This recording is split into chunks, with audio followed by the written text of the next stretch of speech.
good night, 'cause I'll find a better one. Yeah, susceptible night before the moment flies.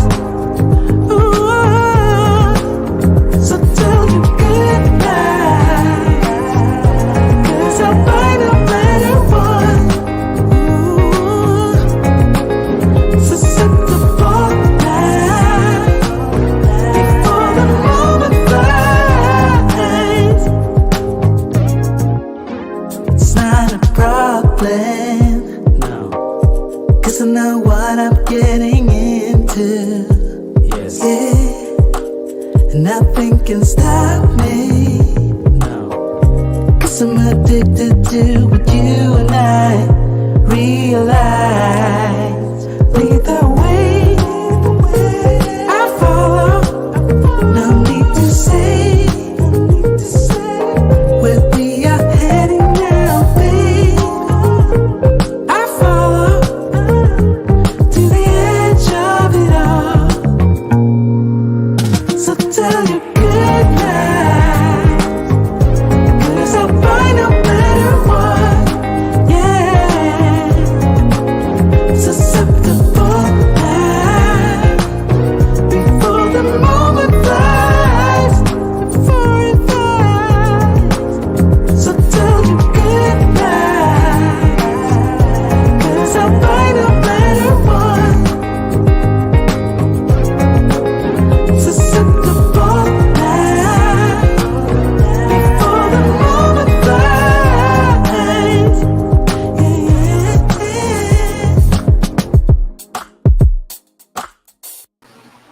Shout out to our boy KS. We miss you, Kevin. We miss you more than you realize. It's as if it all happened yesterday.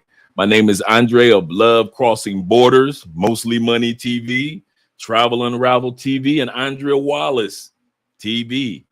So, guys, we are here. I hope you guys enjoy that segue into Kevin, letting us know how much we still appreciate him, how much we still honor him and respect all that he's shown us. And we may not agree with everything that he had to say, and he wasn't expecting us to. All Kevin was expecting was one thing: conversation. That's all he was expecting from us. And one thing that he did accomplish, he made us have a conversation, and he didn't do anything else. Shout out to all you guys down here. Looks like I'm freezing just a little bit. Give me a moment. Let's see if I continue to freeze. I might change the router, but give the router a few minutes. You know, we're in Colombia, so. But thank you guys for your patience, and thank you for being here. We got 26 in the building. Friday night drink in hand. Let me know what you're drinking, what your favorite elixir is this evening. I don't care if you're drinking Crown Royal. I don't care if you're drinking coffee. I don't care if you're drinking powdered milk or pet milk. I don't care if you're drinking Ripple or Crown or or Crown Royal. I don't care what it is. I don't care if it's champagne or Champipple. As long as if you're drinking Cisco from back in the day or some Boone's Farm, let me know what you're drinking on tonight. I don't care if it's a Heineken. I don't care if it's some Hennessy. Just let me know. This is Friday night drinking hand, baby. This is what we do on Friday nights, unwinding from the week. I know some of you guys aren't drinking tonight. It's Good Friday. I got you. Some of you guys aren't drinking right now because it's Ramadan. Got you. But some guys, hey, for those of you that out there having a nice little wind down like Gabrielle, man, listen. Today is Friday night drinking hand. We got a 3-part topic tonight. I'm excited about this show. We're going to start off with an interview with a brother that lives in Dominican Republic, married to a wonderful, wonderful sister that lives there, showcasing that not all Dominican women are created equal. There are some good Dominican women out there, guys. Really are. You just got to stay out of certain regions to meet them. And so we're going to be doing an interview with that brother and talk about his channel. Also, guys, we're going to be talking about banking. Some of you are like, listen, Andre, I'm not going to be in Colombia anytime too soon. There are banks, international banks that have branches in the States as well as Colombia that we're going to talk about today. In other words, how do you open up a bank account in the States if you don't already have one?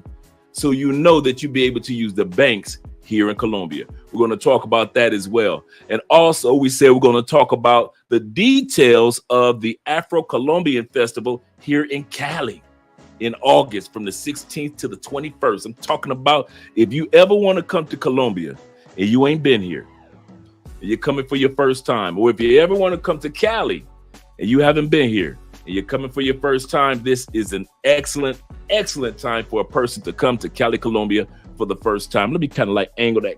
That's driving me crazy. There we go. Put your boy in the center. There we go.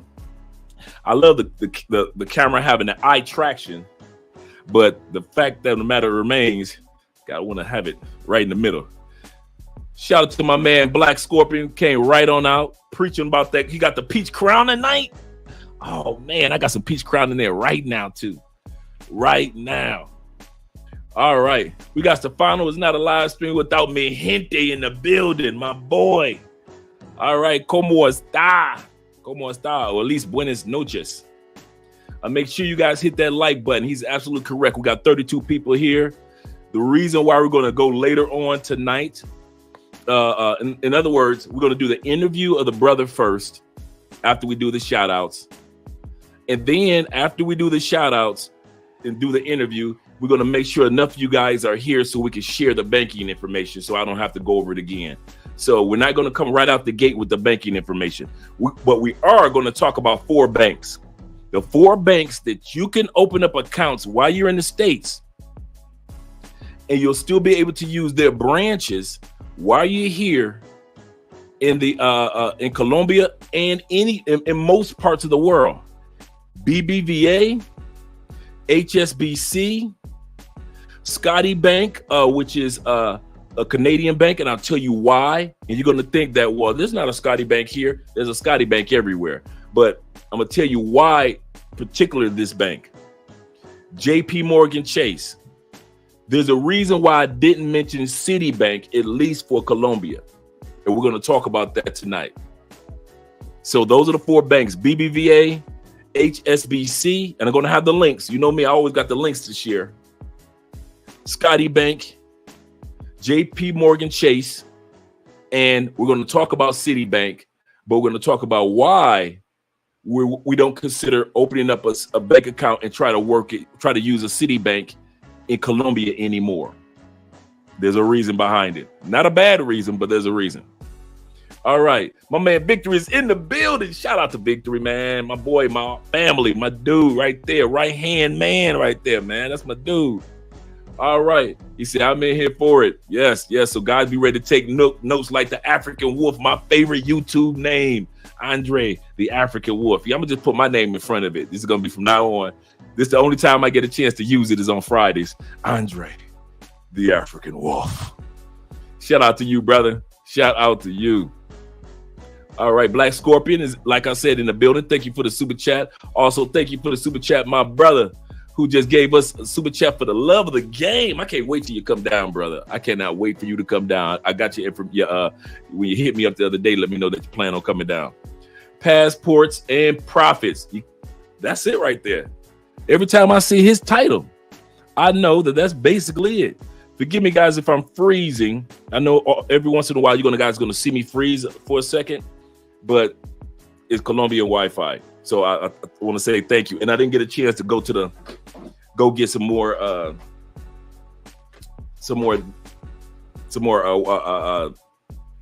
the router. Some more data for the router. So since I didn't get a chance to go do that, we're just using a regular Colombian Wi-Fi. So thank you guys for your patience with me this evening regarding that. I meant to go, but I had so many things I need to take care of today. All right. And we almost got the launching of the website. That's going to be launched. Going to have some great information on Colombia. That all you got to do is click and you'll know where the best clubs are in each major city. You know where the best restaurants are in each major city. What to do in each major city. So you'll be able to have eats, evenings, as well as entertainment. And so we're going to have all that set up for you guys on the websites. All right. Afro National in the building. Shout out to you, brother. Shout out to you. Let me make sure I didn't miss anybody. I don't want to miss my man GJ in the building. Good evening, kind GJ. I don't want to say kind sir because it could be kind ma'am, but I'm just go with kind sir for right now. Also, we got my uncle, my family, my brother, Ghostface Killer in the building. Them 313 Detroit boys at it again. They can't stop us. All right, homie, shout out to you, man. What's up? He said, I miss Kevin. I miss Kevin too, man. I ain't gonna front, pretend. Man, YouTube ain't been the same since Kevin left, man. Dude's been acting a fool. Y'all see some of this madness that's going on YouTube ever since Kevin left? Man, brothers ain't getting along with brothers. Brothers ain't getting along with the white girl. Brothers are still ain't getting along with brothers. We like, what in the world? Kevin left, and all he left was a message. Can you imagine that when Jesus left, all 12 of the disciples just acted a dang fool the way YouTube acting? Man, we wouldn't be going to church on Sundays. Goodness gracious, man. It's just unnecessary. Just unnecessary. Shout out to my man Los in the building. That's Cartagena's main person. Cartagena and Bogota. If you guys want any information on Bogota or Cartagena or cryptocurrency, I'm telling you guys right now, hit this man up on Crypto King TV. Make sure you subscribe to this man's channel, Crypto Kings TV. Also, the homies in the building. Once again, he got that beer. Cooling now. Rum and what? I ain't mad at you with the rum and coke for real. All right. Let's get Victory said pure life water. That's what I'm talking about. Got to keep it pure. Got to keep the life with that with the BCAA alkaline. That's right. Electrolytes in there. He got the electrolytes. Jamaican rum. Y'all doing it right. I need to be where you guys are. All right. Make sure you guys subscribe to the channel, Love Crossing Borders. If you have not subscribed and you've been watching us for a while, go ahead, click over, subscribe, come right on back to the party. All right. Because like I said, guys, we're in the barbershop. And I'm not talking about when you come to Love Crossing Borders on Friday nights, I'm going to let y'all know. Let me put my man down for a second. Peace, family. When you come in here on Friday nights, it's like being in the barbershop after it closed when the sun goes down. When we got the poker game going on, when we got the music blasting, we got the ladies falling through. Yeah, if y'all ever been in the barbershop after hours, it ain't like when you're in there cutting the kids' hair. Nah. It's after hours in the barbershop. This is what this is right now. After hours in the barbershop. That's what Friday night drinking hand is like. All right. We're going to have our guest coming up in a second. We got Kenny in the building. Shout out to Kenny. Kenny Peoples in the building representing. Yeah, my man. We miss KS. Yeah, that's Slim KS for real. Seriously. He said, Drew, I'm truly inspired by you more than you realize. You are my nephew. Right. I'm the nephew. See what I'm saying? See, Unc? I get to call somebody Unc. There we go. Mike T representing in the building. Looking smooth, laid back with it. He said, what's up, Dre, and the chat? Just a BCAA and water. Thank you very much, ma'am. I appreciate you. Love you. All right. I'm drinking. Tonight is another cup of cafe. You know, it's since today is Good Friday, if I'm not mistaken. Y'all correct me if I'm wrong. But I'm just drinking cafe, some good Colombian coffee. Smelling so good. Speaking of smell, bruh, y'all know I always got a story about smell before I bring my guest on. Make sure you guys subscribe to Speak Spanish Now. Speaking of Spanish, bruh, I'm on the dance floor last week, right? One of you brothers came down. Y'all had a good time. Y'all were with your girlfriend. And so me, you, and your girlfriend, we went out to the club, to the salsa club. Y'all know me about smelly people.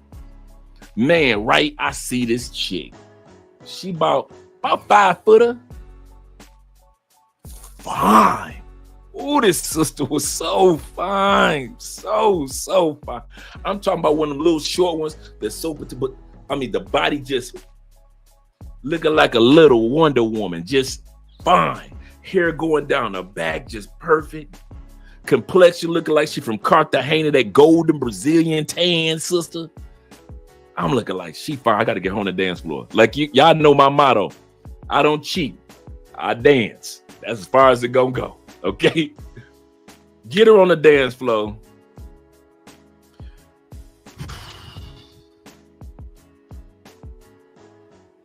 Fellas, I might have to change this route in a second if it keep freezing.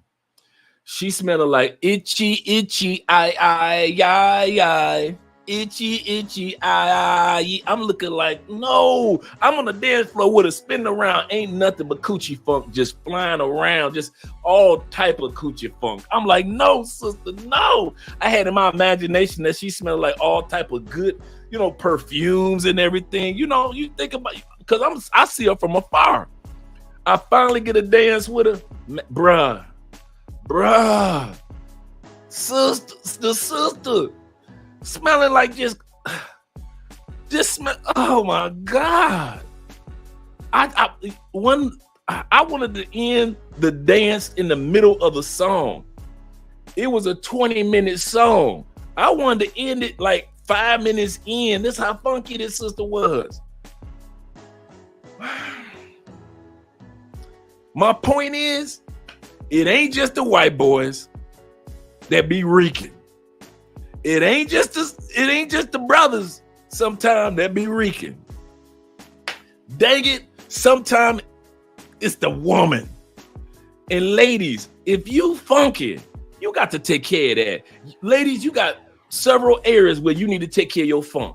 You ready? Here we go, ladies. Your breath. You might be the cutest thing we know, but we don't need coming out. We don't need no shotgun blast in our face. Ladies, you want us to take care of our nose hairs because we taller than you. So when you looking up, you look at all them nose hairs. We take care of that. You want us to make sure that our beards and goatees looking right and we got our teeth right and our breath right. Gotcha, ladies. But ladies, if your breath so bad it just ricochet off my chest up my nose, I can't take that, ladies. I can't take your breath just plow in the chest and come up in my nose like that. I can't take it, ladies. We just can't do it. You got to get a breath mint. I know you probably been at the club drinking before I asked you for a dance and you smelling like whatever you was drinking, whatever it is. Take care of that out your mouth. Numero dos for the ladies, where you get funky. Between your legs, ladies. Come on now, ladies. We ain't just talking about the front. You got to consider the back too. You got to consider your wiping skills. Ladies, you got to use wet naps when you wipe because you can't be coming out the ladies' room reeking. You can't be doing that. So ladies, come on now. We love you ladies in Colombia and DR. But if you funky, itchy, I. No, you can't be doing that. The next area, ladies, you need to take care of. You like to have open toes? Well, if you got funk coming from the crevice of your toe, ladies, yes, your toes can be funky. Your feet can be funky. Take care of the crevice of them toes. If the crevice of your toes are creamy, you need to take care of them toes, girl. Because that cream is stank, okay?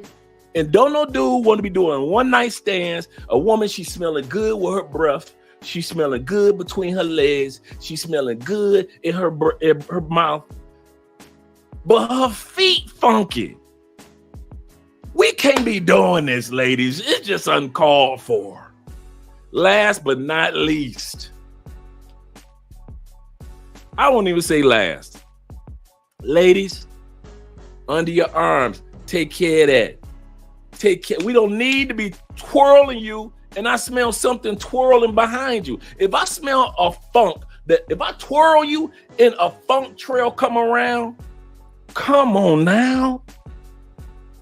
Man, I danced with this one white girl from Europe one time. Man, she was stinking so bad. She smelled like she just walked straight out the woods for 3 days and got on the dance floor. I'm like, girl, you smelling like you was on the show Survivor. What the heck? Come on, get it together. But here's a bonus. For all you ladies that wear weaves and you think your weave is cute, no, boo, your weave is funky.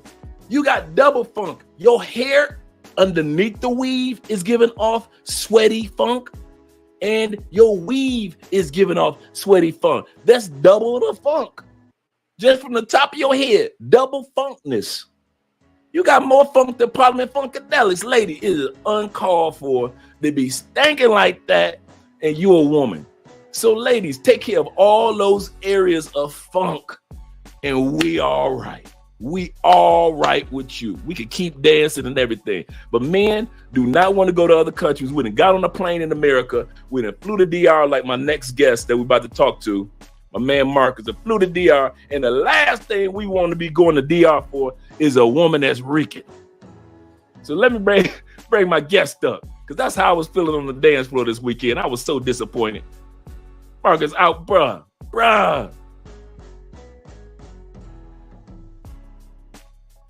I think you're on mute.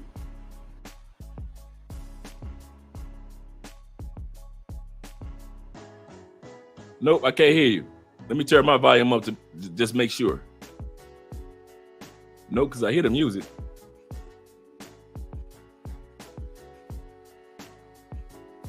Yeah. Now take yourself off mute again. Yeah. There we go. My man. There we go. My main man, 50 grand. All right. Hey, nothing like that Houdini, huh? That 5 minutes of funk. Man, dude, 5 minutes. Don't.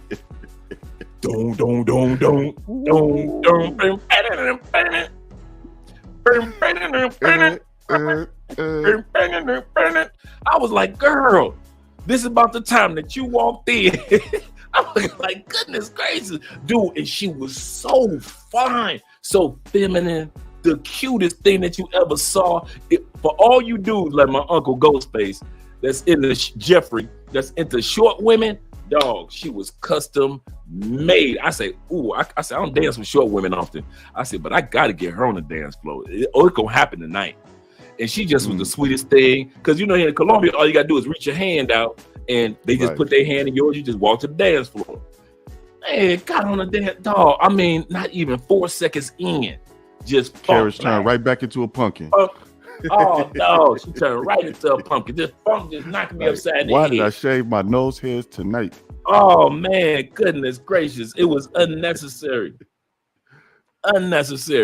P-Funk, Scorpion, P-Funk. Yes, we want the funk. But I mean, she just throwing bass line all in my face. Just number bass line. How you doing tonight, brother? Everything good, bro. You know, all right. I thought this was Drinking Hand Dre. I looked up, I clicked in. I said, he got coffee. I said, oh man, I done messed up. Let me go on and sip. Oh man, bro, this just for now. This just for now. Don't get it twisted. Okay. We got us a nice night going tonight. All right, cologne of the night, guys. Like I always say, bring your clothes, your condoms, your cash, your common sense, and bring your cologne. The cologne for the night is that Versace Eros. Guys, you got to get it. It is not expensive. It is classic. This is the flame. The Eros flame. The normal Versace's in the blue bottle, but this is the flame. And this is a pretty good one, man. It's one of those year-round colognes. I like a good year-round cologne the way you can wear it day and night throughout the summer, throughout the winter, and you can still smell like $1,000,000. And like I said, this is one of those colognes that's under $50 right about now. You can get away with that. Once again, get that cologne, that Versace Eros flame. And from now on, I'm gonna start having the links in the bottom for you guys that are interested in getting some of these colognes that I have, because they're very inexpensive, and you gotta bring them with you along with your common sense. All right, love, purpose, and passports. My man Marcus in the building. Baby. Tell guys, right? Tell guys about you and introduce yourself to the audience. Tell them about what you're doing as far as your channel and everything is concerned. So, as Dre said, my name is Marcus. On my channel, I go by Mr. Pro for You, and I'm there with my wife. Our channel is Love, Purpose, and Passports. When you come through for the love, the purpose, and don't forget your passport. You know, we talk about life in Santo Domingo, and you know, activities you can do. You know, and it's mainly geared toward couples where, you know, if you have someone you're interested in, or you have the love of your life, and, you know, nice places you can go and enjoy yourself and kind of get that ambiance right where, you know, you guys can really, you know, enjoy each other. and if you with someone new that you just met, you guys had that ambiance where you can get to know each other, talk to each other, and all of that stuff. So that's what we do. We also talk about relationships. We specialize in long distance relationships because we did long distance relationship for many years, and we're finally on the promised land side of the long distance relationship part. So it's a thing that we want to tell people that there's hope, because there's so many people that talk about long distance relationships and all they do is say, oh no, it can't be done. Well, we've done it and we have the receipts. So we talk about that a lot, and that's what the channel is about: love, purpose, and passports, positivity, and this life in San Domingo and how to really enjoy the Dominican Republic. All right. And the other thing is, a lot of people don't realize that, like, as you just said, long distance relationships can work. Andre and I did it for about 1.5 years, almost 2 years. You and your girl did it for quite a while. How long did you guys do your long distance relationship? 7 years. 7 years strong. Off and on, traveling back and forth. The marathon. We did that long if you distance, guys and it was the long distance. Ooh. Yeah. We made it happen, brother. We were both determined to do this, and that's the thing. If you get the right combination between you and the woman you choose, and you guys both have the same goal in place, and you guys both have the same love in place, and you really are determined to get to this future that you want for each other, you can do it without a doubt. That's absolutely correct. Absolutely correct. And let me ask you this. I know that with both of you, if you look back in time, you had to do it all over again, you would do it all over again, because that person is well worth it, without a doubt. What advice would you give to gentlemen that are, or even ladies that are thinking about, I really have somebody in another country that I like, but listening to other guys, I'm kind of leery. What advice do you give? Because I heard your story in regards to Sasua, but yet you like, you guys can enjoy that with your partners. What gave you the confidence to say, let me blaze my own trail? Okay, well, that's two things. The confidence I had is, you got to have confidence. You got to have confidence in yourself as a man. If you're even thinking about entertaining a relationship, first things first, because you have to guide the relationship. You're the one that's creating this world that you want your significant other to exist in. Because even though we in DR in her country, but we're in her country in the world of my bubble that I wanted for us, that she wanted to get on board with, and we're doing this. We're doing it together. But you just have to have that confidence in yourself, and you also have to understand that relationships are relationships. All of them are not guaranteed to work, but they're not all horror stories because they didn't work. And you hear these things, but the difference between local relationships and long distance relationships is, with a local relationship, you may have some people that are rooting for you. You may have some people that will tell you you can do it. Be prepared in the long distance relationship for everyone to tell you that you crazy, that it's not going to work and all that. And take solace in that, because I'm telling you, that's what's going to happen. You're not going to have anybody on your side. And see, what happens is, sometime when you have nobody on your side, and that's why I say about, as far as the man goes, listen, your relationship is your relationship. That's a journey for you to take on your own, outside of friends and family, So when there's no one rooting you on, you're rooting you on. You driving this car, you driving this relationship, you're taking it where you want it to be. So that's the thing you need to constantly think about. And that's the part about the journey, but you also have to pick right. You have to know how to choose the correct woman for you to go on this journey with. You don't just, I'm not gonna get the convertible Miata to ride across the country in winter. You got to pick the correct woman for you to go on this journey. And also, you have to be the correct guy to go on this journey. It's not just about picking the correct woman. You have to know, you have to have it in yourself, and you have to have that determination already built in yourself that you can do this. Because if you waver, the relationship wavers. It's going to be up to you to keep her confidence up. You know, she believes in you. If you pick someone that doesn't believe in you, then just stop right there. You know, get yourself together as a man. And I'm not talking about this conversation is not about finances. It's about getting yourself together as a man mentally and really being honest with yourself on what you want, what kind of guy you are. Because there's a lot of down talk about guys who are into relationships. You know, if you want to be a player, you want to try to be a player, you have a bunch of people, guys rooting you on. But when you talk about being in a relationship, now you have to hear all this other talk about, but have confidence in yourself and have confidence in what you want and put it together, build it. Because once you're in this long distance relationship, once you're in the flow of it, every day just becomes another day of the relationship, and it all counts. Correct. Hold on 1 second. I'll look over my give me 1 second, Trey. My oh, no problem. Take your time. Take your time. Let me go solo real quick. Let you take care of business. Go ahead. No, we good. We good. Okay. So guys, he's absolutely correct in regards to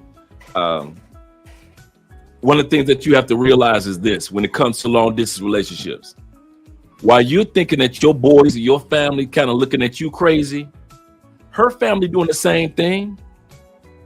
Her family's like, you know how Americans are. Those American men only come down here and they only want intimacy. I don't see why you being serious about him. He's not going to move here. I don't see why you care about those American men. They're hearing the exact same thing. Never think the woman that you're interested in is hearing encouraging words all the time. They got girlfriends that's trying to hook them up while you still in the States. They got girlfriends that's like, girl, are you sure? Are you sure he the one? Because you know what? You don't want to get hurt. Why don't you just get one of the local men and he'll look out for you? So do realize that when it comes to being in a long distance relationship, that you guys are, that us men or even women or the foreigner is not the only one that needs to remain encouraged. Am I correct? You 100% correct.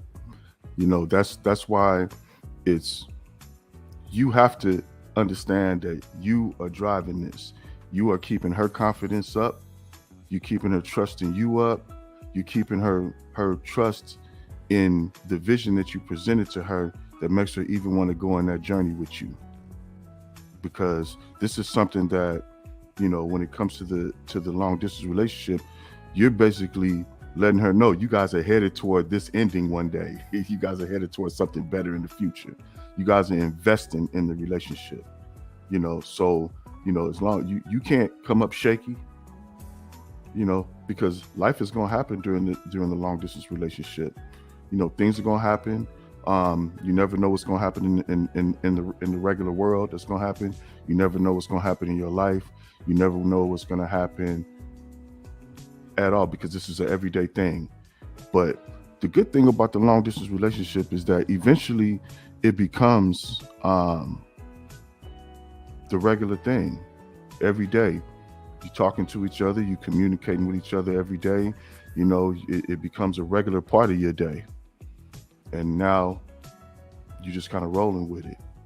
But you know, and also, you know, the relationship will also make you step your game up, because Dre, and you know this, leaving never gets easier. You know what I'm saying? When you have to leave and go back, you know, I call it a funeral for the living. Because when you drive into that airport, she's crying, you know, and you sit up there, yeah, you know, but and I gotta go back to this boy. Yeah. But let's keep it 100. Yeah, definitely. But no, it can be done, brothers, and you know, even if there's ladies out there listening, don't fear the long distance relationship, because what'll happen is the same thing that happened with us. While we were in our long distance relationship and people were looking at us funny, all we saw was the relationships coming to an end all around us. You know, on the regular, like, man, another one bites the dust, and we still going. Another one bites the dust, and that's why we really don't let that slide by. Don't forget the thought that you have right now. But that was an excellent point you made. While you and I were doing long distance relationships, we were still seeing local relationships fall. So it wasn't any true benefit of having a local relationship compared to us still going through the patience of a long distance relationship. The patience of a long distance, and the thing about the long distance relationship, while you going through that patience, you building, strengthen the relationship. You building a foundation that it becomes once I got here, it's like we know each other.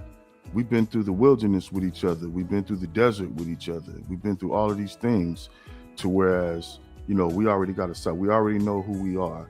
Now it's just a matter of getting used to being around each other all the time. You know what I'm saying? Yep.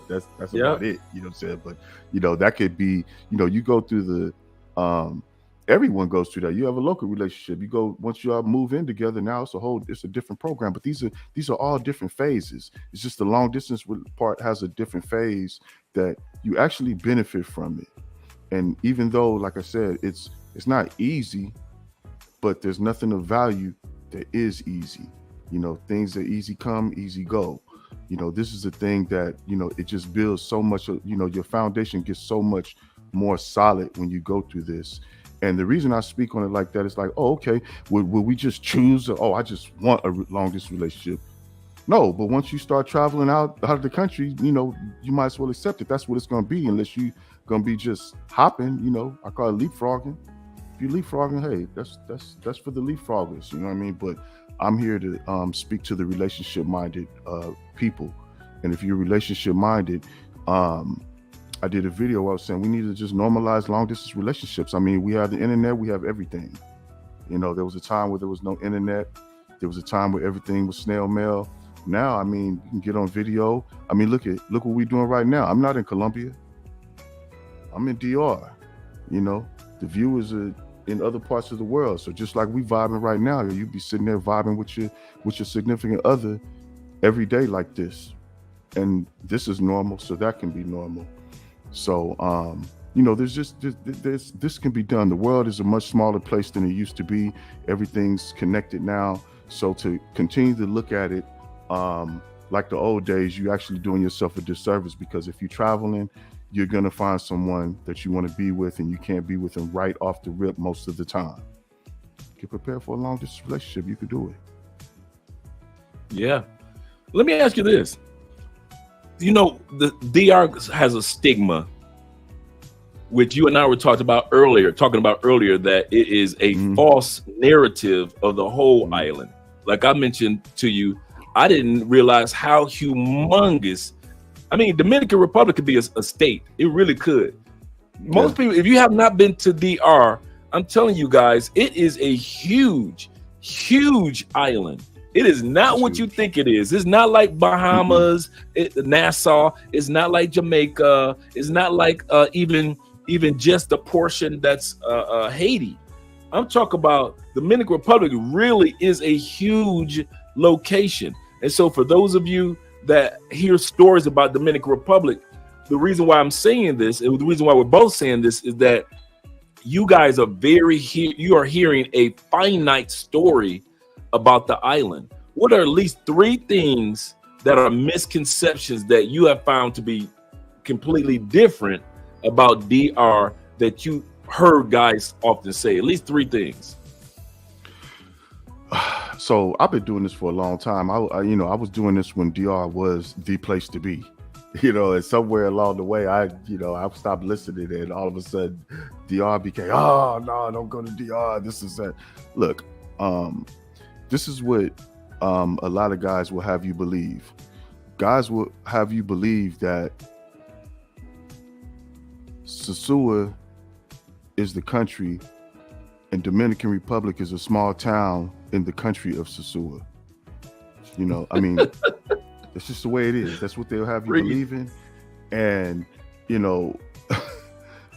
it's so far from the truth it's just like Dre remembers when my wife was on here. She said Sosua. She said we look at Sosua as a small town where they sell dairy products. That's all they know about Sosua. But the YouTube crowd believes that Sosua is the country. We all in the country of Sosua, guys. That's one thinking that, and then here's another. So that's one.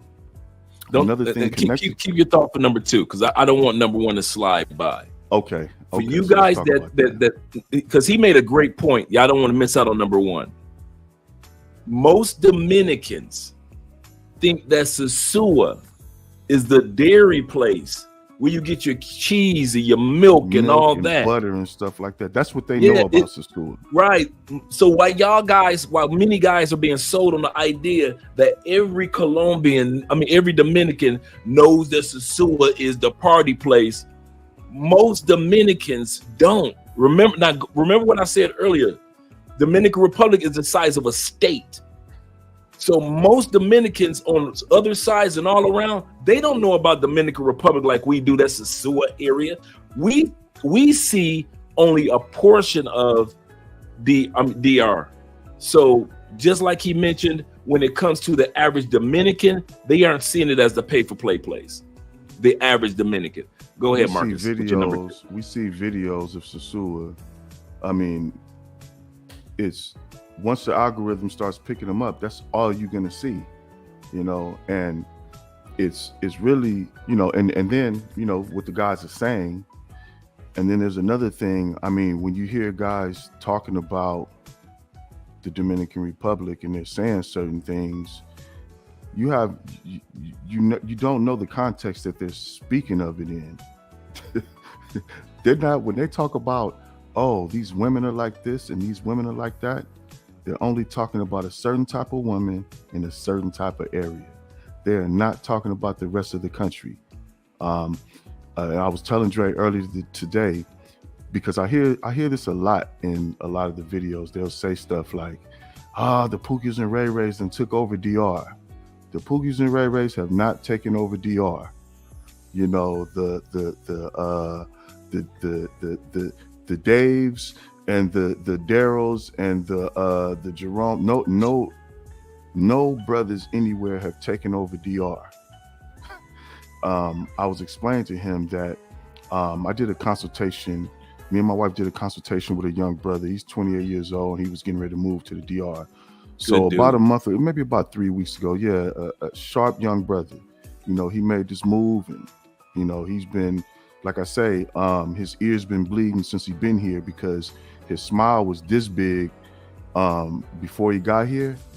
Now his smile is wrapped all the way around the back of his head and split his ears into 4 pieces. So, he just can't even get his face to look like it did before he got here. But what I was saying was, when the guys talk about this, you have to know the context that they're speaking on it on, because here I haven't seen, besides him, we picked him up from the airport maybe about, I think it's about 3 weeks. It may be a month now. I'm on island time, bro. I'm gonna be honest with you. I realized that on the island, it's okay to forget dates. It's okay to start being late to stuff. I'm on the island. What am I supposed to do? Be on time to everything? I thought yesterday was Tuesday. What you talking about? I thought yesterday was Tuesday. I get you. Bruh, and it's because of you also, bro, that made me disconnect. Because one day you were like, man, I don't watch all that news no more like that. And that's when I was kind of like a news junkie. And I said, why am I here? But I keep on filling my head with this negative stuff that's going on in the States every day, like I'm still there. I cut it off. But let me get back. So what I was saying was, as far as the young brother, it was like, besides him, I do not remember the last time I've seen a brother from the States. I don't see him, and I'm out here every day. I live here. So when you hear people saying, these guys saying, oh, it's overran, but it's not overran. It sounds good on YouTube. It makes for good content. I guess it's always good to have somewhere that you consider, oh, don't go there, so you can boost up where you're at. But I don't remember the last time I seen any brothers. Now, I'm not a club guy. I don't go to clubs like that, so I imagine if I went to a club, and we've been to clubs before, don't get me wrong, and the most brothers I've seen at a club was maybe 5, and they all walked in together. And I'm gonna prove to you how it's not what they say it is. Pull up a video from Sasua, and it's usually showing the ladies walking around, but look in the background. What do you see? You see brothers. Then put up a video of Zona Colonial, which is over here, which a lot there's a lot of videos here of Zona Colonial, just like Sasua, and look and see if you see any brothers in the background or the foreground. You won't see any, because these things that they're saying are not accurate. They're saying something based on the context that they're talking in, but it makes people believe that it's in a different context. No, I live here. You don't see brothers like that. It would be cool. Oh, what's up, bro? Where you from? I never see brothers. I don't even remember last time I seen any. Even when we were there for a month. And as long as we were in Sasua, it's kind of funny that you would say that, and you mentioned it before to me. But I'm looking back, I probably saw, and we were out and about, like everywhere. In a whole month, maybe 3 brothers from the States.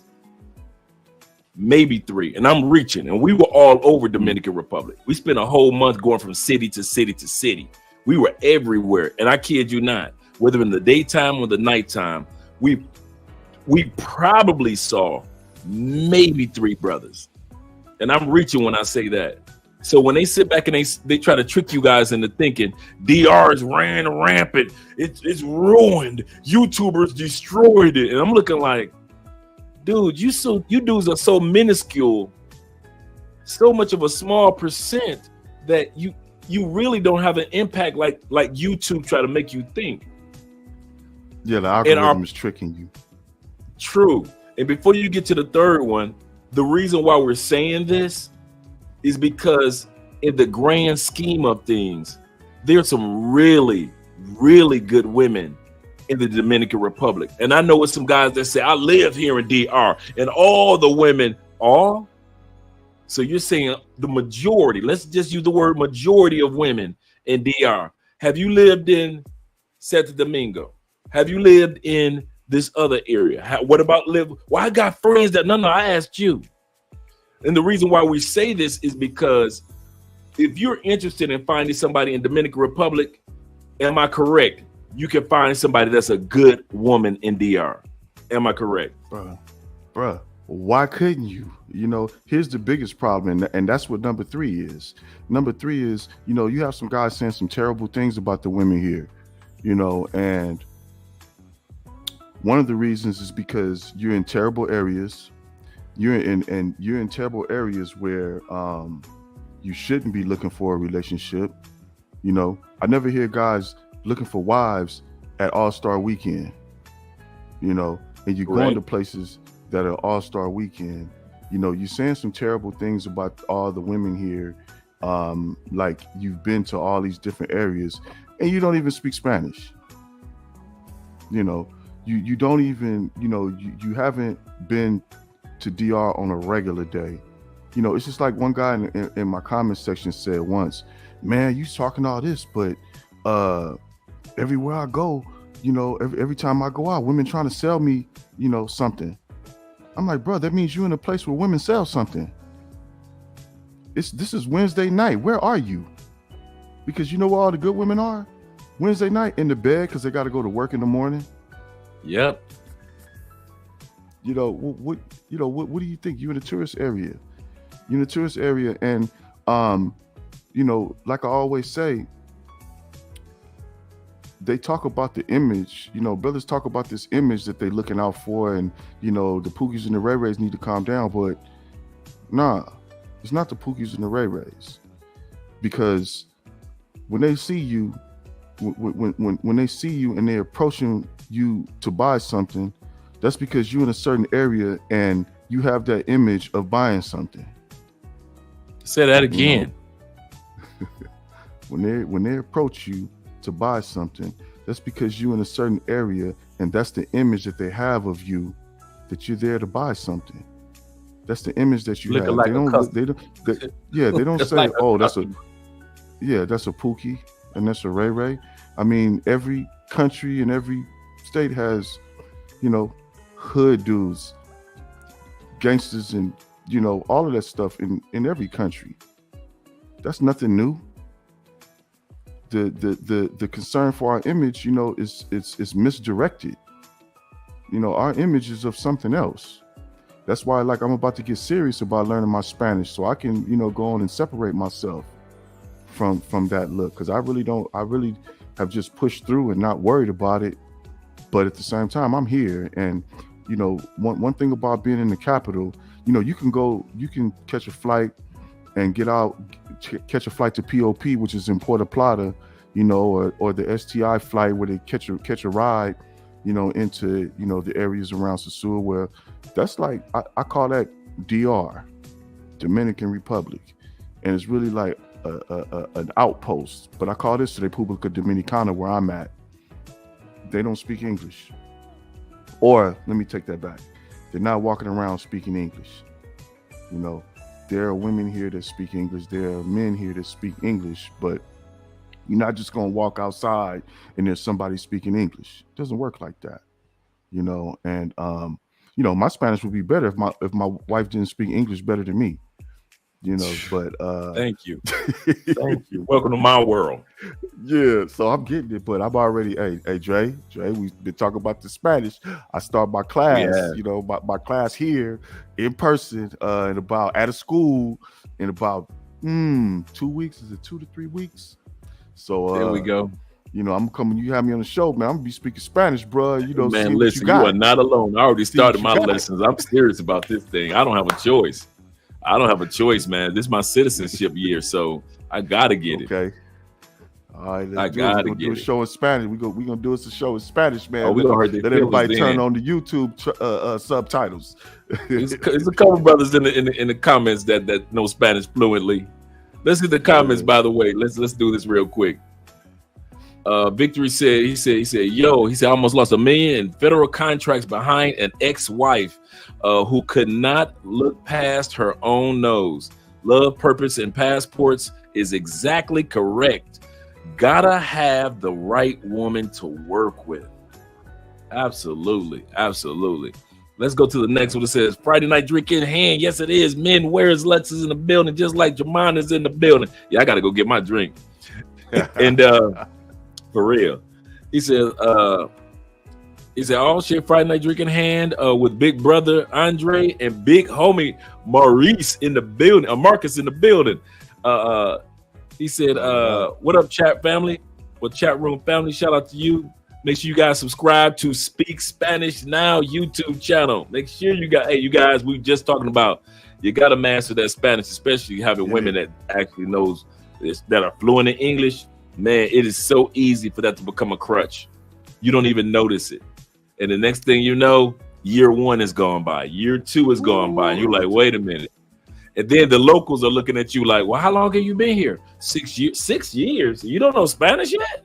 So, hey, Dre, I came through customs once, and she opened my passport and flipped it and kind of fanned through the stamps, and then looked at me like, you don't speak Spanish yet? And you got all these, and she gave me this look like, I know why you here, and all I could do is, I had to respect that, and I said, you know what?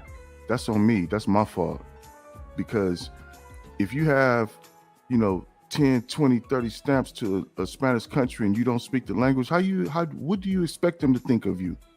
What do you expect them to think you doing here? I didn't think about that. That's a good point. That's a real good point. Yep. Shout out to my man, that one random guy. Shout out to you, brother. All right, let's scroll down. Make sure you guys subscribe to the channel, Love, Purpose, and Passports. I'm telling you, really great couple. Love her. She is extremely, extremely feminine, very ladylike. Love her laughter, her smile. You guys just make the best blend of personality. I kid you not. Oh yeah, she balances out my ugly mug and my my rough around the edge ways. You know what I'm saying? Without that, right, that's how we keep that balance, baby. Gotta have that balance, man. Yeah, man. He said the problem with long distance relationships in Colombia is that women out there love the D, the way we love the box. So we know someone else is smashing all day. Not true. That's what I mean about the stereotypes. We just said that. Kid you not, guys. It is Andrea is not the only Andrea. Remember, I said my journey was 3 years. And remember what I said. The women here are worried that you gonna cheat just as fast as you worried if they gonna cheat. While you sitting back thinking, like, realize Colombia is not a hookup culture country anyway. I'm going to say that again. Some of you guys got Colombia twisted. This country, don't think a regular woman, you going to come smash on the first date. It ain't set up like that. In the States, you can smash her as soon as you walk through the club. I done been through that many a day. But my point in saying that here, the women here worry about you being a typical American, coming down here lying, just gonna use her for a time in her body and then go back home. So she worried if you're gonna even come back.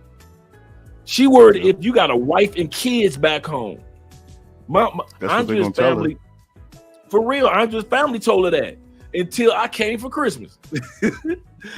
They were like, what Andre doing for Christmas? Oh, Andre on his way down here.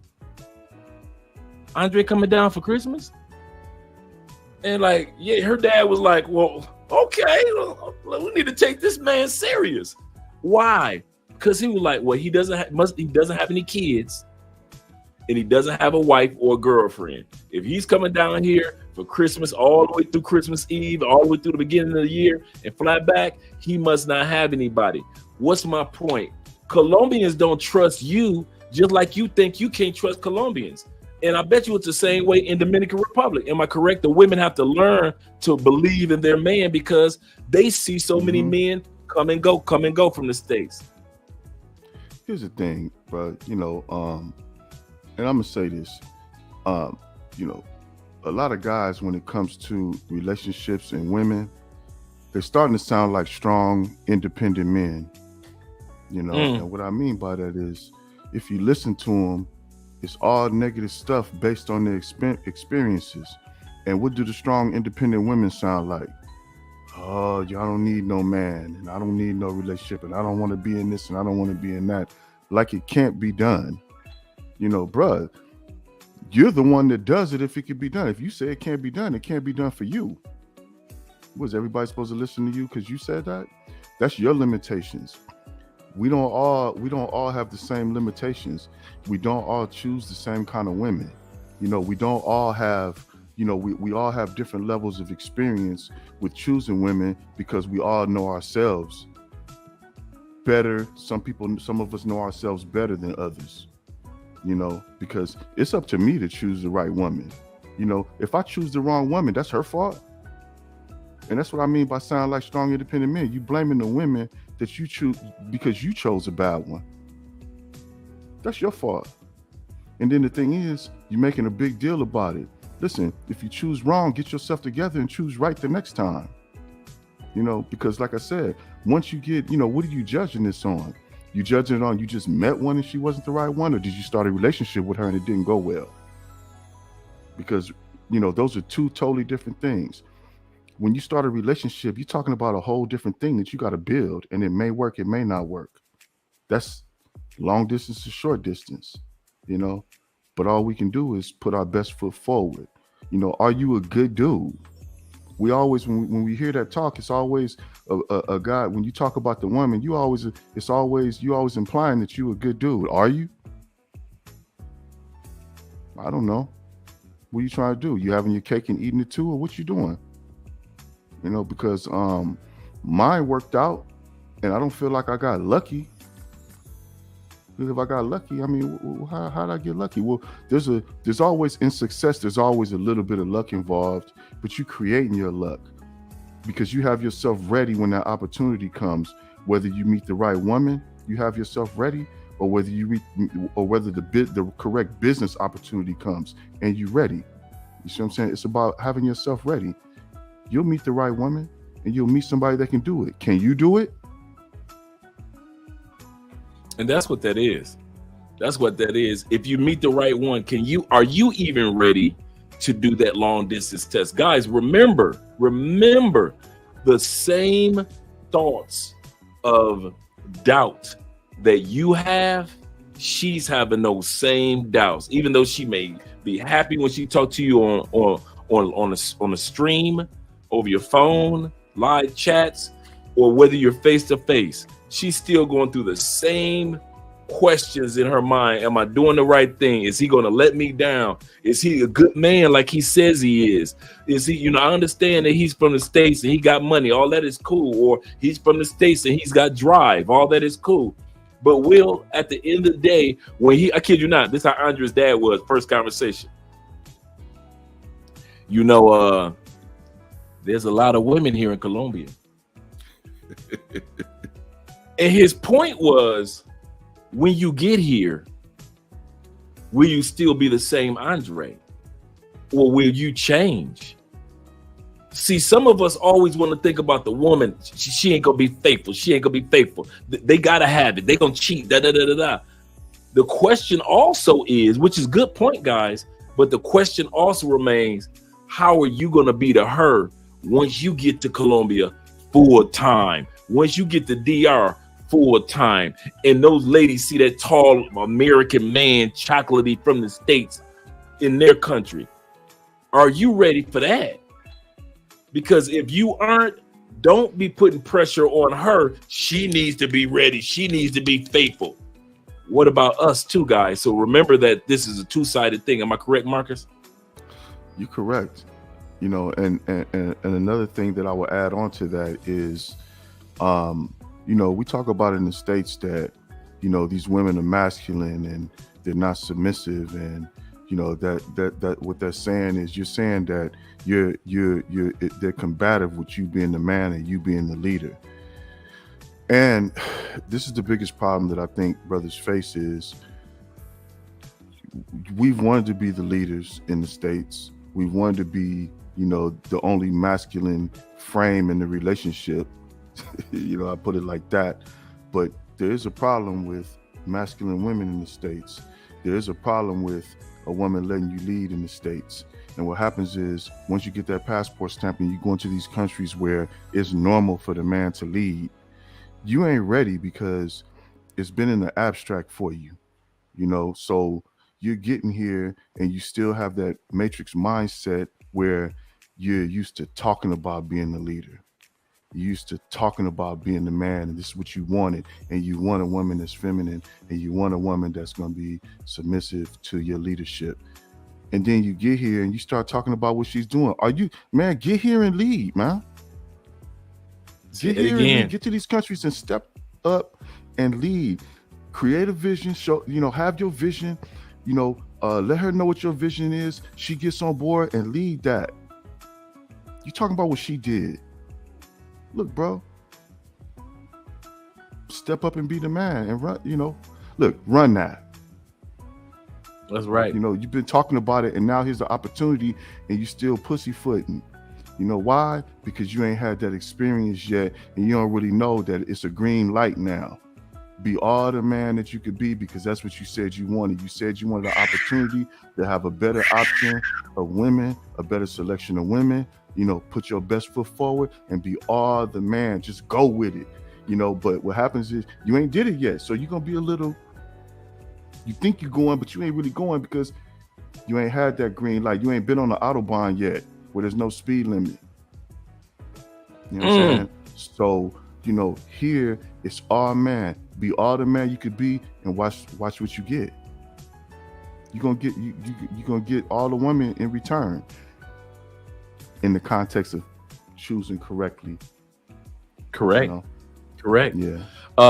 Guys, For you guys that are just coming in over the last maybe 20, 25 minutes, we are going to be going over the banking, how you can open up international bank accounts or with banks that you have in the States already. So when you come to Colombia, you can take, or DR or any place, you can take advantage of banking, even because you open up those bank accounts in the States. So we're going to be going over that topic. And just like I said yesterday, we're going to be talking about the Afro-Colombian Festival. So you guys will have the details. So if you want to come to Colombia for the first time or for the 5th time, and you want to come to Cali, and you got some sense in your head, come on down to Cali during the month of August from the 16th to the 21st. And I'm telling you, you will not be disappointed. The reason why I'm letting you guys know about this event early is because all the Airbnbs,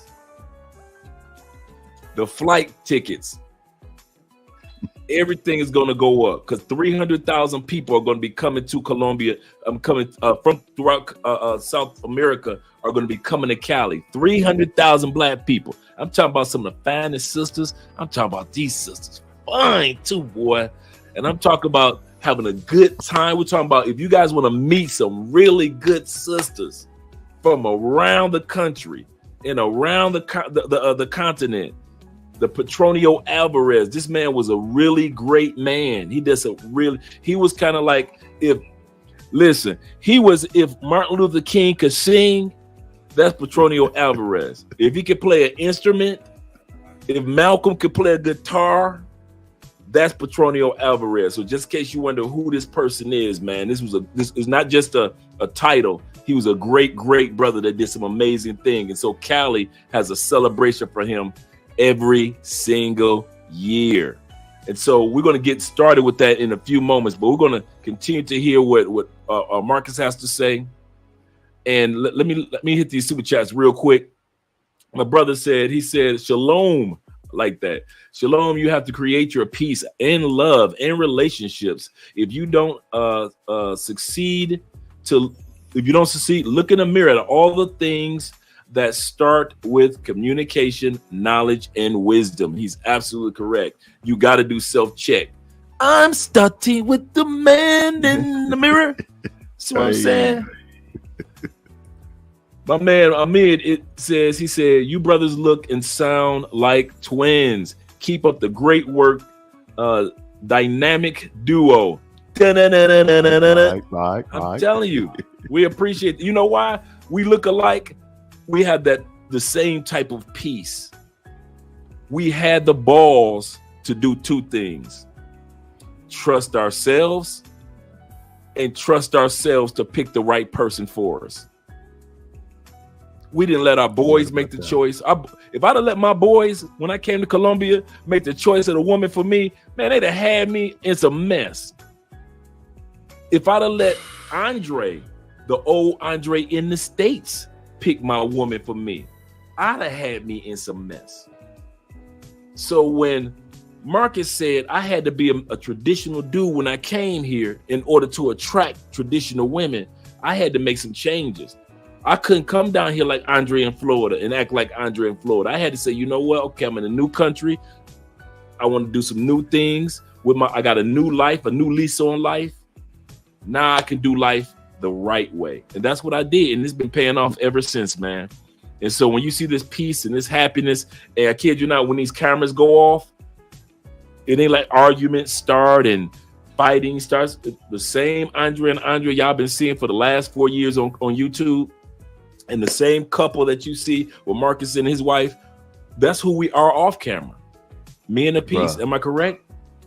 Yeah, bro. Like, you know, I clown on our videos and stuff, and you know, I tone it down on the video because once the lights go off, I could really say what I was saying. She just laughed, and we just, you know, it's like that all the time, man. You know what I'm saying? Like, you know, that's why I don't understand. There's so much negativity out there, and you know, the thing is, brothers, how can dudes be crapping on relationships when that's the right way things are supposed to be done, you know? And if you had a room full of women and they say, well, would you like to have a relationship minded guy or would you like to have a player? they're gonna say relationship-minded guy. Now, mind you, the players put in work. You know, the players specialize in, you know, getting at all of them and trying to break through them barriers and show, you know, that's what they do. But that's the same as party chicks. You know what I'm saying? That's fine. They there. They, you know, they're part of the wildlife out there. But as far as you as a man, you know, and that's why I say about being true, be true to yourself. You know, if you know if you like relationships, you know if you would like to have one, you know if you're not really on that player type time, you know if you're tired of the player type time. Be honest with it and roll with it. Don't listen to all that noise, because, you know, when you find the right woman, you know, and you're able to roll with that, you become a better person, because now you're not having to run around wasting your energy and your life on meaningless moments that appeal to your urges, you know, and then you go back on. But like I say, this is for relationship-minded men. Absolutely. Absolutely, man. So make sure you guys subscribe to this brother's channel. Make sure that you guys, if you have any questions, he does consultations for guys that are going to DR, especially if you're going to Santo Domingo, the capital. You got some of you guys have never even wrote. It's kind of sad. Me and Andrea went to Colombia, to DR for a month. We got to enjoy the subway. We got a chance to go into the restaurant that's in the underground cave that's very romantic. We got a chance to go into the historical park. Yeah. But a lot of you guys have never, some of you guys have been to the DR several times, and you didn't even know DR has a subway. The only Caribbean island, and I told you as big as a state, that actually has I'm talking about brand new, clean, one of the nicest subways you will ever want to ride. And it's in DR. Yeah. It's so many things that you can do in the middle. Know it has a mall. It has several malls, about 5 or 6 different beautiful malls, man. We lived in the malls, man. We really had a good time. Walk through and you can meet these women that are not selling anything. Absolutely. You know what I always say, the first way to attract a woman, ask for directions. If you're trying to walk up on her, ask for directions. Excuse me. Yep. Ask for directions. Learn to ask for directions in Spanish. Just learn to say that. And right after that, you can just ask her what her name is, and then tell her what your name is, and you can exchange information if you want to. Friendly. You know, I don't know why, you know, and the thing is, dudes aren't even making it hard. They're just not telling the truth. They're making it sound one way. And because, like you said, just walk up and say something, you know, but not in certain areas. You walk up and say something, you know, they want to know quanta cuesta, you know, how much, you know, how much does it cost? That's certain areas. But everyday DR, look, go to the mall, you know, go to the food truck park. There's just so much regular stuff that regular Dominicans do on a regular day. And the Dominicans like to party. They like to socialize. They talk loud when they partying, just like we do. And they, you know, they get it on.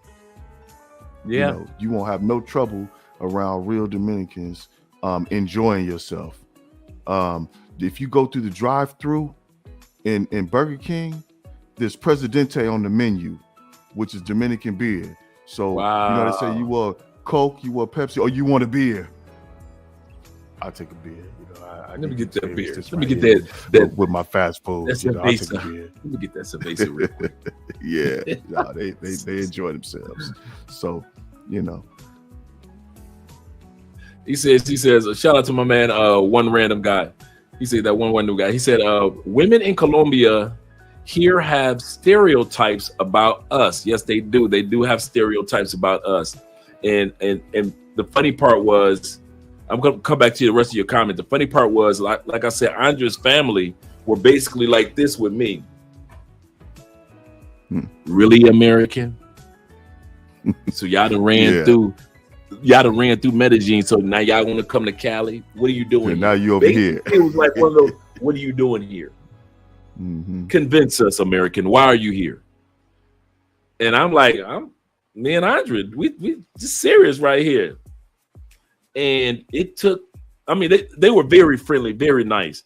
But it took me convincing them in the first conversation that I was a good dude. I was a good catch. And after that, Right. cool. But it took the second trip for it to solidify, because they weren't sure if I was going to be another American coming and going, but really was going to have a relationship. Yeah. So I think with mine, what happened was my parents got on that flight and showed up. You know what I'm saying? But my parents pulled up. Like, what's happening? I'm like, yeah. Oh, you can't right beat here, that Pops. Yeah, this is it right here. Pops was like, that's my son right there. I like that. You know, like Pops. But no, that, you know, my parents came across that water, and so that showed that, you know, no, this is for real. Because they want to see what's going on too. Like, who is this? He been talking to all this time, and he's making these trips out the country for. Let's go see. They pulled up, and that's what showed the real on my end, that this is not a joke. Why would my parents be pulling up? You know, to see what's going on. We, met up, got to meet her. They didn't meet her family that time, but they met her, and the word got around, like, because we met in Punta Cana at a resort, and so when they pulled up, and it's funny because we if you look at the pictures, we sitting next to, usually our pictures is like, we sitting up there pulling hug, we pictures when Pops and Pops there, we sitting next to each other, it might be a little space, half-inch space between us. We go back to the room, we taking pictures, I got the tequila añejo out. She got on her bathing suit with the heels, and I got on my stuff. We taking pictures and stuff. I hear knocking the door. I'm like, what? What? Because they keep knocking. Open the door. It's Pops. Like, oh, what's up, Dad? He walks in. Oh yeah, our room had a little issue and just wanted you. But he sees like, I know Pops is like, yeah, that's my son right there. But yeah, what's up, Daddy? I ain't mad at nah, bro. I'm yeah, not bro. mad at But it's like I say, there's so many ways to show that you serious about what you're doing, and these things build up your significant others trusting you, and it builds up her faith in the vision. You know what I'm saying? It makes be like Dre, be the man.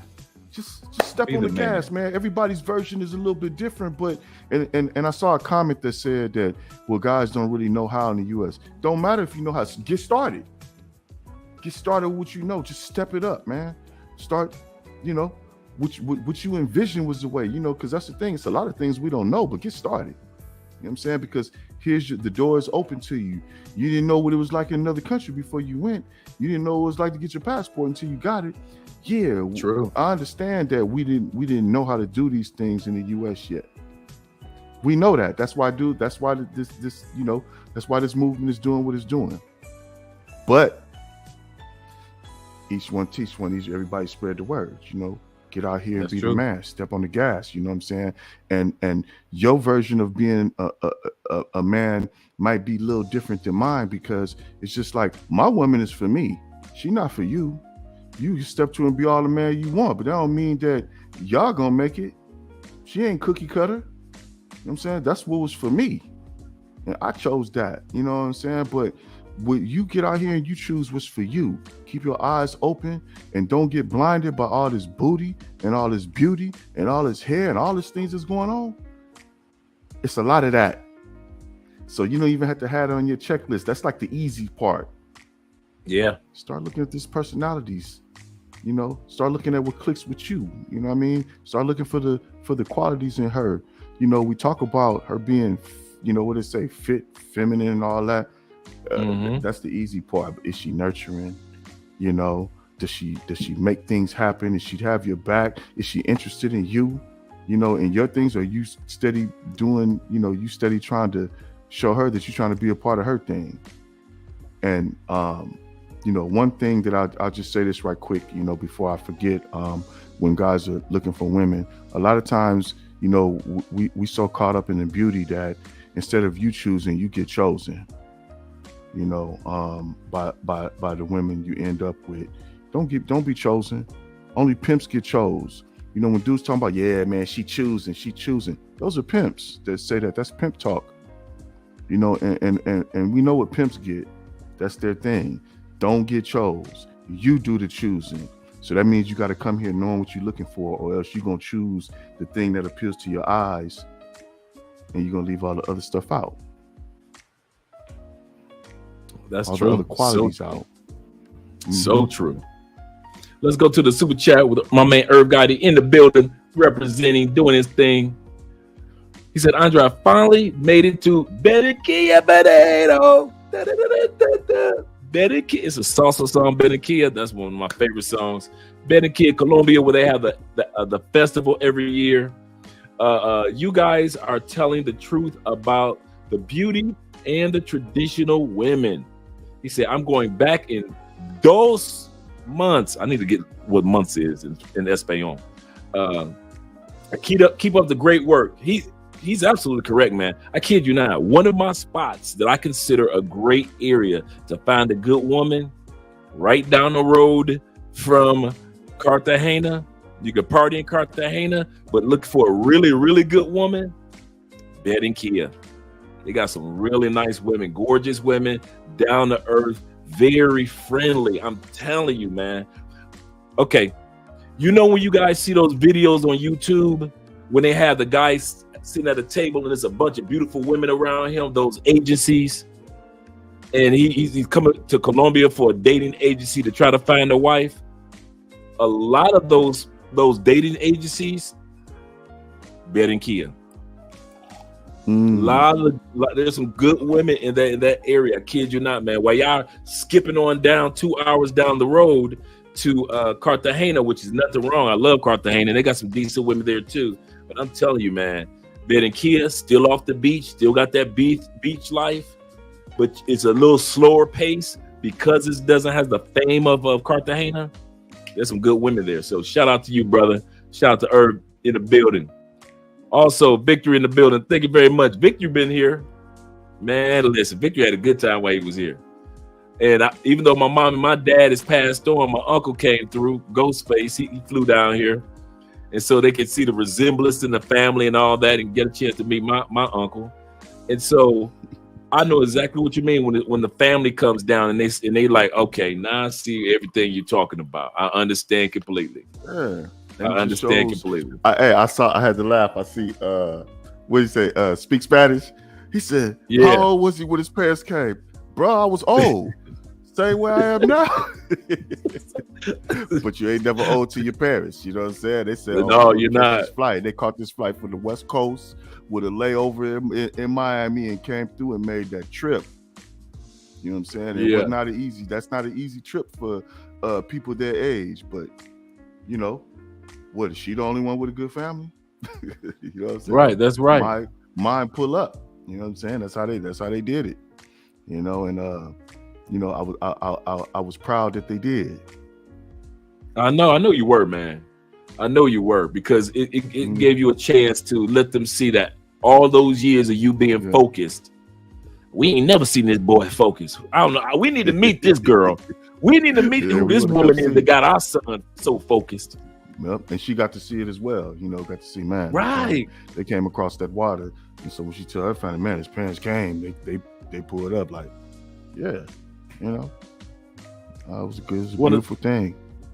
That's right. Thanks again, Victory, for the $20, guys. You guys that gave the cash apps and the super chats, man, I just want to say I appreciate you. We appreciate you, because without you and all the blessings that you give, it wouldn't be no us. And like I said, even for those that don't give cash apps, if it wasn't for you guys, stories like my man Marcus, guys like Taylor Made Dreams, and all the other guys, the Check-in Effects and the Ace Lives, let's not touch it tonight.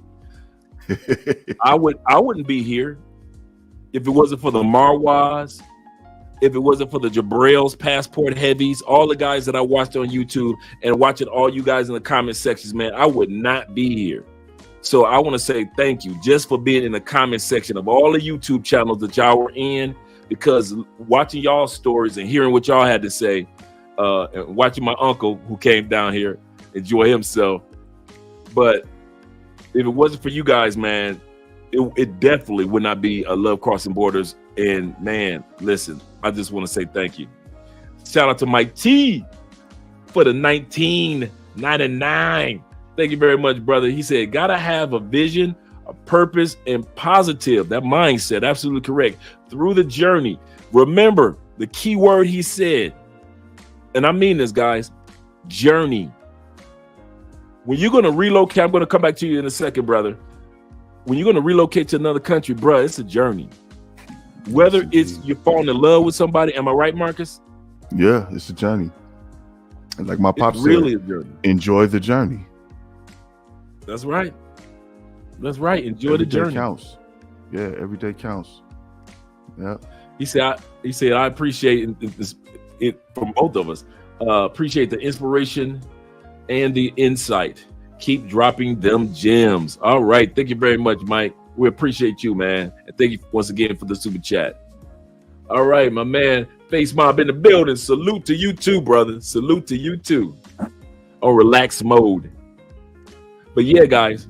So in a second, we're about to get started with talking about the banking industry. So I'm gonna end up in a moment letting you go down, because I'm gonna be pulling up information about the banks. Okay. However, okay, you're gonna take your time, because I'm about to go make a drink while you take over the show. So okay. give your closing statements or your words of encouragement, whatever it is that you want to share, the truth about DR, whatever you want to say. Enjoy yourself, because I'm about to take 2 minutes to make myself a drink in hand. Take 2 minutes, brother. What up, what up, what up? So yeah, we were talking about these long distance relationships and everything, and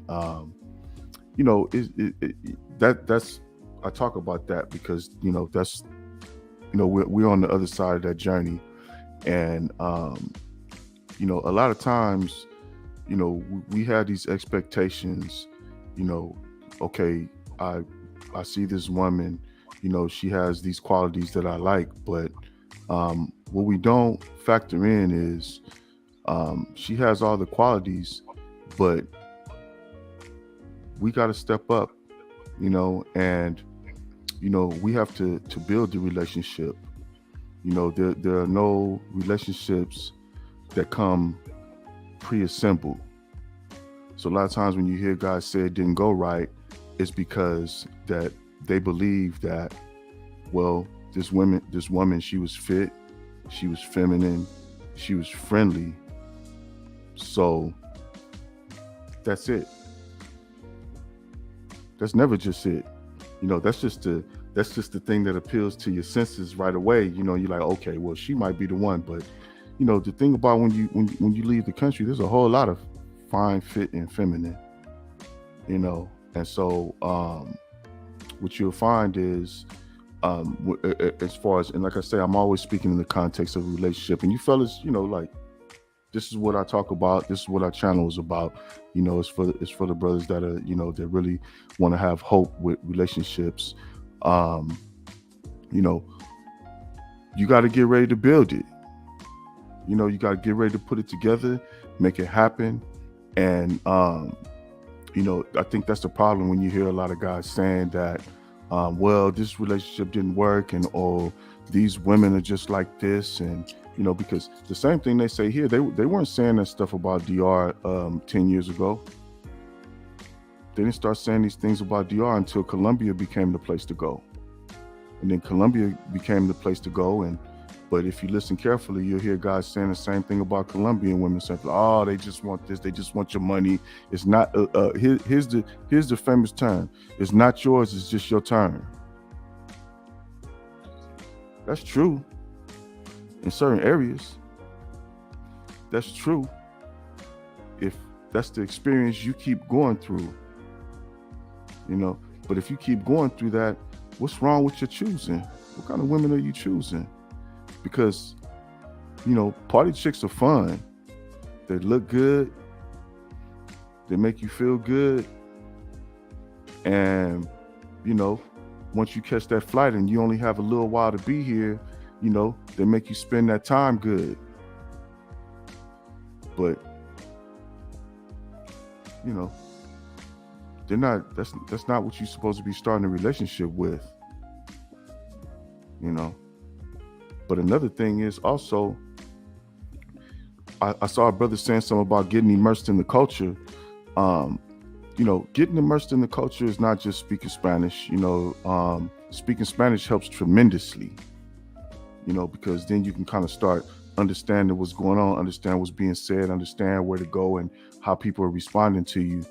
But I think the problem with when you're just coming for the weekend and you're just coming for a few days, you want to go 100 miles an hour, and going 100 miles an hour usually doesn't mean that you're taking time to go to the mall.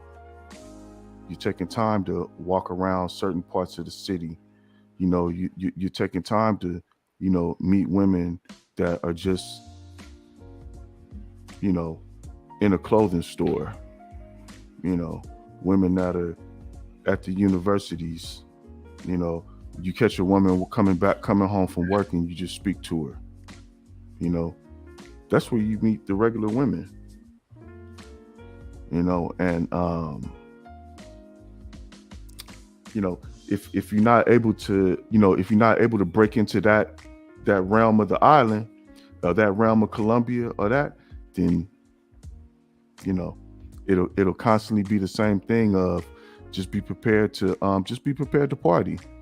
You'll enjoy it, but don't consider that to be the relationship arena. Mm-hmm.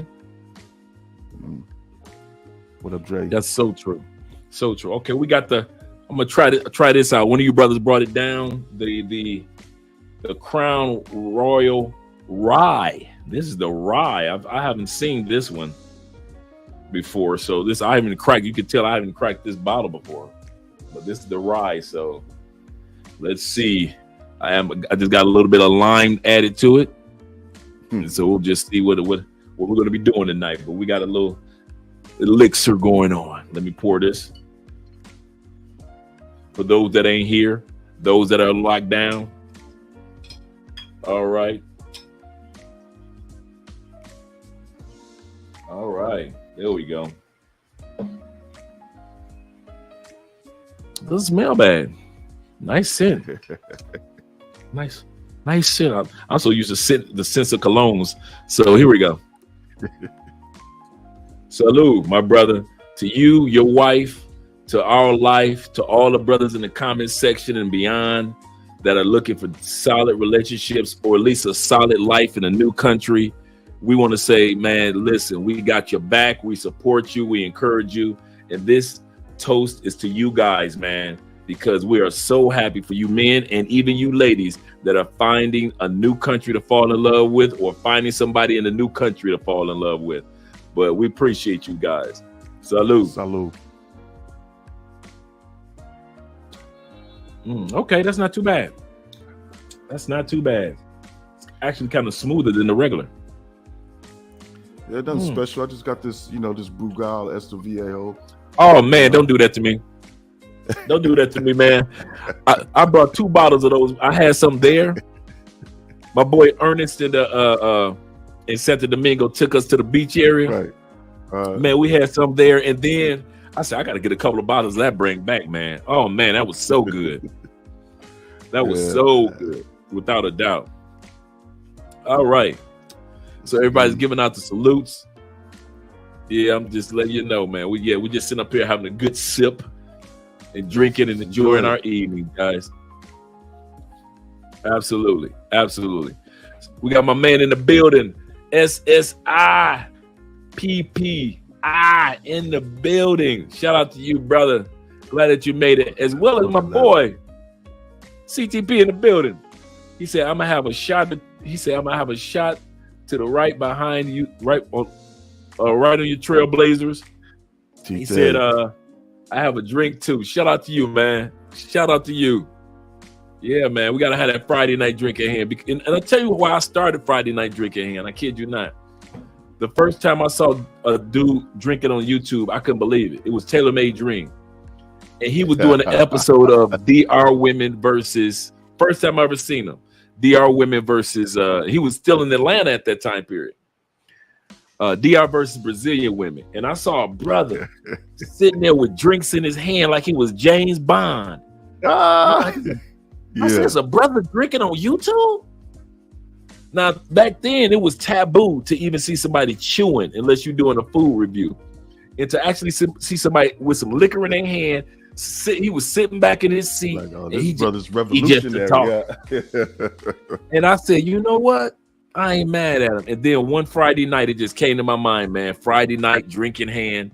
Some of us, we ain't going to the clubs and partying like that. We like our women in the daytime, not at night. I'm going to say that again. Some of us like women we can enjoy in the daytime and not always at night. Not always at Definitely. Night. Yeah, some dudes only want ladies. Just give me the night. Just like George Benson. Just give me the night. That's all they're good for is nighttime. All right, guys. We're going to get started with talking about, and I'm going to drop you down for a second. Now, if you want to hang around, I'll keep you up. Now, you can drop me down. I'm going to do what you did. I'm going to go ahead and refresh my glass and get it together. Okay, cool. And, I'll be right back. All right, cool. Definitely.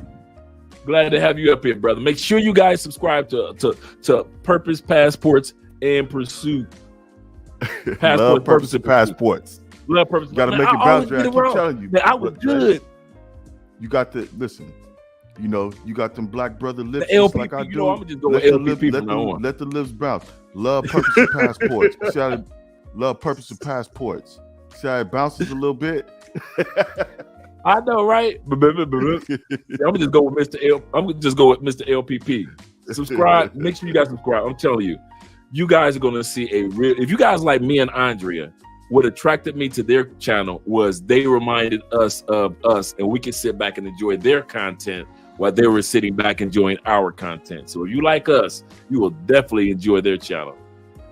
All right, let me let you go down, and we're gonna get started on this. All right, guys. When it comes to banking in other countries, I know some of you guys are interested in opening up bank accounts here in Colombia. Some of you are tired of the banking fees that you pay. Some of you just want to put some money to the side in other countries or in bank accounts that you can put money to the side in other countries. There are countries that we're going to be covering next week where you can open up an account with just your passport. But tonight we're going to talk about banks that you can open up a bank account while you're still in the States, and you can still be a part of that bank here in Colombia.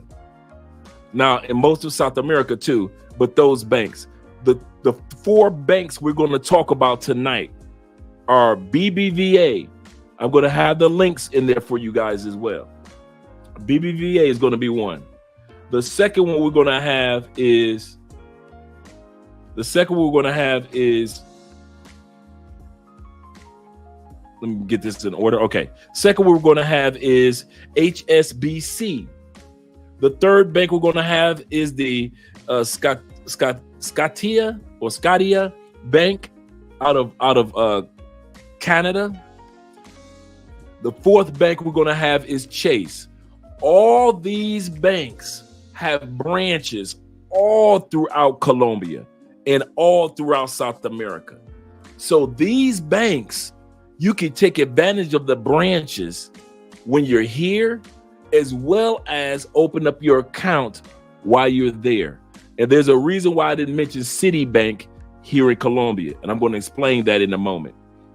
The reason why I didn't mention Citibank here in Colombia, because the subsidiary of Citibank was sold. Now it is a subsidiary of the Scotia Bank. So now Citibank is a part of the other bank. So whenever I mention Citibank, I'm also talking, whenever I mention Scotia Bank, I'm also talking, I hope I'm pronouncing it correctly. I'm also talking about Citibank down here. Yes, they still have the branches. Yes, you can still walk in and do business. Yes, you can open up your Citibank from the States. However, when it comes to coming down here to Colombia, they aren't owned by Citibank in the States anymore. They're owned by the Scotia. So we're going to hit each bank. We're going to go over to those banks right now. Going to go through some details. He said, "Is Scotia? Did I pronounce it right? Scotia? Thank you very much, guys. If I pronounced it correct, Scotia. So it's Scotia. I'm gonna let you hear. So did I say it correctly now? Scotia. Let me know if I said it correctly now. I pronounced it the same way as Andre. Okay, I got it, Scotia. Thank you very much, guys. I appreciate that for correcting me, man. You know, each one teach one. I don't know it all. Larry Perry, it is pronounced Scotia. Thank you very much. Not Scotia, Scotia.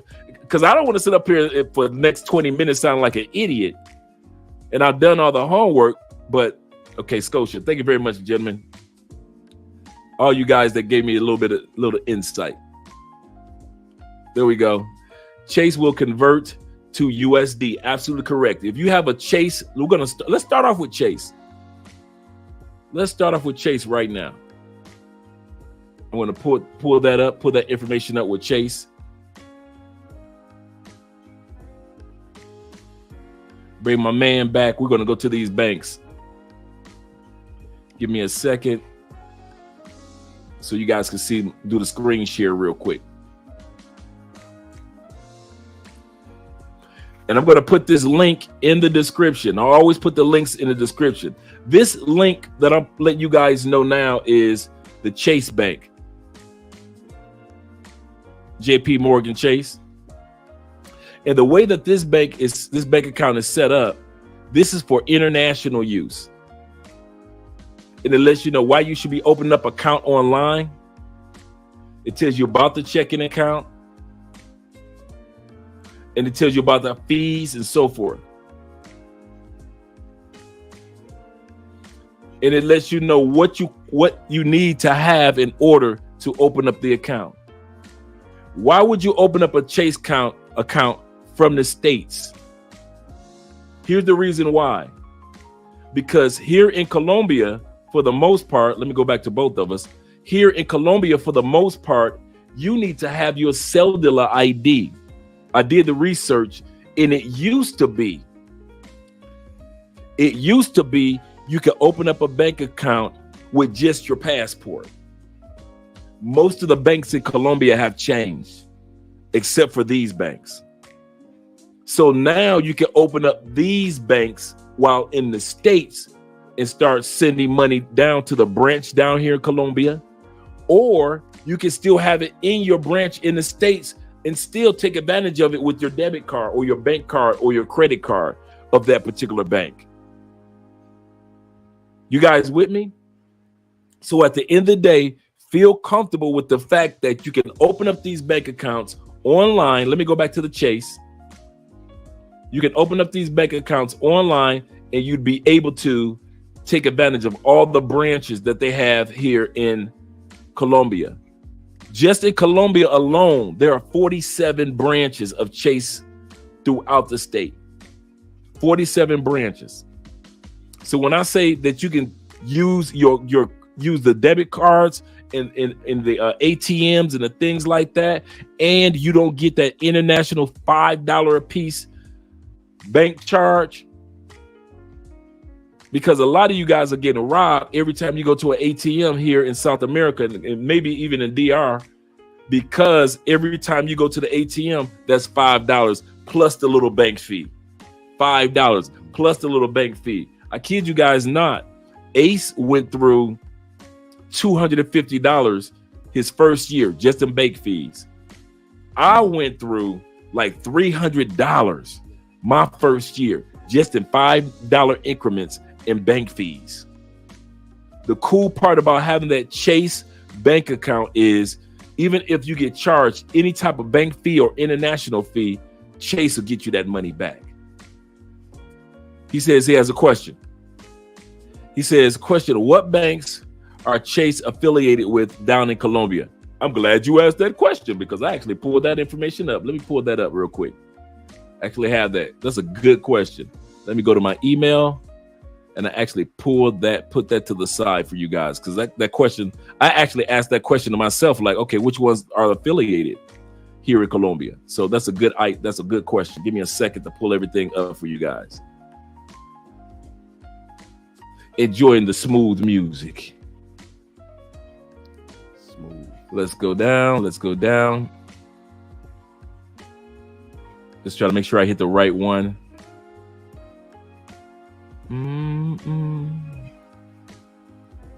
Yeah, I think that's the right link right there. All right, here we go. I'm going to pull you guys over here real quick to this screen. Colombian and U.S. banks and local correspondent banks. Which banks connect with which one? It says virtually all Colombian banks have. Let me make sure I have it in front on the screen. Let me make sure. See, there we go. I'm reading stuff. You guys can't see it. There we go. Let me pull that. That's a good question, brother. Here we go. And then there you go, Los. Good point. We're going to come back to it in a second. Because I might even share the link with you to come up as well. So here we go. Let's read this in regards to corresponding banks. Colombian U.S. banks and local correspondent banks. It says virtually all Colombian banks have correspondent banks in the U.S. I want to read that again. Virtually all Colombian banks have correspondent banks in the U.S. The following are the major Colombian banks and U.S. banks which they have correspondent relationships, like AV Villas, and that will be, which is a U.S. bank, and there would be which is a Colombian bank, and theirs is the connecting of the Banco de Ocupade, U.S. And you have Bank Colombia, and its corresponding banks is Bank of America, Bank of New York, Milan, Citibank. Now, remember, I said Citibank subsidiary was sold just recently to, I forgot how you guys pronounce it, Scotia? Yeah, Scotia. Sold to Scotia Bank. Thank you, guys. And then you have the Dutch bank right here, or Duche. I'm just messing up these names tonight. You got Banco de Bogota, which is connected to Citibank, Bank of Bank of America, and the Dutch Bank, and JP Morgan Chase Bank, and New York Milan Bank. So they're connected right here. You have Banco de Acopada, which is American Express Bank, connected from the States. Now, all these are Colombian banks. These are the American subsidiaries that you can go to these banks and do whatever you need if you have one of these banks. So each one of these banks right here have American subsidiaries. And of course, like I always do, I'm going to put the link in the description. Hold on for a second. I'm going to put that link in there right now.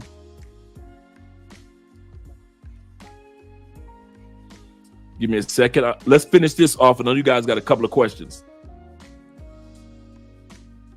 Let's go back. Let's scroll down. Regions Bank, HCBC. This is BBVA in Colombia. It's connected to BBVA New York and BBVA Miami. Why is it not connected to just BBVA in the United States? I'm going to tell you guys why. Because BBVA in the United States, most of it outside of New York BBVA or Miami BBVA, all their branches were sold 2 years ago to PNC. So if you just go online and just open up a BBVA account in the States, technically you're opening up a a PNC, unless you're opening up a BBVA New York or Miami. You don't have to be in New York or Miami, but those branches still have subsidiaries in Colombia. We got CoBank right here, and it has the connections. Like I said, I just put the link in the description. All these banks in Colombia have U.S. and some of these you're going to see repeated because, as you well know, these are mainly the main banks that are connected to, that are international, and they're connected to the banks here in Colombia. So let me go to the comments, see what you guys have to say, because I know some of you guys may have some questions.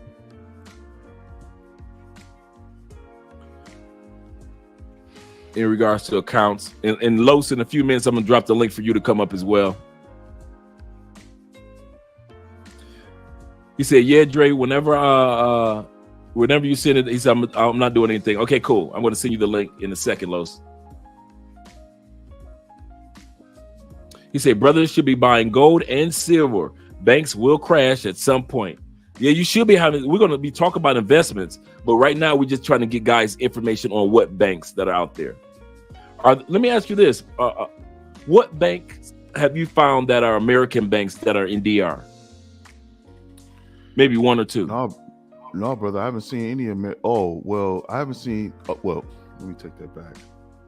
Banco Popular is, I believe that's in the States, but I don't think there's still a gap in between, the banks. It's not like if you open up a Banco Popular account in the US, you automatically have one in the DR. But I think that bank is in both. Okay, cool. Mm-hmm. Yeah. All right. He said, "Also, Dre, I have a method I use here in Colombia. He said, I could share on your stream. Maybe it's possible to help everyone. If you got some information to share, here's what I'm going to do. One random guy as well as Los, I'm going to drop the link for you guys to come up, because we're going to be talking about banking for a minute, and then we're going to go to the next bank in a second anyway. Here's what I'll do. I'm going to talk about the banks, and then I'm going to drop the link for you brothers to come up. Any of you brothers that have already done banking or any type of tips about Colombia, because I don't know everything, I want you guys to come up, take advantage of the link and share some information with us. The next bank we're going to look at is the BBVA link. Let me go over to that link. We already looked at the Chase, and I've already shared that with you. So let's see if we can get the next bank's link with the smooth sounds in the background.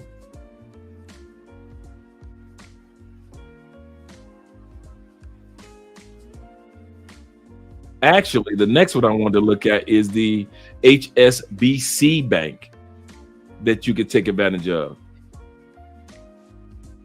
They have international and overseas accounts, even though they're in the States. Let me drop this link down here for you guys to see this article that I'm looking at as well. I think I'm the only YouTuber that drops the articles that they share on the live streams. Dropping that knowledge. So they do have I know, right? Got to share that knowledge, man. So this right here, you can open an overseas account even while you're in the States. He said, as if you never left home, and it gives you all the details. This is one of the #1 banks that I found for international use. So if you guys want to open up an international bank, a bank account that you can use anywhere in the world, this is definitely one of them, man. I kept coming across this bank on a regular basis. And it lets you know, what do you need to open up the bank account? You need your employment information, your tax information, wait a minute, while I'm talking. See, I'm talking. I need to make sure that I got you guys on the screen. Okay, let me scroll back down for a second, guys. Okay, here we go. Open an overseas account, even while you're at home. Bank as if you never left home. It says, why open up an overseas account with us? And you can do this while you're at home, and it gives you more details. How to open up an overseas account. Things that you'll need, such as your employment information, income tax, proof ID, like your passport, driver's license, so forth and so forth. proof of address, and additional documents subject to qualification status, local laws, and regulations. That's if they ask for it. And you can walk through the process right now. Just click on getting started and you can walk through the process. And like I said, this HSBC was one of the top ones that I kept coming across as far as international banking. Remember, there are bank accounts that you can open up in certain countries, but since Colombia just recently changed some of the rules, you can't open up a bank account in Colombia without a cedula. And what a cedula is this. Let me show you guys what a cedula is. Your cedula is, and I don't know what the ID is called in DR. It's called a cedula. Is it? Okay. Oh, wow. Cool. Your cedula is this, guys. Your ID. Yep. So you have to have your Colombian visa to get a cedula. It's real easy to get your ID. It's not as slow as DMV, right? So once you get your cedula, bada bing, bada boom, you can open up at any bank here. But how do you take advantage of international banks while you're still in the States? That's the information I'm sharing with you guys right now. Let's hit the comment section. He said, Andre is absolutely open to, is the ability to open up Chase account online the only limit to U.S. persons or persona? I am not from the U.S. Oh, not in the U.S. I don't think that it's limited to the U.S. I'm just assuming, Larry Perry, for those that are in the U.S. But remember, Chase is all over the world. Chase is one of the largest banking institutions in the world. So they're basically everywhere. So you don't have to be in the U.S.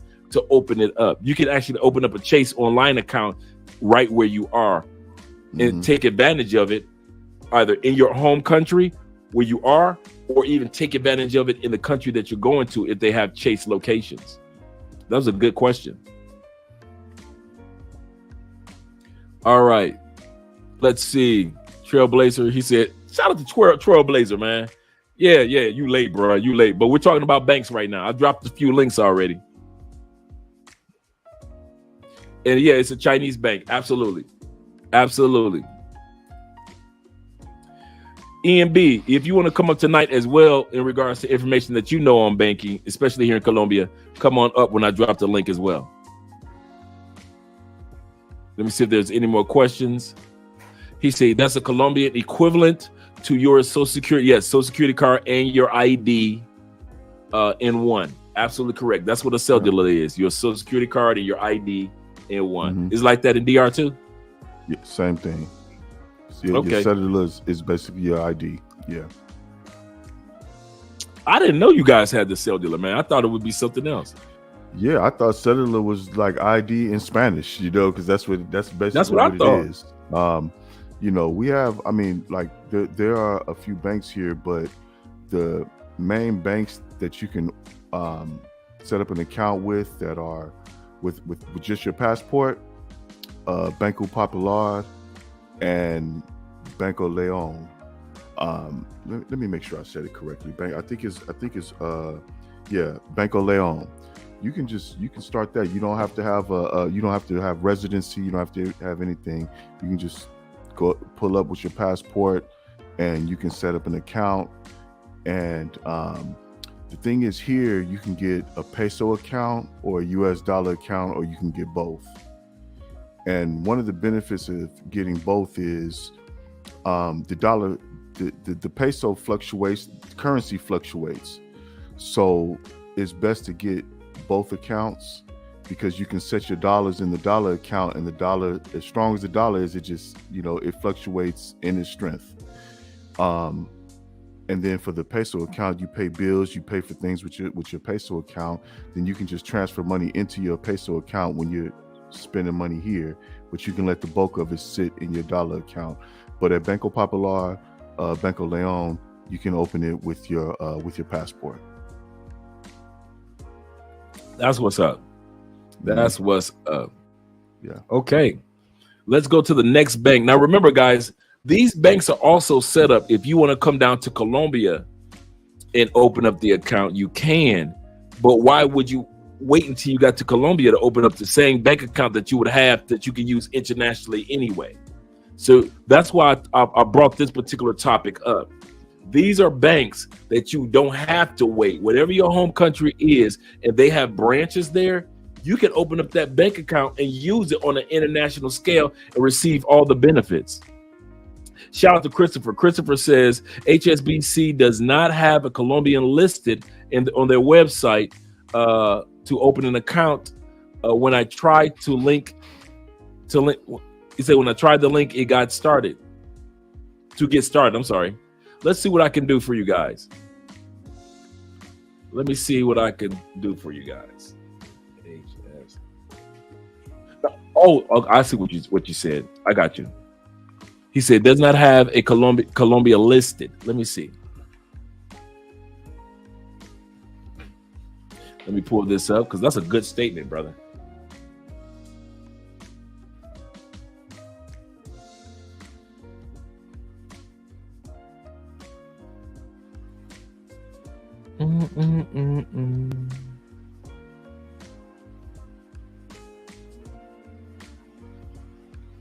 Let me go here. Sometimes I gotta translate my because I'm here in Colombia, I have to translate it into English. Mm-hmm. Okay, here we go. It says that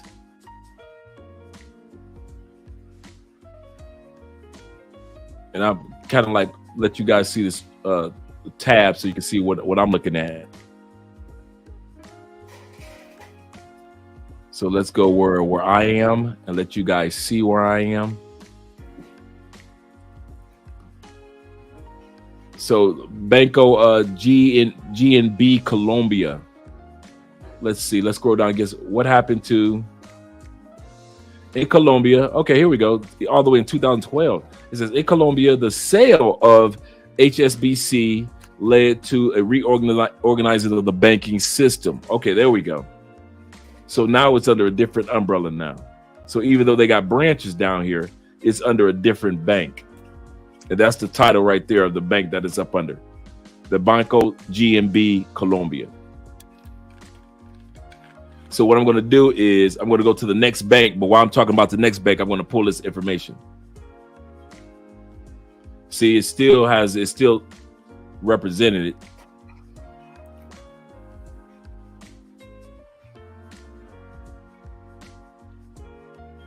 And we already talked about who purchased the bank.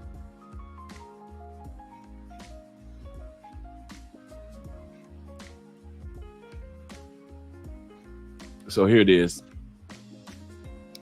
GNB. That's HSBC in Colombia.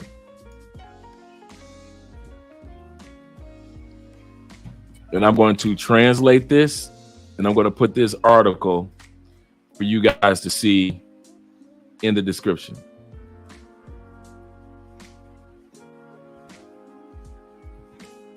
There we go. Good question, brother.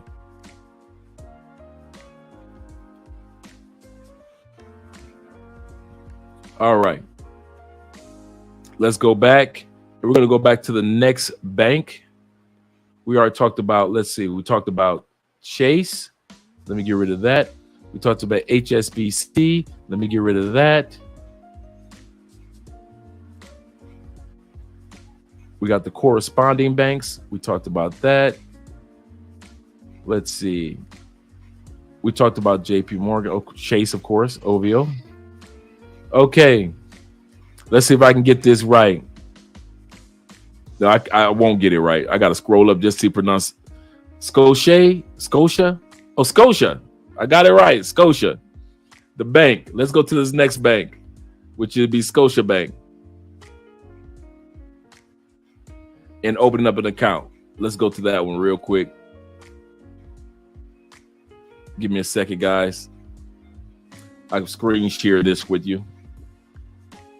In a moment, I'm going to have the other guys come up and share their information and their experience with banking here on an international scale, whether it be here in Colombia or beyond.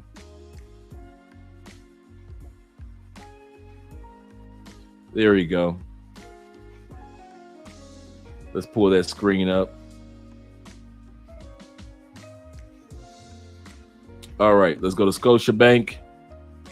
And right here, you guys can see, open up an account, open a Scotiabank international account online before you arrive. Before you arrive. It says Scotia International Accounts can help you with these particular things. And why do I need a checking account? Love how in Canada they spell checking in French. Mm-hmm. What documents do you need? Let you know what you need. And also for your checking account needs. What country are you from? Brazil, Chile, Colombia,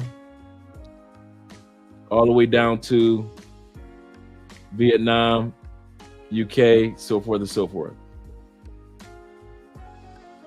So this is one of the few banks that open up in Colombia, that a person can open up while in Colombia. And the subsidiary, I see the banks everywhere.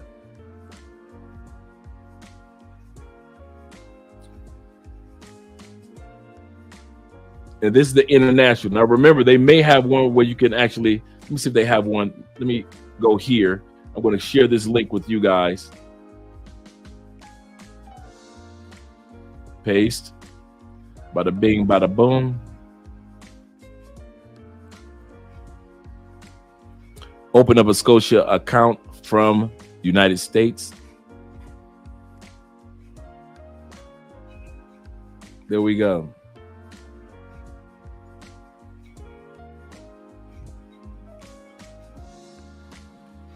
There we go. The Scotia account for those that are USD, US citizens. And I know you guys can't see the screen. Let me go over to the screen so you guys can see what I'm looking at. There you go. USD accounts overview. And I've seen their banks back home in the States, so I knew that they were in the States. No monthly fees, so forth and so forth. So I'm going to drop this link so you guys can get all this information. Once again, these are the banks that you can open up from home and yet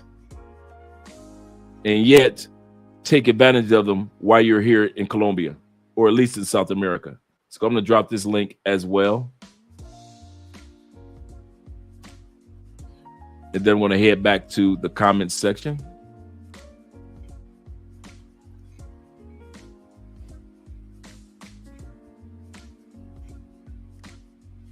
Thanks, Los.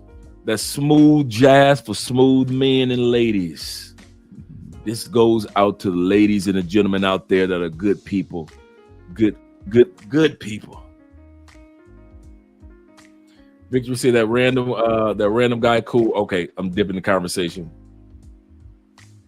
I'm actually behind too. I'm trying to make sure that I get all the questions. He said, does the US dollar value drop everywhere because of Russia and China?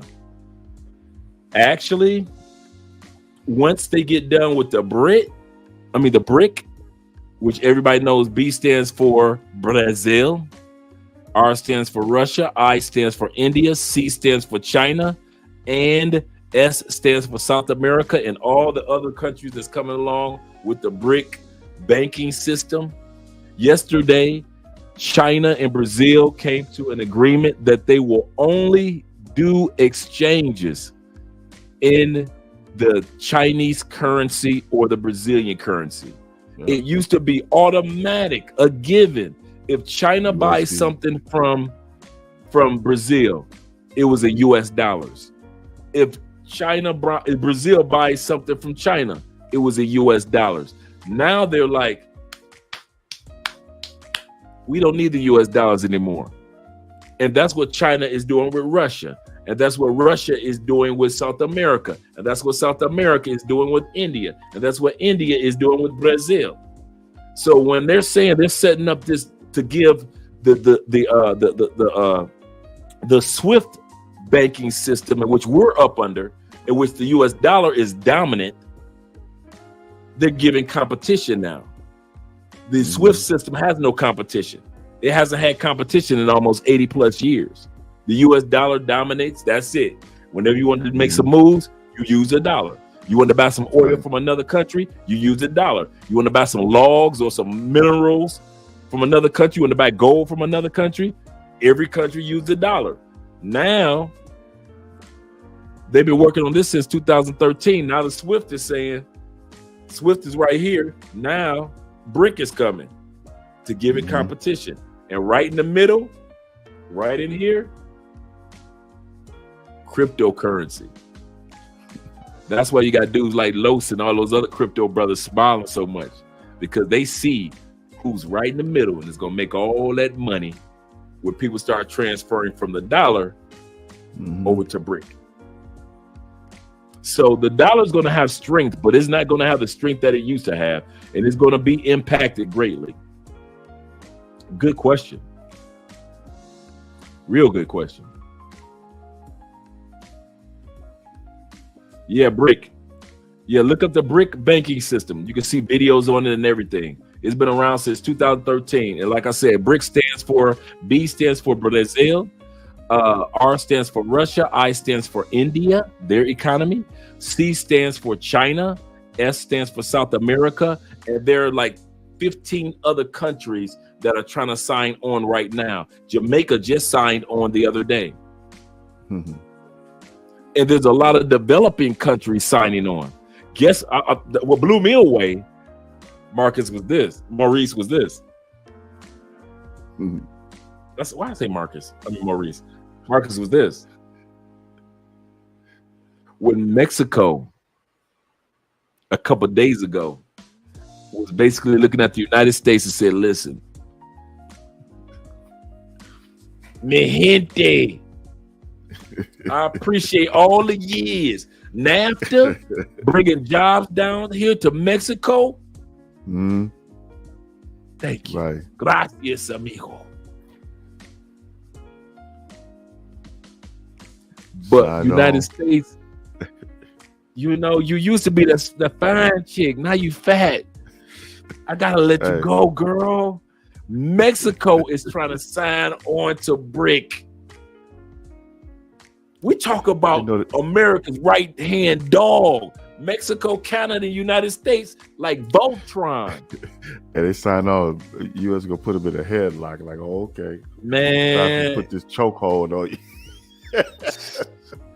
Man, dude. Hey, look, it's gonna be interesting. Mexico sign on that. It really is. Interesting. It really is. Oh, it's crazy. He said the big countries are the. It is. He said the West declining even. He said even further, and it's their own fault.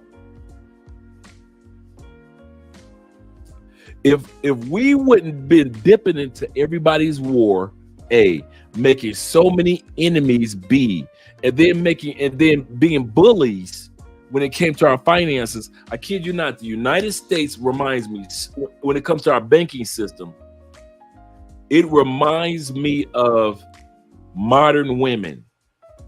Modern women since the 70s and 60s got their job. You can't tell me nothing. We making money. We divas. We rule. Who rules the world, girl? That's the United States banking system, because it had no competition. And so it could bully countries with its military and bully people with our banking, the strength of our dollar. We just were some bullies for no reason. This apart for no reasons. No reasons.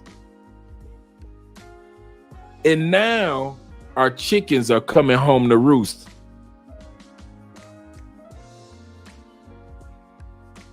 Just like the brother said, it's all fault. We kept making enemies. What are we doing in Ukraine?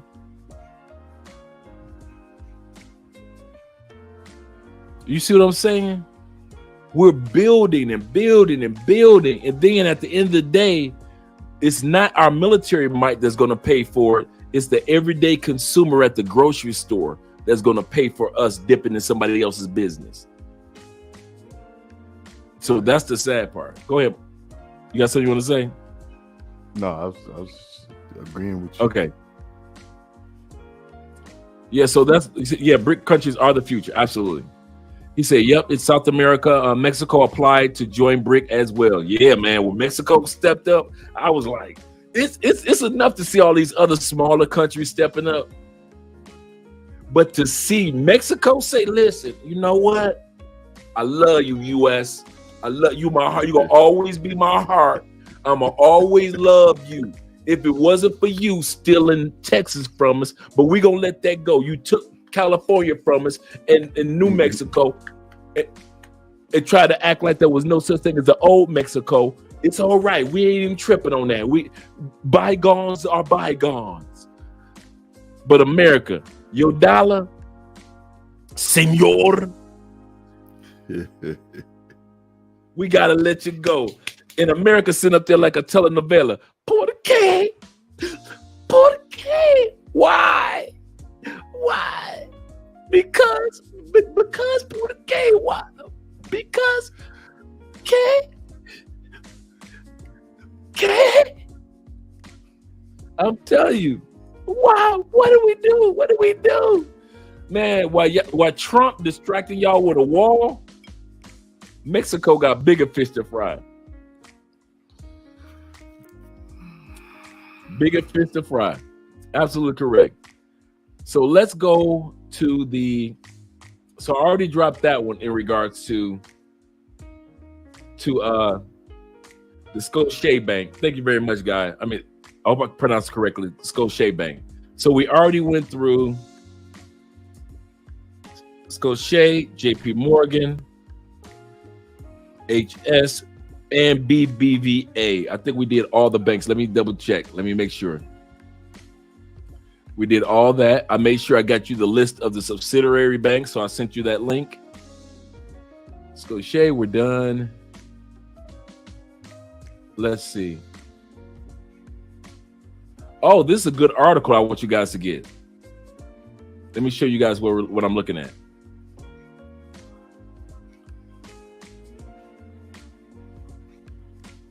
Okay. It says right here, when it comes to Citibank, that's why I didn't talk about Citibank. Let's go over to the article. It says Canadian Scotia Bank buys Citibank Colombia's retail division. So that's why I didn't mention it, because all 47 branches of Citibank, and it says more than 500,000 new clients. All of this belongs to Scotia. So I'm going to put the link for this article as well. That's why I was saying that if you're in the States, you got Citibank, that doesn't mean that you can use that bank account here in Colombia. It doesn't necessarily automatically means that. I haven't done the research if you can or if you can't, but I always try to say, don't use something here in Colombia unless, it's been tested and proven. The same thing with Banco Popular. They have Banco Popular in the U.S., but it's not. I mean, it's the same. I believe it's the same bank, but because you have a Banco Popular account in the U.S., that doesn't mean you automatically have one in Dominican Republic. They're separate. You have to open up another one in DR. Yeah. And as far as BBVA is concerned, I got the information for you guys for BBVA as well. So I'm gonna have that real quick for you guys. I don't want to hold you guys up too much because we still want to talk about the festival. We want to talk about the Afro-Colombian festival that's coming up. But right here is the BBVA. Right here, switch to BBVA payroll account, so forth and so forth. Request, what is the bank account, services, so forth and so forth. I want to send you guys this, but do remember, with the BBVA. I'm gonna give you guys this link, but remember with BBVA, this is very, very important. Let me refresh this one. It's very important that you guys remember this, that you can only open up from the states BBVA, which is Miami's or New York's. Don't just automatically go while you're in the States, go into BBVA and think that's it. You want to open up the New York version or the Miami version, because those are the only ones in the States that are still international. Why did I say that? Remember that PNC bought all of, a lot of guys don't realize that, all of BBVA for the most part in the States, except for New York and Miami divisions. So here's what I'm going to do, guys. I'm going to drop the link for you guys that are either live in Colombia and you've had to deal with the banking system and you got information, or you visited Colombia, you got some information, or you just have international banking experience, not just Colombia. So guys, feel free to come on up. Appreciate you guys coming up and sharing information. Let me close that screen right there. There we go. I'm glad that you're here with me, brother. Enjoying your drink. Once again, what you drinking tonight? I got that Bugal Extra Viejo. I mean, you know. I just said that because I want to see the bottle. Regular. Yeah, I want to see the bottle. That's the only reason I said it. This right here, this is called I think it's called a Maita or something. It's for you, and you know, in case you're drinking it in the water, you know, you can pull it out and kind of like connect it to you so it doesn't float away. You know, no. It's a net. Yeah, that's. I was wondering what that was for. You know, and it's also, you know, just to remind you, you know what I'm saying, that fishnet, you know what I'm saying, the black pantyhose, you know what I'm saying? Thick Right. You know. Man. I didn't even think of that. Kind of hold it so it doesn't float away, baby. That's what that net is for. Man, I ain't mad at him. You know, and you know what? The bottle represents DR so much, man. And it is a great drink, very smooth, very good, man, very good drink. Yeah, it is. When we had it, I ain't gonna even lie. We were at the beach, so I know exactly what you were talking about. Bro, they have so many different rums here. I mean, rum is their thing. Just like, you know, Mexico, tequila is their thing. So they have the best tequilas, and you know, tequila is it. Rum is here, man. It's so many different types of quality rum around here, and regular rums, weekend rums, and I'm partying rum. They got it. Shout out to my man Los Learn Crypto TV. If you guys haven't subscribed to this man's channel, and I say that quite often, but I'm gonna tell you something. When it comes to crypto, and I remember what I said, Swift banking right here. All right, Swift banking, which is the banking. So you see Lo's face. Swift banking is the banking system that we've been dealing with our whole lives in most of the world. Meaning that if any type of product or service will be oil, got to pay from one country to another, got to pay for it in dollars. Don't matter, even if you're in China. Whether it be clothing. I don't care if you're getting clothing in bulk from one country to another, got to pay for it in dollars. That's the Swift banking system that's been around forever. No competition. American dollar on top. In other words, the G7. Okay, you ready? G7. Now you got coming along the BRIC. BRIC's banking system is giving some competition. They say we don't need the dollar. We just be sharing and fair to each other. So how do I get my money from here? And when this is unstable and I'm scared and it's shaky and the banks are shutting down until they get this fully established. Learn Crypto TV. Yeah, definitely, man. I appreciate you having me on to come on. You know, I don't know. I like get like a rush about talking about this type of stuff and giving and giving some uplift to people, you know what I'm saying? Because we see so much BS going on every day, you know, with different sectors of life, you know what I mean? When it comes to giving, you know, stuff that actually help people, for me, it's like a straight adrenaline rush, man. So these type of conversations, you know what I mean, it definitely keeps my attention. And then especially because I get to talk to older gentlemen. Oh yeah, shout out Love, Purpose, and Passports, man. I didn't catch your first name. What up, Los? My name is Marcus, so you can call me Mr. Pro for you. Either one, you know, that's my handle. No doubt. Well, it's certainly a pleasure to virtually meet you. I heard. I heard. Shout out to one random you got that good work too. going on. We're going to know that, brother. Good to see you, brother. Definitely. And then that one random guy, shout out to you too. I just see you popped up on here, man. This is my first time seeing you too. So, you know, man, you know, I just wanted to make sure. And then, you know, always it's me and Dre, you know what I'm saying? We straight. You know what I mean, we've been knowing each other for the last 4 years. So I'm saying we got a question for you, Los. Yeah, go ahead. And this is right up your categories. It's really a statement, but it's a question. Nobody 69, he says this. He said, listen, man, bruh, I hear you. I understand. But I don't know anything about crypto or what to invest as for crypto is concerned. What do I do? This is what I'm going to tell you right off the bat, because these are the people that I like to assist. The beginner, the person that don't know nothing. Same here. You know, so because I remember this is one thing that Drake told me 3 years ago before I even started my YouTube channel, because I told him the path of where I was trying to go. Carlos, remember, you got to put it on the ground where the goats can get. Put it where the goats can get. If you don't know what that means you got to make it plain for the stupid person. Everybody has an idiot in their family. I have a lot of them in mind. So I had to make it to where when I'm developing my material content, I had to keep, how could I get the person who don't understand nothing to be able to understand it in layman's terms? So Dre had put that in my mind, and it still stick with me 3 years later as I'm still developing my content. However, for this gentleman with the last comment and the second comment behind him, and for anybody else that's in the chat, if you don't know anything about crypto, I have an ebook.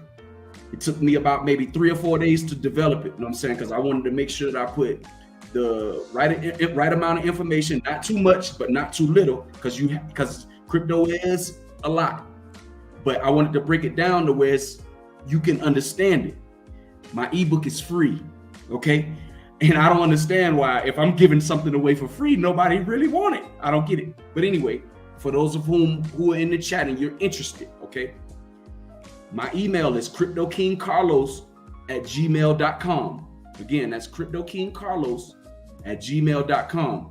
If you reach out to me there, I will forward you my ebook to help you to get started, to understand and how to get started in investing in crypto. The reason why I'm excited about this is because Dre was talking about this SWIFT system that America is under. It's an antiquated system. It's being changed right now in front of your eyes.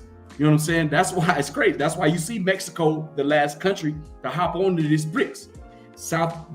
Dre, the S in BRICS stands for South Africa.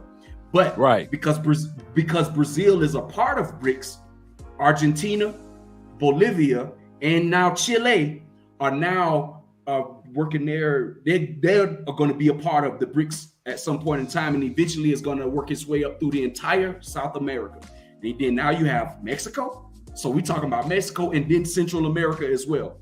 United States, you're out of gas. It's over with. And then they're replacing the SWIFT system in crypto with what they call the ISO 222. That's 20022. Listen, family, don't just take what I say just for my word. Write this stuff down and go look it up and prove me wrong, okay? I want you to prove me wrong, because it's just you ever heard of that phrase, iron sharpens iron, okay? So if I'm telling you incorrect information, then that's just gonna make me go back and revamp what I'm telling you to make sure that I get you the correct information. But right now I stand very confident in what I'm telling you, but I'm also telling you to go research what I'm telling you, okay? Just don't take what I'm saying for that's the bond, word is bond, okay? But the ISO 222 the communication for banking is going to replace this SWIFT system that is now moving and transferring funds international from country to country, business to business, etc.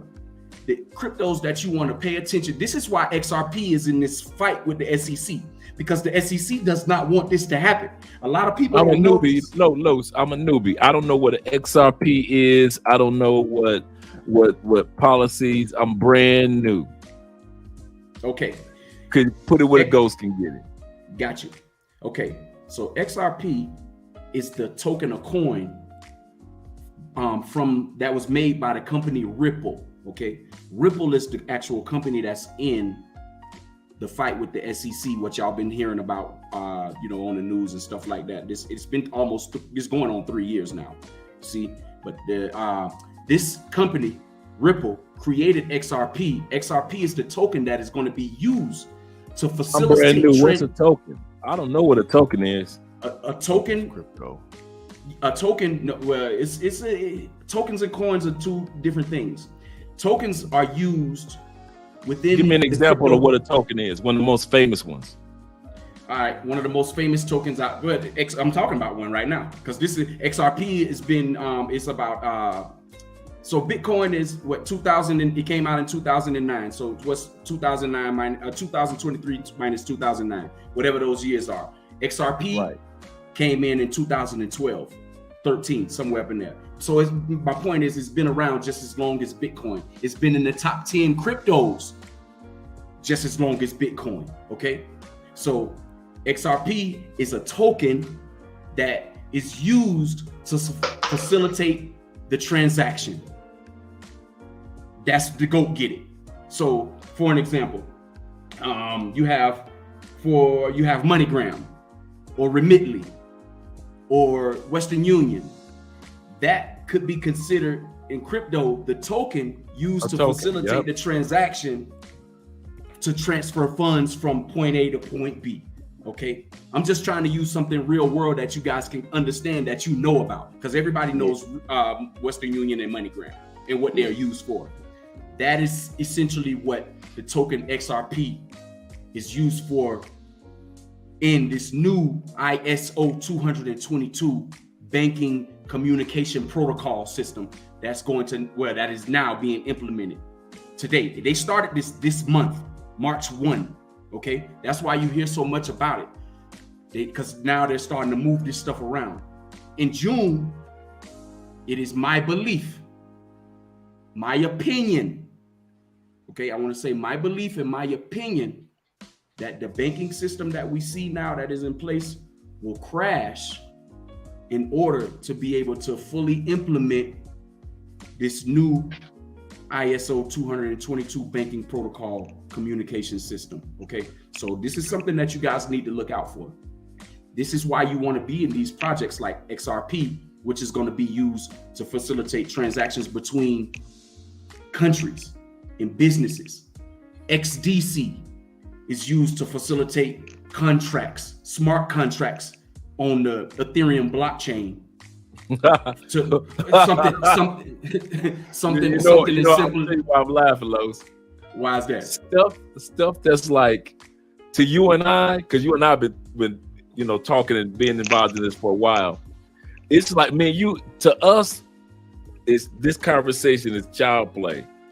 To a lot of guys, it is just like Stefano said. He said, I need that basic. I need that ebook first. CryptoKingCarlos at gmail.com. So this is what I need you to do, Los. In the private chat, put it in there so I can put it in the link. Got you. We're going to go email? Over here but in regards to the banking experience, I want you to start putting that in your mind. But we're going to go over to that one random guy. Shout out to you, brother. How you doing tonight? Hey, what's going on, man? It's a pleasure. You what's going on tonight?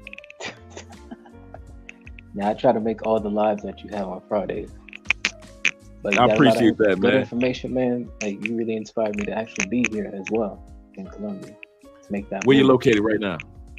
I'm actually an hour and 30 minutes away. I don't want to say the city because I don't want the pookies to find out where I'm at. But all right, I'm getting to calculate right now.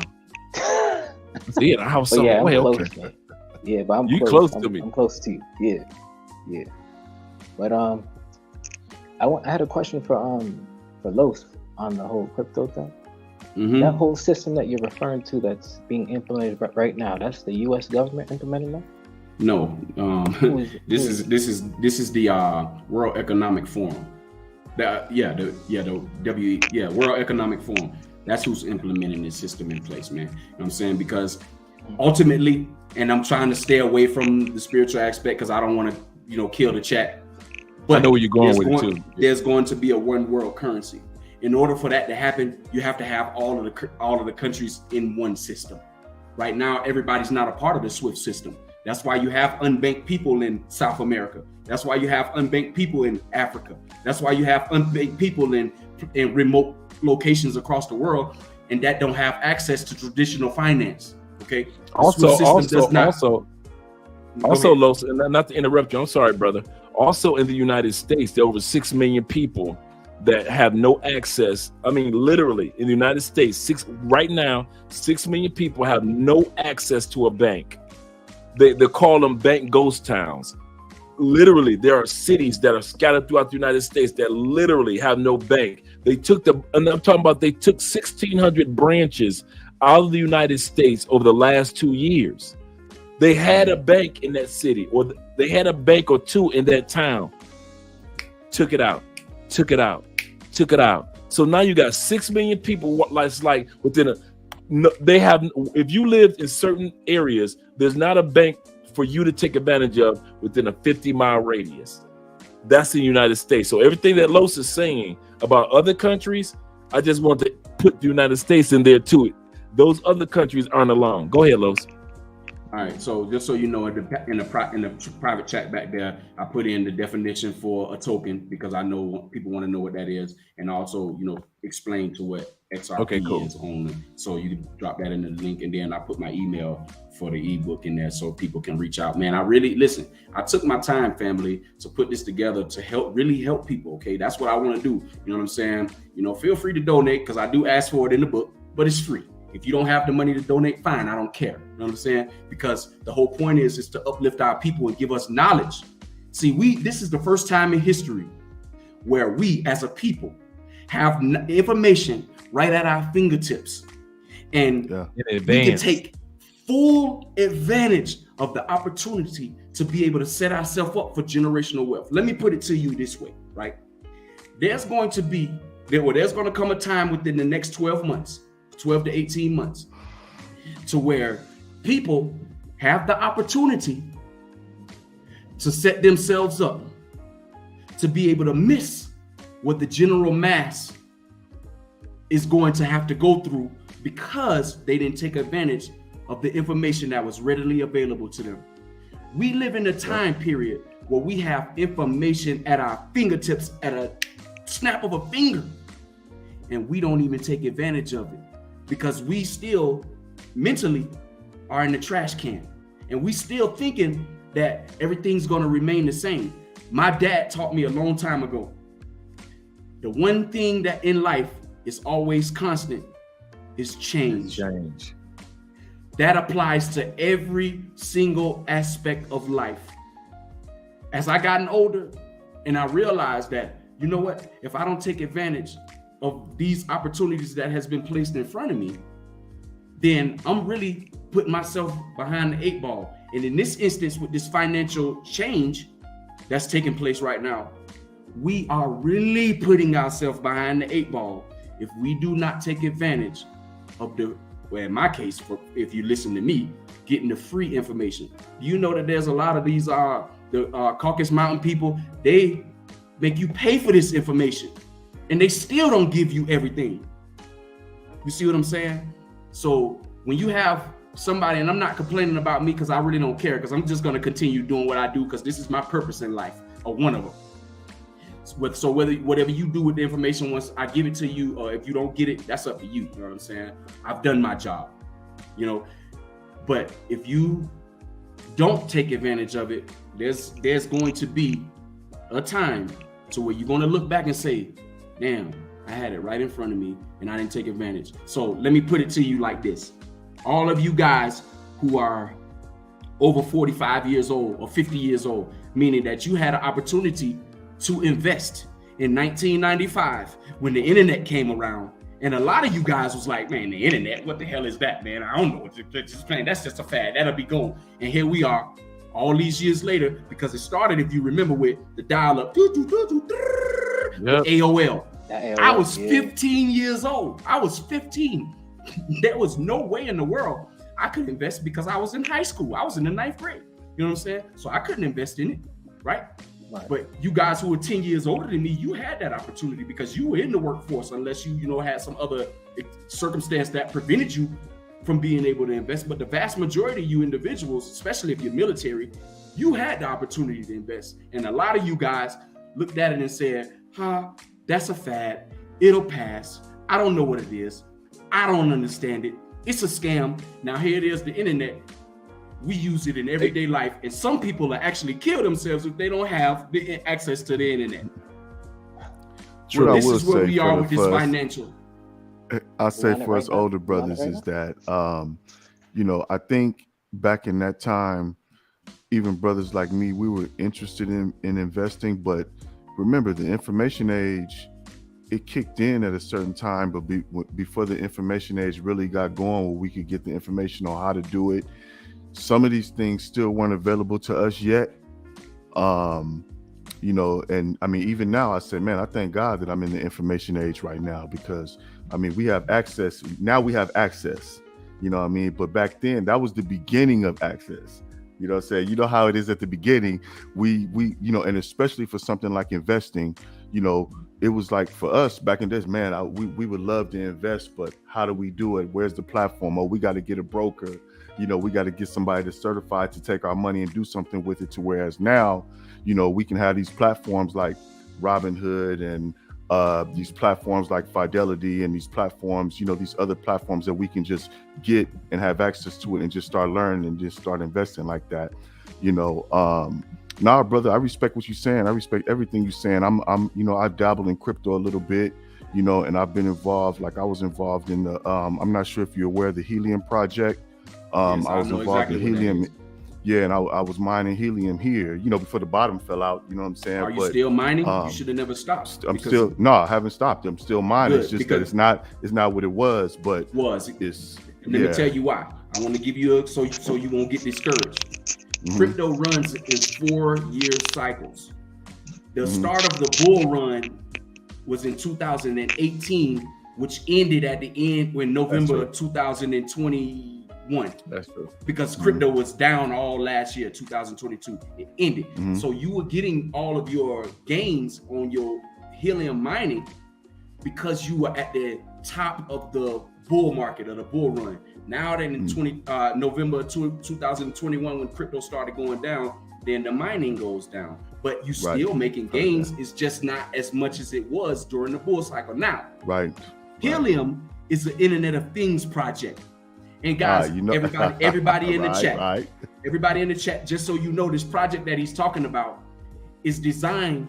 Here's something that you guys can equate it to. Those scooters that you see in those metro downtown areas in America that you use your debit card or whatever to pay for and you ride around or whatever.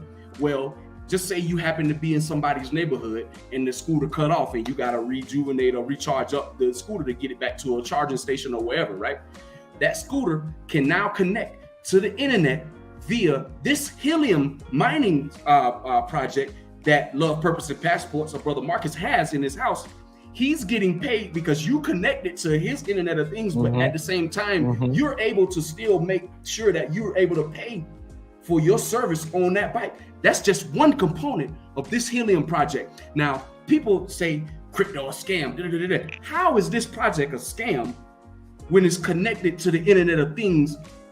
A lot of y'all got smart refrigerators. A lot of y'all got smart microwaves. You got Alexis in your house. You know what I'm saying? You got all this stuff that's connected to the Internet of Things ecosystem. And helium is a crypto project that is a part of that. And you can everybody wants to know about how can you mine helium. Lows, where the ghost can get it. See, all you professionals. Before we go to Joey, and we're gonna go. Actually, we're gonna go to Joey. Let me stop. Shout out to Joey, and we're gonna go to that one random guy next. But I want to show something real quick in regards to brick. Just real fast, I'm going to drop the article once we get done. Once I get done with showcasing this in regards to brick. And what Los was saying, that there are other countries that are coming along side of brick. So it says, I hope you guys can see this. It says new candidates or new candidate countries for BRIC expansion. Now, we already explained the difference between SWIFT and BRIC. SWIFT, meaning the dollar being dominant, hasn't had competition in 80 to 90 years, almost since World War II. So that means through the Korean War, Vietnam War, through the Civil Rights War, all the way through the women's rights war, LGBTQ, all the way through hip hop. It has not had any the dollar hasn't had any competition, to the point where President Nixon said, you know what, we're gonna take the dollar off of gold. The dollar used to be backed by gold for years. President Nixon said, you know what, the dollar is so strong, we don't even need gold to back it, because we got the SWIFT program. Now you got competition, which is the BRIC. Brazil, Russia, India, China, South America. But here are just some of the new candidates that's coming up. Look at this map. You got Brazil, but that down there you got Chile, right? I mean, Argentina down there right now, in Chile area right now. You got not just South America, you got South Africa, you got other regions all through. All these are new candidates. All these areas, new candidates. It's not just Russia and China.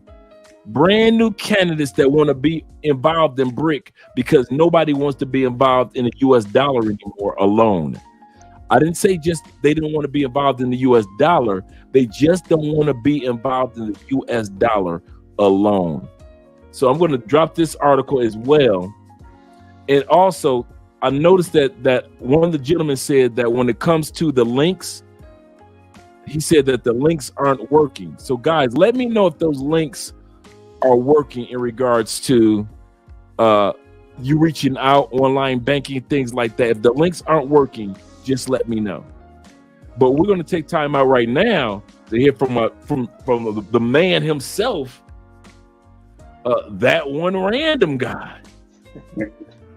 I just want to say, how you doing tonight, brother? What's going on with the panel? It's a pleasure being on. Thank you for having me, Drake. I'm subscribed to all y'all. Joey, I'm not sure if you have a channel or not. I'm not subscribed to you. No? Okay. I'm planning on trying to start a channel eventually. I just have to get some things in order first, and then I'll definitely start one, because I feel like I got a lot to share that can help out as well in the community. All right. Do you have any information in regards to a banking experience, whether it be ATM or whether it be opening up a bank account here in Colombia, or even your bank account back home, and it works here in Colombia? Anything that has to do with banking, by your experience? Yeah, sure. So I came to Colombia the first time last year. You sound a little low. Man, if you don't put some, man, this Friday night drink in hand, we in the barber shop. The doors are closed. Ain't nobody coming in for a haircut. You can hear me? Y'all can hear There me? we go. Yeah. All right. So I was saying, when I came here, not last year, but 2002 in January. Yeah. When I came the first time, I applied for a card. It's called the Charles Schwab card. Basically, with that account, you can use the funds that you transfer to it from an external account. You can use those funds to purchase stocks. But Oh, what I wow. do now, the loophole that I use is that I just use it as basically a second-hand checking account. Because with this card, once you receive the card in the mail, you can actually use this card as a debit card. I can go visit any ATM within the world, and they will refund the ATM fees that you incur. They will refund it towards your account. And which bank is this? It's a Charles Schwab checking account. Also with the Charles Schwab. Now, did you open up that account while you were in the States or while you were here? That is correct. I opened this account while I was within the States when I was actually working. So in the States. Yeah, I was in the States at the time. So it has to be done before you make the trip, because what happened with me is I did not receive the card in time for my trip last year when I came to Colombia the first time. So I got delayed, so I had to actually use, I just used cash on hand that I had planned for the trip. Because I didn't want to use the credit card, because with the credit card you can get, they charge like transaction fees, like 0.1% or something like that. And that adds up. And that doesn't include the ATM fee that you incur, like what you were referring to earlier, Dre. Okay, so you guys heard it here first. His Charles Schwab experience not only allowed you, and correct me if I'm wrong, your Charles Schwab experience not only let you open, when you open up the bank account in the States, it allowed you to be able to use it while you were investing in stocks here in Colombia, correct? No, actually, with this account, I am not investing in any stocks, but it can be used to do that. It can be used for that activity. But what I use it for is just another checking account, an international checking account, pretty much. Okay, cool. Yeah. And so if you wanted to, you could do the stocks part, but just if you just want to use it for international checking, like most of us. Correct. Okay, cool. Correct. So and then it's called a Schwab One brokerage account. That's what it's called. Okay. Officially. Here's what I need you to do. You see where it says private chat on the side? I need you to see if you can find a link or something that can allow a person to apply. Put it in the private chat so I could put it in the comments. I got you. Because that's good information for guys that want to open up that Charles Schwab account while you're and I've heard that's not the first time I've heard of it. Thanks, TW. In regards to no international fees with Charles Schwab. Absolutely correct. That's correct. No international fees, and they refund the ATM fees that you may occur while using that there you go. ATM. And I want some of you guys to know this, because I thought about this earlier today, and I mean this from the bottom of my heart. Everybody credit ain't right. I got you. You try to move to another country, you want to open up a Charles Schwab or Chase and all that. You're like, dude, I just got enough credit where I can get one of these regional bank accounts. My credit ain't tight like that. This is all a part of you being patient with your transition to another country to get your credit right. So if it take you 2 years or 1 year, or you got to hire somebody to do your credit, go ahead, take care of that, bruh. Ain't nothing wrong with your credit being wrong today to where you can't open up a Charles Schwab, where you can't open up a Chase. Come on, let's be real, fellas. I'm saying stuff that I already know. I done been there before. Just getting out the feds. I understand what it's like. But I want you guys to know this is a part of the journey.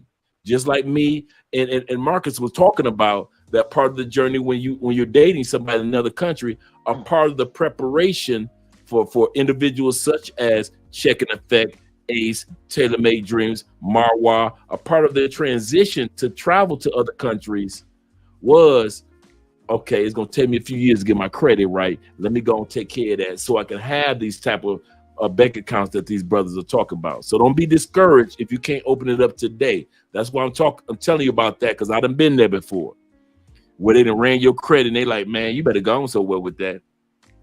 If you don't go to a credit union and stop playing, Andre. So guys, don't be discouraged. Just take care of your business and you can open up that same type of account that he's talking about. Shout out to you, brother, man. I appreciate that. This is another bank account that I believe is useful, very useful for international travel or people, you know what I'm saying, who live abroad. Is Capital One 360. This bank account allows you, and you can open it up online, because that's how I did it. I'm in Bogota right now, and I'm back and forth from Bogota to Cartagena. I don't travel back to the United States as much. Well, I gotta go back. Man, I'm dreading. I gotta go back over there. But anyhow,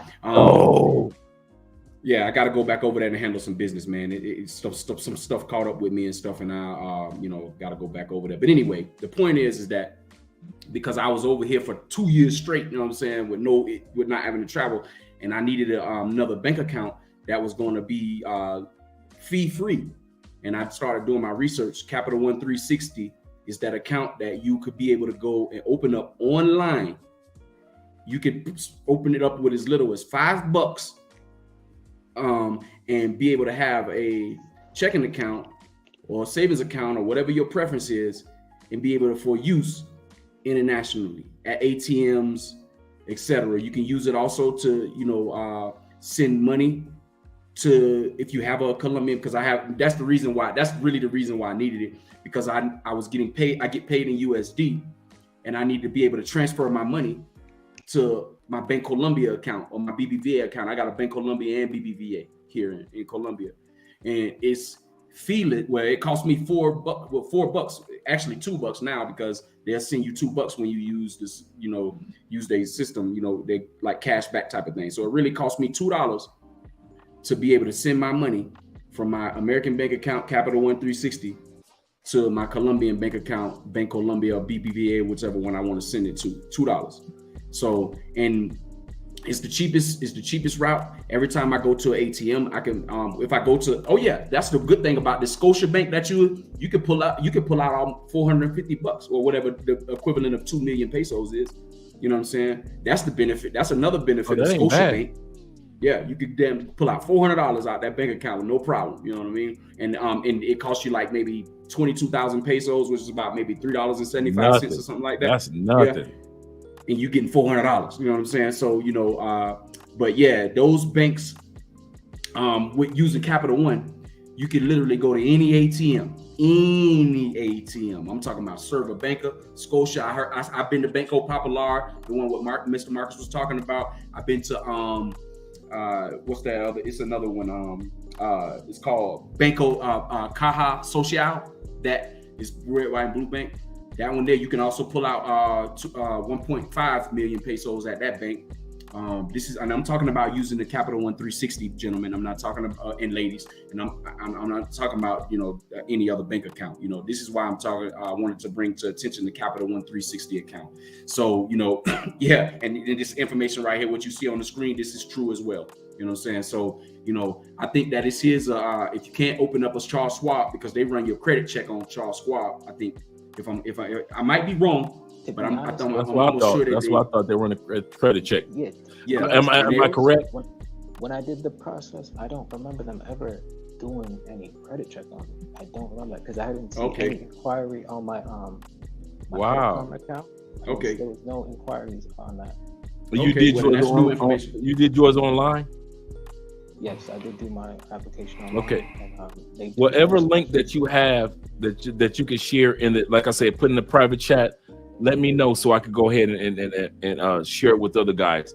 Also, Los, that particular account that you're talking about to be able to open up the 360s that other guys are saying that is a really good one, in the comment section, do me a favor, man. When you get a split second while we're talking, because I want to go to our brother right here, let me know while Joey is talking that see if you could pull that up for guys and ladies, of course, that'll be listening to this after, that they could pull that information up also. Got you right now. Okay, good looking out, guys. Joey in the mother building, man. Yeah, how you doing, brother? I'm doing good. How are you? I got Joey in the building. What you talking about? How am I? Listen, man.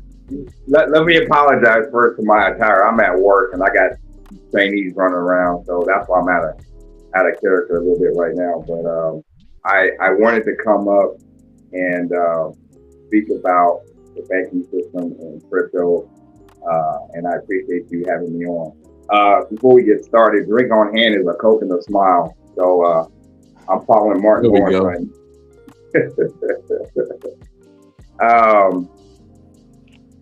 What Los was talking about, he's spot on with crypto. I'm currently banking with Chase. I've had some good outcomes with them. I also have a credit union who some of you may have heard called Right Pat. It mainly exclusive for Ohio, which is where I'm at. But had really good experience with them. But I just kind of want to share and piggyback off of Lowe's. This time in history is the best time to really seriously buckle down and get educated about what's going with the bank, and seriously think about getting into crypto. Anything new is always scary. Anything new is always questionable. But you owe it to yourself, especially the men on the channel. If you are about getting your finances and the money, Greg, you mentioned credit. This is part of it. This is another aspect of that in which you need to educate yourself. Here in the States, I think Lowe's spoke on it earlier, the Fed Now program is live. It's live. They did a pilot program in September of last year, which simply means they were just testing the system. So for those of you who had Wells Fargo, Chase, Bank of America, and you heard in the news their system went down or you couldn't get access to funds, that was not by a little blip. That was on purpose. They were testing the infrastructure for the Fed Now program. The Fed Now program is the United States financial blockchain system. There are a total of about 7 tokens that will be facilitating and running that system. Those 7 tokens are also going to run a lot of other countries' financial systems as well. In fact, they're being used because they are carbon friendly and they're going to work together. It's not going to be one crypto that rules them all, okay? All 7 of those tokens will be working together. And what's crazy is a lot of these other countries are already in place and ready to roll out over the United States. Here in the US, they're still trying to get crypto regulation in place. There's been a lot of pushback, I'll be honest, from the Dems on crypto, because a lot of Dems have their hands in on the banking sector. They get a little kickback, let's be honest. And there's been a lot of hold up on that aspect. But that doesn't stop the average guy, the average Joe, to invest. I recommend, there's a cryptocurrency exchange called Uphold, okay? It's easy to set up an account. You can tie your current banking account to it, and then you can go in and purchase whatever crypto after you do your homework, after you do your research. Do not invest anything until you fully know what you're investing in and that you're comfortable with it. So one guy had in the chat, he asked, I don't have a clue of which one to invest. Like Lo said, look up the ISO 222 token. Do your homework on those. There's about 7, and they're talking about maybe 2 or 3 more to be added. Okay. The other thing you want to do is you want to Google and look up Fed Now program. Okay. Also, to go even bigger than that, the IMF, the International Monetary Fund, is in agreement with those ISO 222 tokens. Those cats, they lend money to countries. So kind of give you a macro idea or vision how big this thing is. Those guys are in agreement with it. Okay. And so you're going to be seeing between now and definitely by the end of this year, a lot of movement. I'll give you one little quick example. And here at my job, we have fingerprint identifications to clock in. Well, when you do crypto, you have to do a KYC, stands for Know Your Customer. Photo ID, address, phone number, the whole bit. We are getting face recognition time clock this summer. Face recognition time clock. You can look them up. You can see exactly what they look like. Where when we clock in, it will literally scan our face. Why is that? It's because the digital dollar is getting ready to get released. In order for them to pay you. Go back. Don't slide that one through because I want people to realize that. And you can look this up. The digital dollar in the United States is about to be released. Yeah, when you said that, I'm like, don't people letting that slide by real smooth because y'all dudes got so much knowledge.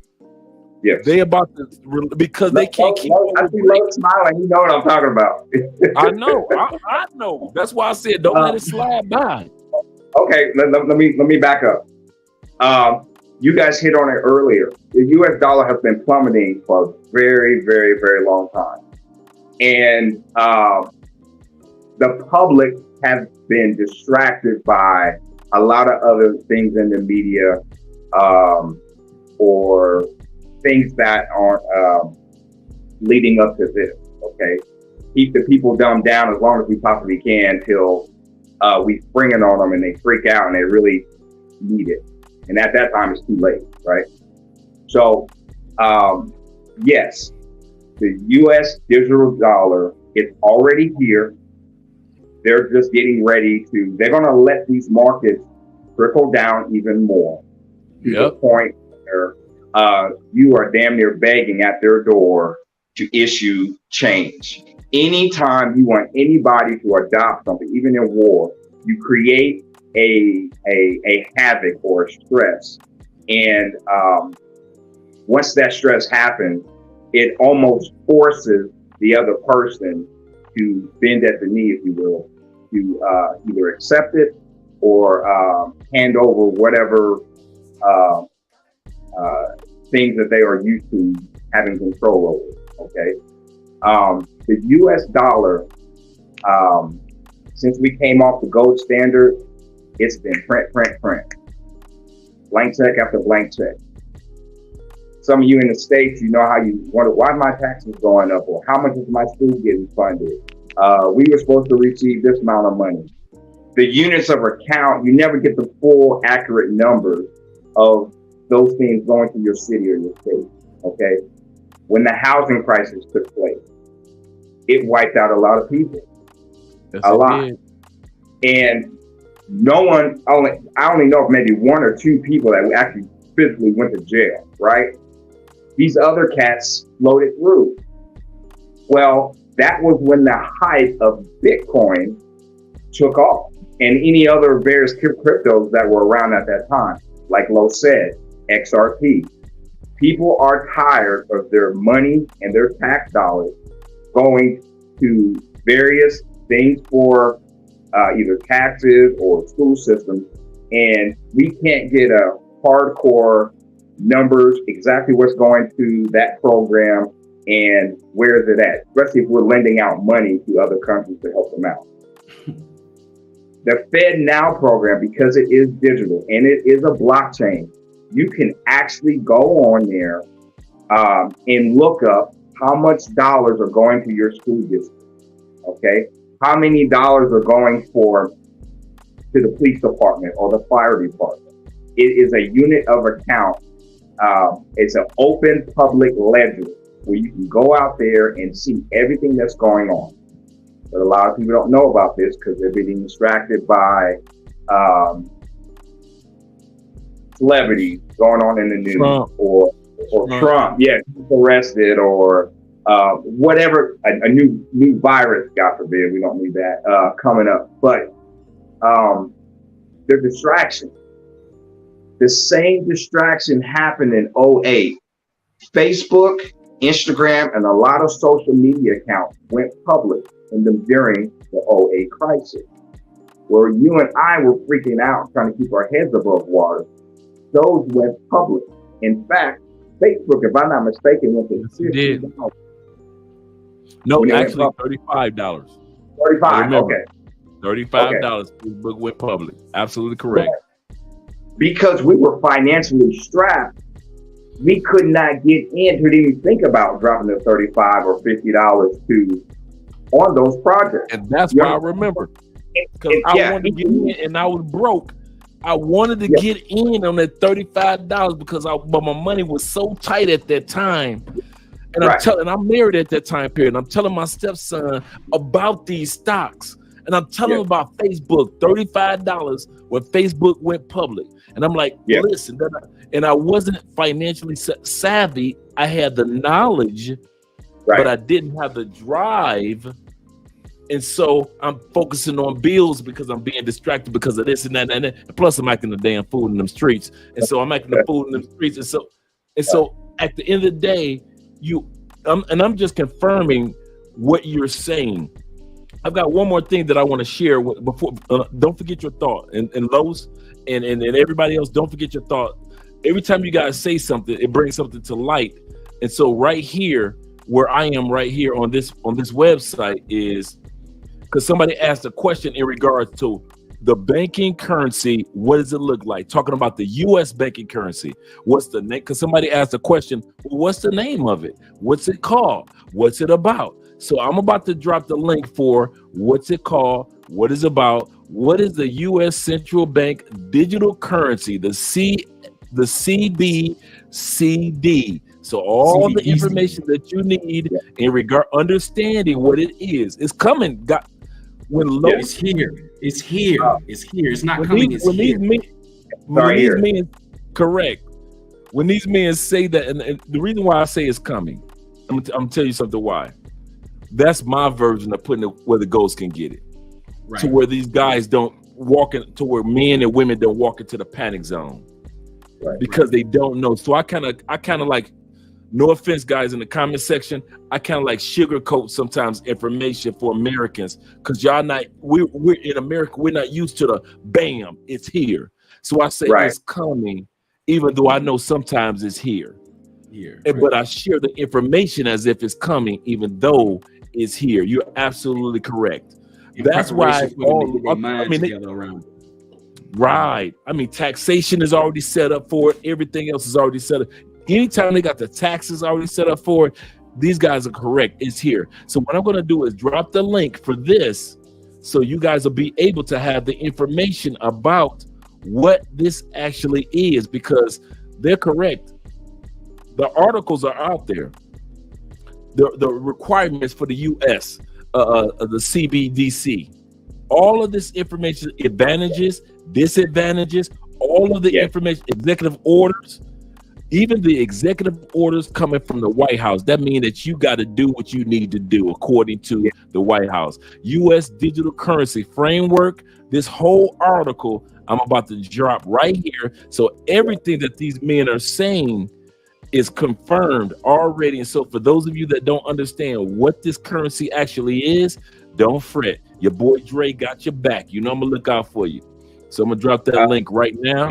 Can I tie that in real quick? I'm gonna keep it short, but I just want you guys to know, okay? Because what Joey was mentioning earlier about this digital dollar, there's a gray period, a gray area, right, before the actual CBDC comes into place, because they have to still do trials and make sure everything is working properly before they do a real mass adoption.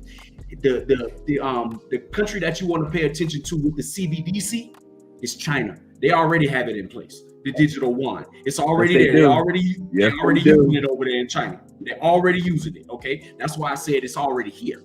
America is trying to play catch up because they don't want that U.S. dollar to lose the reserve status. Well, there's a company called Circle. Okay, Circle has created the stable coin. It's a stable coin right now, USDC. It is of my belief, in my opinion, that the USDC stablecoin that is pegged 1-to-1 with the US dollar is going to be that digital dollar or CBDC once they finally put it all into place. So this is what Joey was describing from the front, and this is what Andre was telling you right now. But there's a gray area where you can actually still make a little bit of money if you invest properly. Okay, the stablecoin USDC is used for you to be able to take your gains if you're an active trader with crypto or any type of digital asset. You use USDC right now to be able to hold on to those gains, and then you jump back into a project when you're ready or whatever, based off of your own research None of this stuff is financial advice that we're giving you guys. You need to go do your own research. We're just telling you well thought out and research information, and we're providing this for you. Okay. Again, don't forget me wrong. Don't forget your thoughts, Joey. But for a split second, I want to go over to my man, random guy, real quick, because I saw him shaking his head in confirmation. So I want to hear what you have to say. Yeah, Joey, don't forget your thought. I had a homie I was working with. He was huge on crypto, huge on it. So he was actually telling me how what he would do to make gains off it. When he made gains off of that XRP crypto and off of Bitcoin, he would transfer it to that USDC Stablecoin. What Los was just referring to, where it's a ratio of 1-to-1. So he said he wouldn't get taxed and stuff like that on the gains he made, and then he would just continue the whole process all over again. Exactly. Yeah. So That's the crypto like a boss. Crypto like a boss. Yeah. The other thing that I want to share with you guys is this, and then we're going to go to Joey. So don't forget your thoughts, Joey, real quick. They're going to be coming out real soon, globally. We're not just talking about crypto. We're not just talking about digital money taking the place of actual money. They're actually going to have money that has an expiration date. Yeah. Even digital money. Yep. Let me show you guys this article real quick. Because right now, he say, wait a minute, let me go over. My bad. I went up to the wrong one. I already gave you guys this one. Here we go. Can you guys see that? Let me know if you can see.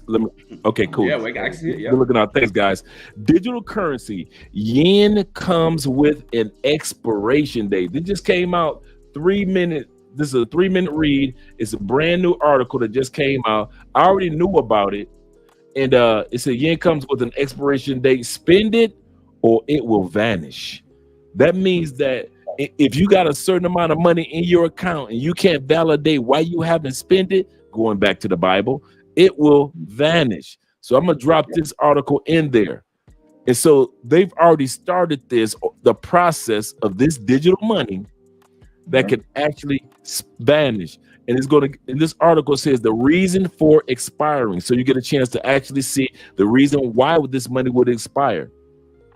So when we're talking about the world is actually going from coinage to dollars to digital, don't think that we're saying something like it's a foreign space language. We really aren't. We're one of the few channels that's actually putting y'all brothers up on game about the future. Yeah. Whether it be Marcus saying it.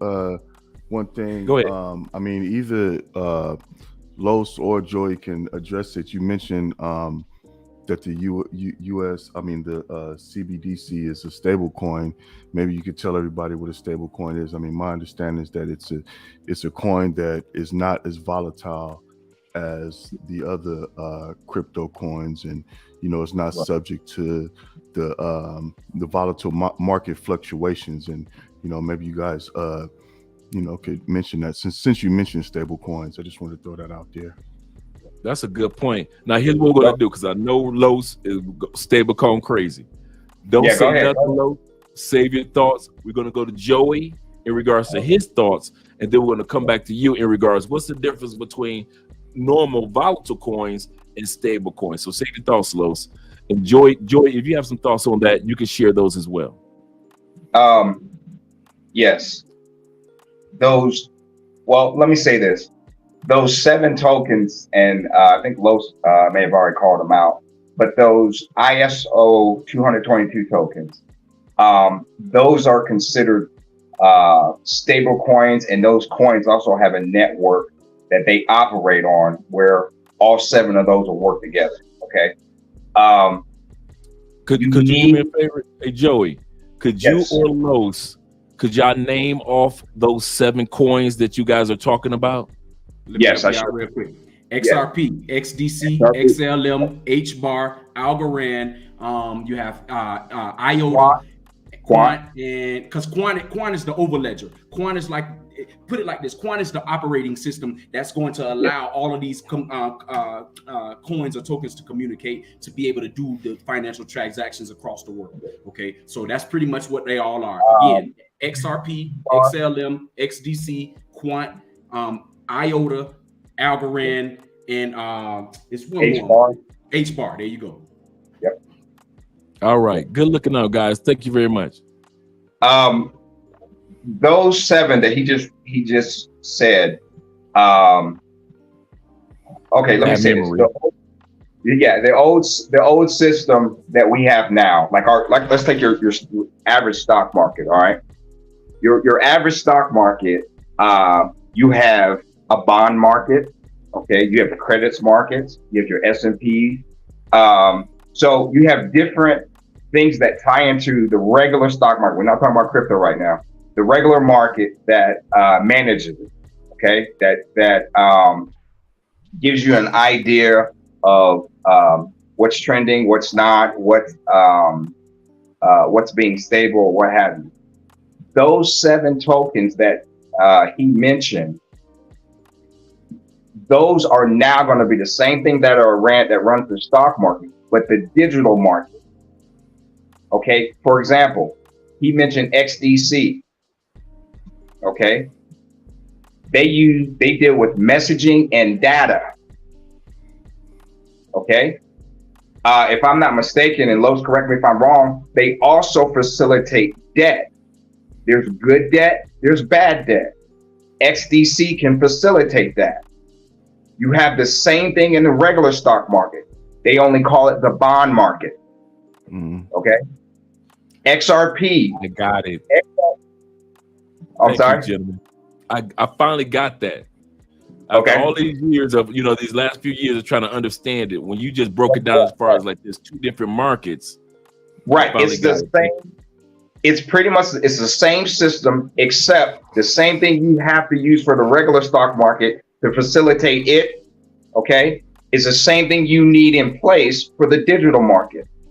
XRP is not a messaging system. XRP can facilitate transfer. It can transfer Bitcoin to the Japanese yen into silver all day, every day, but on a higher scale, like anywhere from $30 million, $1 trillion. XRP can facilitate that. Those are large money transactions. Okay. On a smaller scale, that's where XLM comes in on our level. So if you're buying a dinner for the old lady or what have you, XLM will facilitate that. You have cryptos that deal with big money transfers from bank to bank for liquidity, okay? And then you have other cryptos that deal with smaller transactions, okay? So you need all those parts in place. And again, I'm gonna plug Los's channel. Go ahead and check him out, smart brother. But you have to get yourself educated about these specific tokens because they're so inexpensive to get in. I can't, and Los knows, I can't push it. I tell guys here all the time at work, you tired of being sick and tired? Stack your pennies next to their dollars. Stack your pennies next to their dollars. Perfect example, XRP sitting at 53 cents right now. Everybody, at least I hope, has at least $5 or $10 in their bank account. Stack your pennies next to their dollar. Now, here's the beautiful thing. The banks haven't even released their liquidity. What gives crypto or anything else value is the liquidity, the money flowing through it. You talked about the BRICS nation. They're resetting their markets, right? Okay. Eventually, all markets will reset. I mean, as far as currency, everybody will be on a digital level playing field, as they say, right? Okay. Well, all those countries will go to zero. Dre, I won't owe Colombia. Colombia won't owe the U.S. Africa won't owe China. China won't. They'll all go to zero. Now, you and I still own on our student loans. We still owe on our car note and our house. Why? Because we still work. That's liquidity flowing through the system. That won't stop. You still owe on those things. Okay? Your student loan, all that. But at least if I'm going to pay on that, I'm at least going to hold the very assets that my mama, your mama, auntie, cousin, everything that they're using the system, I'm going to hold those investments that everybody's going to be using anyway, not just in the US, but globally as well. That's why it's so important, brothers and sisters. You guys need to do your homework and research on those cryptos, because this game is changing. The US is trying to hold out and play hardball. Okay? That's what they're trying to do. Don't let that slide by, because that's important. Okay. US already know brick is coming. And the US is trying to hold down and play hardball by what? By doing what? By switching over. Like Los mentioned, China right now. This is why they're doing it. This is why FedNow launched now. Had China not came out and stated that they have their digital financial system in place, okay, the US will still be sitting back. Yeah. When was the Winter Olympics? The last Winter Olympics? 2022. That was in Beijing. Am I right? Correct. Did you know China issued out their digital currency? You have people from other countries transacting in their currency at the Olympics. That's correct. Digitally. That's smooth. There was no exchanging of cash. Yes. No other time in the world to get the world ready for digital your version of digital currency than the goddamn Olympics. That's what scares the Olympics. That's what's scaring the US right now. Now, Russia's on board. Now, Russia's doing their thing a little different. They're stacking gold, but they're also in agreement with digital currency, and they're getting their stuff together. But that's the fear, like Lo said, is China. That's the fear. Where if the US takes too long, could you imagine converting your US dollars to the yuan into their digital currency? What does that do for their economy? Pump it up and put them at the superpower. Yes, it is, because your US dollars won't be worth anything. We no longer become a superpower. We come here, they go up. Okay, so this thing is bigger than just Bitcoin or Ethereum or Dogecoin or meme coins. This is way bigger. If you go out there on these exchanges and you look at those 7, I look at other projects. Like, here's one for you. This will blow your mind. We've heard about AI, right? OVO. Do you know there's AI crypto? There are cryptos that will facilitate AI programs. Oh, hey, Drake, I'm taking notes right now. Bring all us back up. Bring all us back up. Hold on for a second. Now, with our names on them, because I don't think people was reading what I had up under my name. You see what that say up under my Learn Crypto TV? And I can barely see it, bro. Okay, yeah. There. Yep. Projects. You know how long I've been singing this song? For the last 3 months. Yep. Ever since ChatGPT hit the scene, this is where I learned about ChatGPT from you. I kid you not, in our WhatsApp group. See, because my job is to stay on top of these trends. Man, that helped me out a lot, dude. Oh my God. Trust me, man. You see how powerful this tool is? My friend. Let me tell y'all something. Elon Musk just put out an article today or yesterday, and he said that you need to stop the upgrades on ChatGPT now. He said, Elon Musk said this. That's how powerful this is. Let me answer the question to the stablecoin, because you gave everybody a high level overview of, you know what I'm saying, what's getting ready to happen to everybody, and then go into the stablecoin, because I want to be able to answer that so people can understand when they get ready to jump into crypto. When they see a game and they want to, because a lot of people are, I make some money. Don't pull it out and put it in the fiat. put it in a stable coin.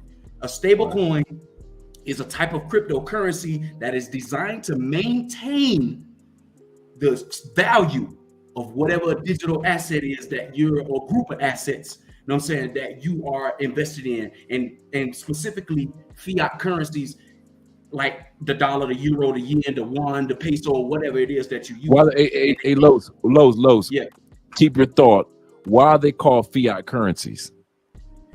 Hell, shit, it's paper currency that's backed by nothing. Okay. The traditional currencies. Yeah, traditional. And could either one of you guys give us an example of the stable currencies, or is that the ones that you gave? No, it's several of them. There's several, but the top stable coins that you will see, you have USDC, you have USDT, so that's USD coin, USD tether, and then you have DAI, which is decentralized, meaning that there's no middleman. And there was I forget the guy name. He was I'm trying to remember this project, man. Anyway, he died down there in Puerto Rico, which I think he was off. You know what I'm saying? I think somebody killed him. That's just my personal opinion. But anyway, he was on a crypto project, and that crypto project that he was working on, it'll come to me in a second because I just got a lot of random thoughts in my mind. But that DAI stablecoin was connected to that particular crypto project, which is a decentralized stablecoin. All right, so those are the top 3 stablecoins in cryptocurrency. Again, that's USDC, USDT, and DAI, DAI. That's how you spell that.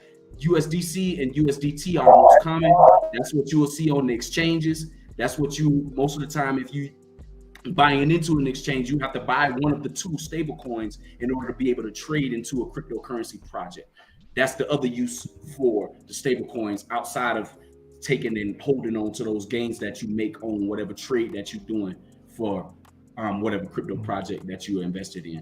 So again, I'm gonna say that again. There's 3. The top 3 stable coins: USD coin or USDC, USDT or USD tether, and DAI, DAI. Okay. So all right. Before you go any further, we're gonna do the super chats real quick. Shout out to my man Stefano in the building, letting us know. He said this is pure poetry, information sharing and networking at its finest. Yes, sir. Listen, y'all see me with my I ain't stupid. I ain't one of them brothers that's, you know how my motto is, why should white men have all the fun? Shout out to my white brothers, just like in the words of the book, Reginald Lewis, the first black billionaire. Why should white men have all the fun? So I'll have my pen out. I'm learning. I don't know if y'all got y'all pens out to try to learn, guys, but I really do, in all sincerity. So shout out to Stefano. This is great. And also to my man, Cool in the building, the coolest cat of all time. Let me lower my voice. Let me get cool with it. Because the brother gave the tui. I remember the tuis. He said, fellas, how do you feel about polka dots? Okay.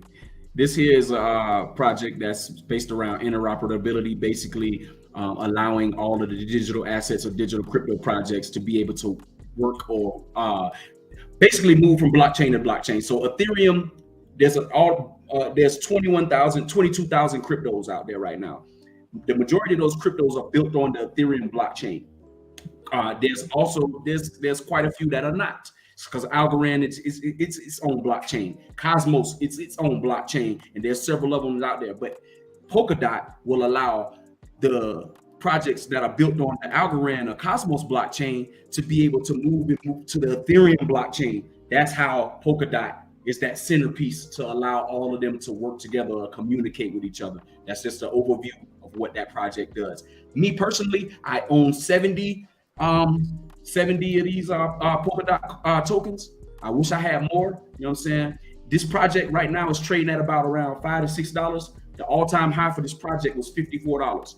So if you invested into this project, you put you $1,000. If you had $1,000 to invest and you put it in there, you're guaranteed.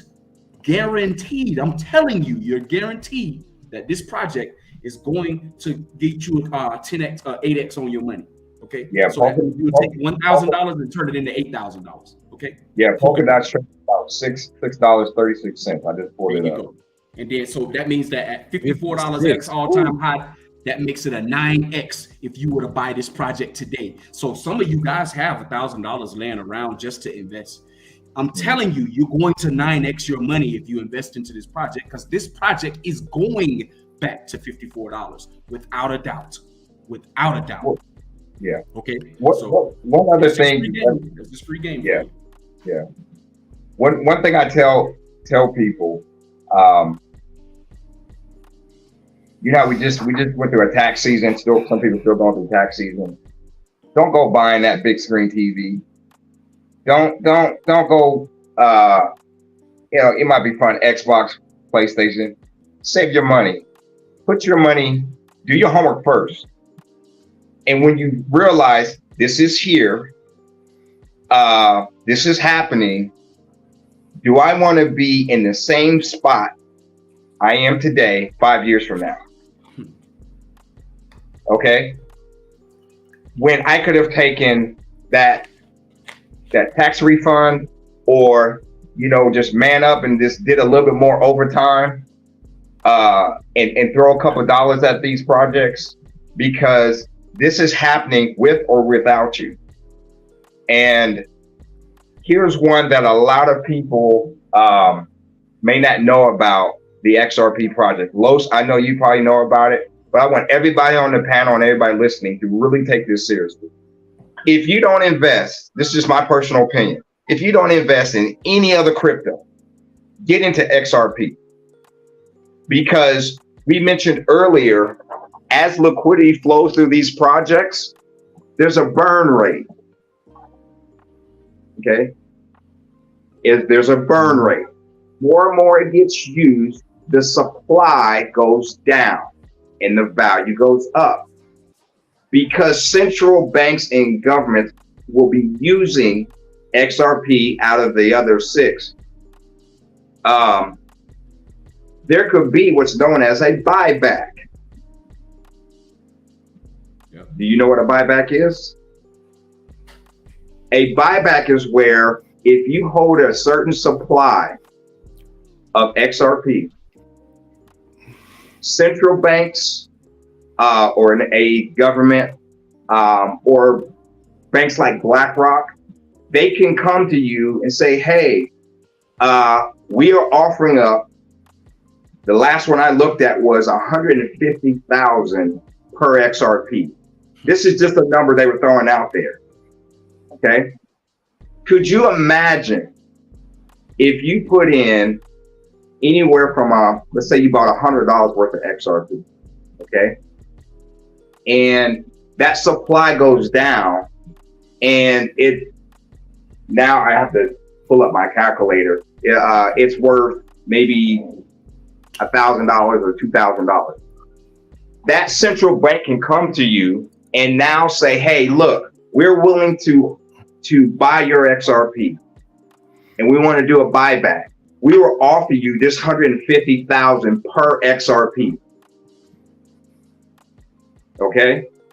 So when the demand gets high and that supply gets low, and it's one of the dominating factors that's helped facilitate transaction, and if they really want to buy it back, they can offer that up.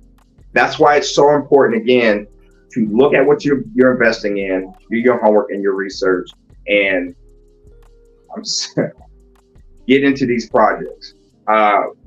XDC right now, I think it's what, 4 cents? Yep. 4 cents a coin. Yep. Man, you got 4 cents in the couch. And XLM like is 8 cents. And XLM is 8 cents. XLM is 8.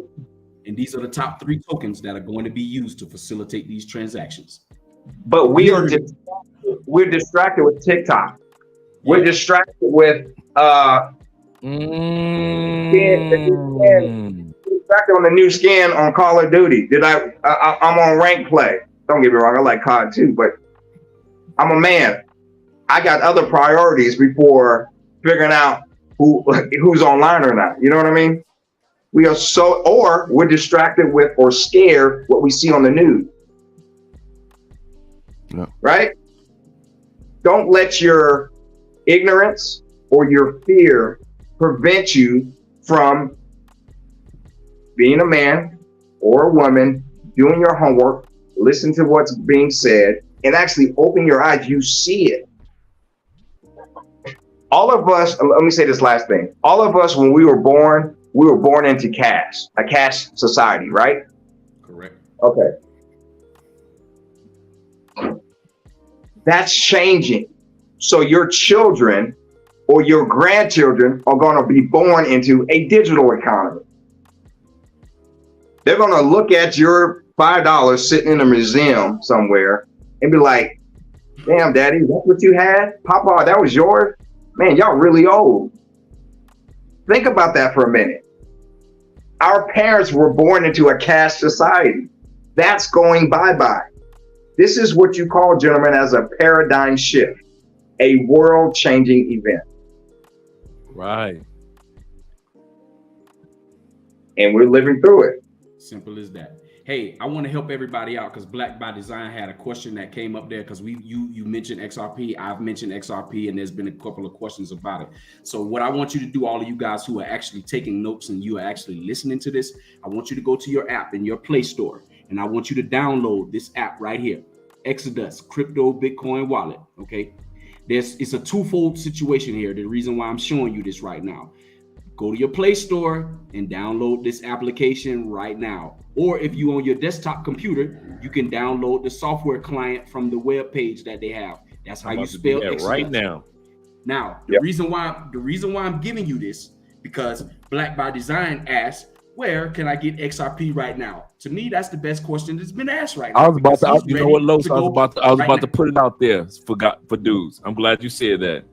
So now, inside of this Exodus wallet, the reason why I'm telling you about this particular wallet, because it's a cold storage wallet, meaning that your crypto is not on an exchange. You own the private keys to this wallet, okay? Because when you get ready to set it up, it's going to be like, I think it's a 12-word phrase. You're going to want to write that down somewhere. Don't be 12-word phrase.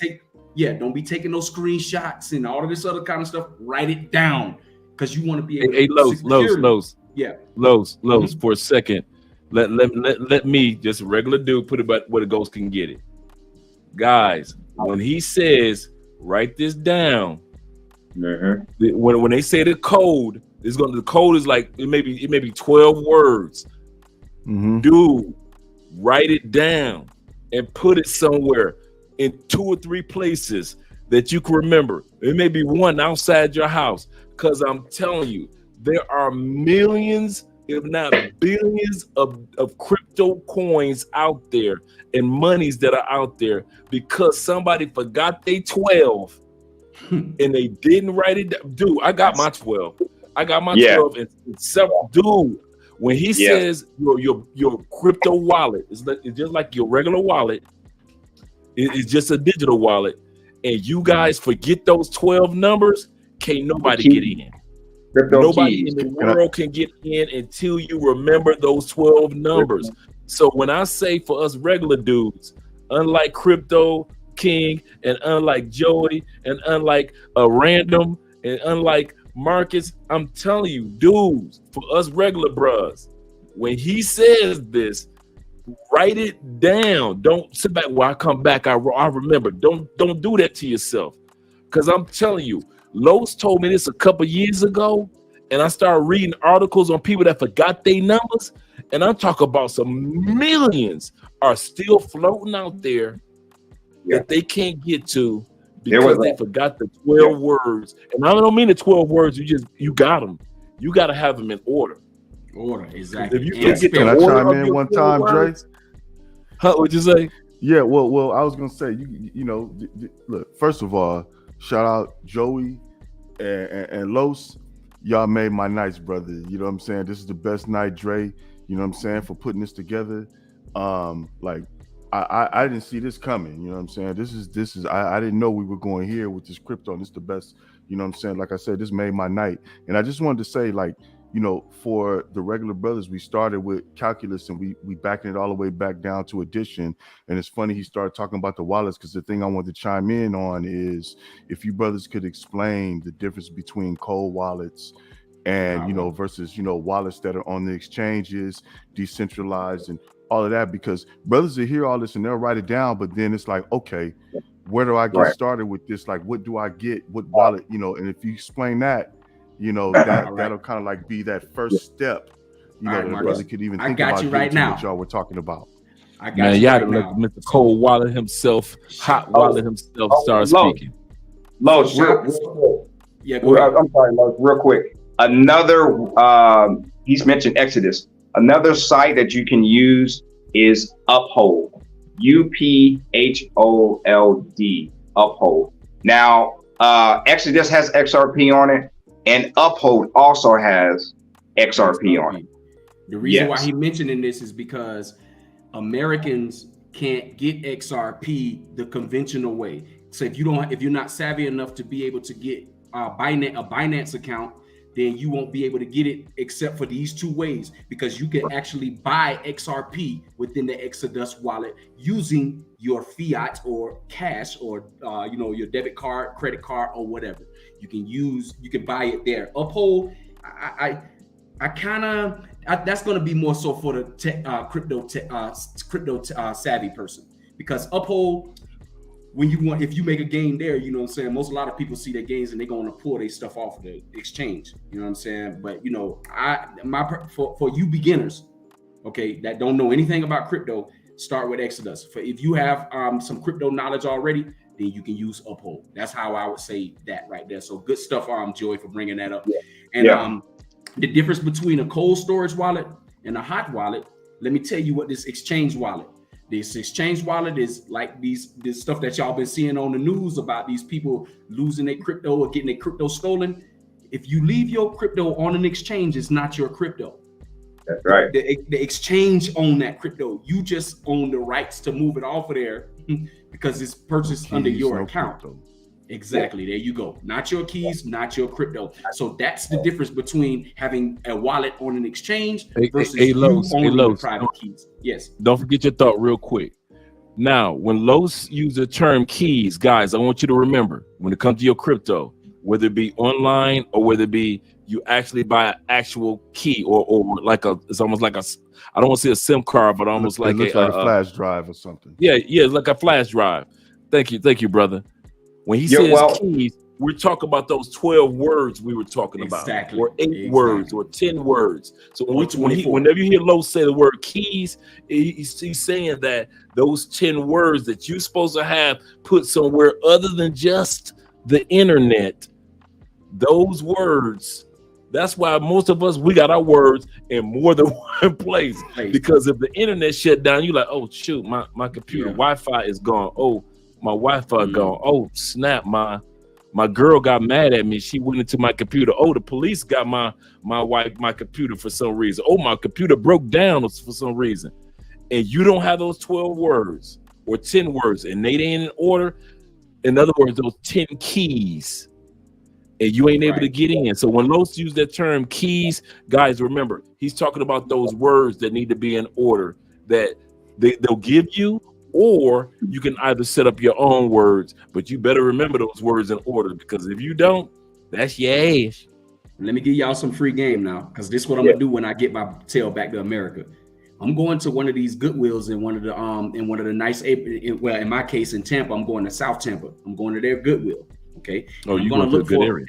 Yeah, and I'm going to look for a couple of these computers that they gave away, and then I'm just gonna go in those hard drives. And I'm going to look to see if there's crypto wallets there. I'm going to do that. Okay. Because people, exactly, man. Listen, man, because people are not smart. You know what I'm saying? They don't think. You know what I mean? They just give their stuff away. And you know what I mean? And then, because some of these computers, you can just go right in there and it's going to be open because people leave this stuff on their desktop. That's why he's telling you, he's reiterating to you, meaning Trey, to write it down. Okay, don't put this stuff on your computer, because you're gonna have somebody like me that's gonna go and snag your crypto because you weren't savvy enough to keep it off of the computer. Okay, I'm just letting you know. Okay, so be smart about what you're doing. Right. When you open up, gentlemen, when you guys open up a digital wallet, a crypto digital wallet, after you do what's called KYC, okay, and that's a standard no matter what cryptocurrency exchange you go to. Okay. Once you do your KYC, name, address, phone number, all that. Once you do all that and that gets cleared out, And usually there's a verification process. It takes usually about 24 hours. And you'll get an email and saying that on Exodus or Uphold, you have been confirmed. After you do that, okay, there's another little security thing called like Google Authenticator, okay, that you have to go through. It will show you on your screen your actual keys. Now, your keys are anywhere from 12 to 30 characters, okay? Do not take a photo of it, okay? No. Write it down. It's old school, but laminate it. Laminate. Go take it to your library. Get it laminated, okay? Well, if you don't preach. Hey, I might put my coffee down and. I learned that from Low say Dre. Yeah. Laminated. Hey, great minds think alike. You know what I'm saying? Oh yeah.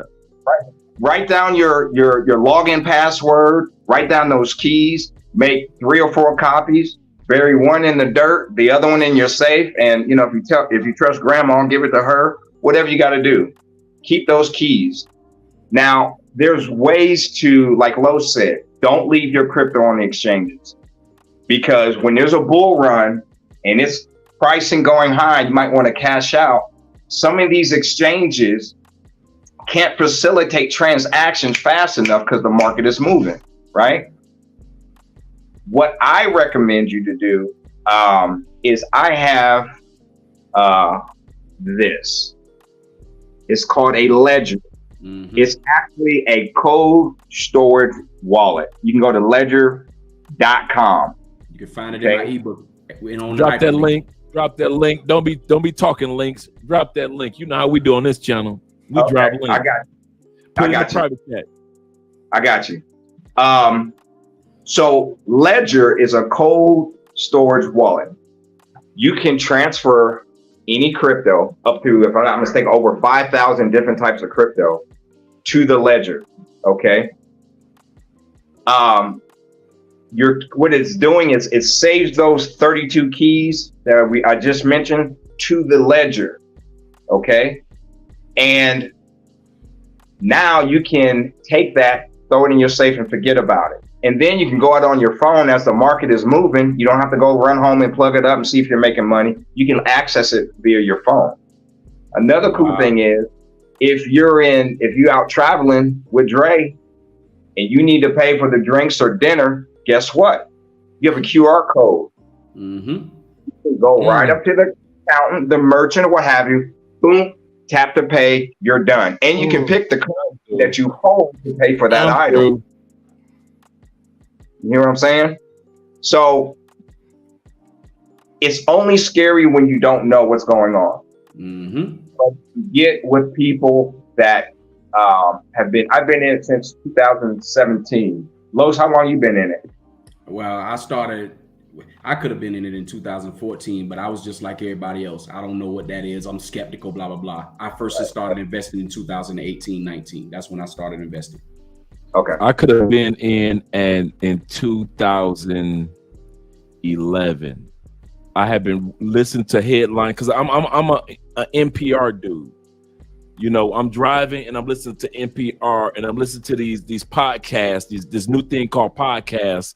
And so I'm hearing all this financial information. I'm learning about all this, and I took it for granted, just like a lot of brothers. Like, oh, I don't know what these white boys talking about, but I'm listening though. I'm listening. But I really didn't realize that this was the future, you know. And so, let's put it like this: the reason why we're all saying and telling our stories of when we could have gotten in, we know that all of us, if in the chat, have had moments where we could have gotten into this, but we took it for granted. Like, oh, it's a fad. Like Lo said, it's a fad. It's something that's gonna go by, like hip hop. Hip hop is taking the place of R&B. Hip hop is taking the place of pop music. You would have never thought that hip hop would have taken the place of a lot of things. Look at the big face dollar. When I was a shorty, wasn't no such thing as the big face dollar. And so all of a sudden they just said, we're gonna change the dollar up. And for the last 20 years, 25 years, it's been a big face. But those of us that grew up prior to that, were no big face dollars, no big face 20s where they had the face that was like gigantic, and then you got the little code and the colors on the sides. Well, none of that on the dollar. And so they changed the dollar. So I know I lived through the transformation of the dollar. And so it looks like once again, I'm about to live through another transformation. And so of us have gone through that. So before you guys change your thoughts, and I love what you guys are bringing tonight, man. I want to say thank you, man. I appreciate you dudes, because while you men are talking, I kid you not, I'm flashbacking to when Los did the interview with me like a year and a half ago on the value of NFTs and crypto back in the day. And I've been, and Los can tell you, I've been, okay, NFT, what we about to do? Let's go. Because he put it where the ghost can get it. He brought some clarity for the everyday man to it. So I'm going to redrop that video this week of me and Los in regards to NFTs and understanding crypto and things like that. But I want to give a shout out real quick to the super chat that came from Black by Design. Shout out to you, brother, man. I appreciate you and all that you do. And I don't say that flippantly. I appreciate all that you do, not just for us, but all that you do for all the other content creators that you support, especially in the brothers and the sisters. Because I see you on the sisters and the brothers. He said, I gotta donate for this information given tonight. Gotta get into the ISO 200. I didn't know it was an ISO 200. Write this down. ISO 222. That's the 7 tokens that we were talking about earlier. It's 222. Okay, cool. It's 20022. Okay, cool. And he said, salute to the panel. Gotta listen to this tomorrow. Gotta put my whiners in there. Who promised you tomorrow? Okay, that's enough of that. And he said, gotta listen to this tomorrow on the replay. Salute to you, brother, man. Thank you for showing support. And I think somebody else threw a super chat off in there underneath. Okay, we good? All right, good. And Black by Design had another statement. He said, I could have gotten in when the mining Bitcoin first started, but the process seemed. That's the key word of why we're doing this YouTube portion right now. Seemed. The process seemed too complicated, so I thought, second word of the night, seemed, and I thought, were 3 words, that it was a scam. I didn't know what to think, if it was a scam or not. I didn't know what to think. I just sat back and I didn't even see this. This what got me. This what slowed me down. And as a black person, I'm about to admit this. Y'all ready? I didn't even see white people reaching out for it. So I didn't know what to think. And that's sad to me as a black person.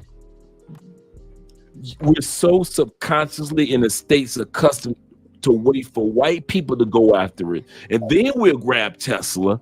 I remember, man, I walked past the Tesla a couple of times. Oh, man, that's nice.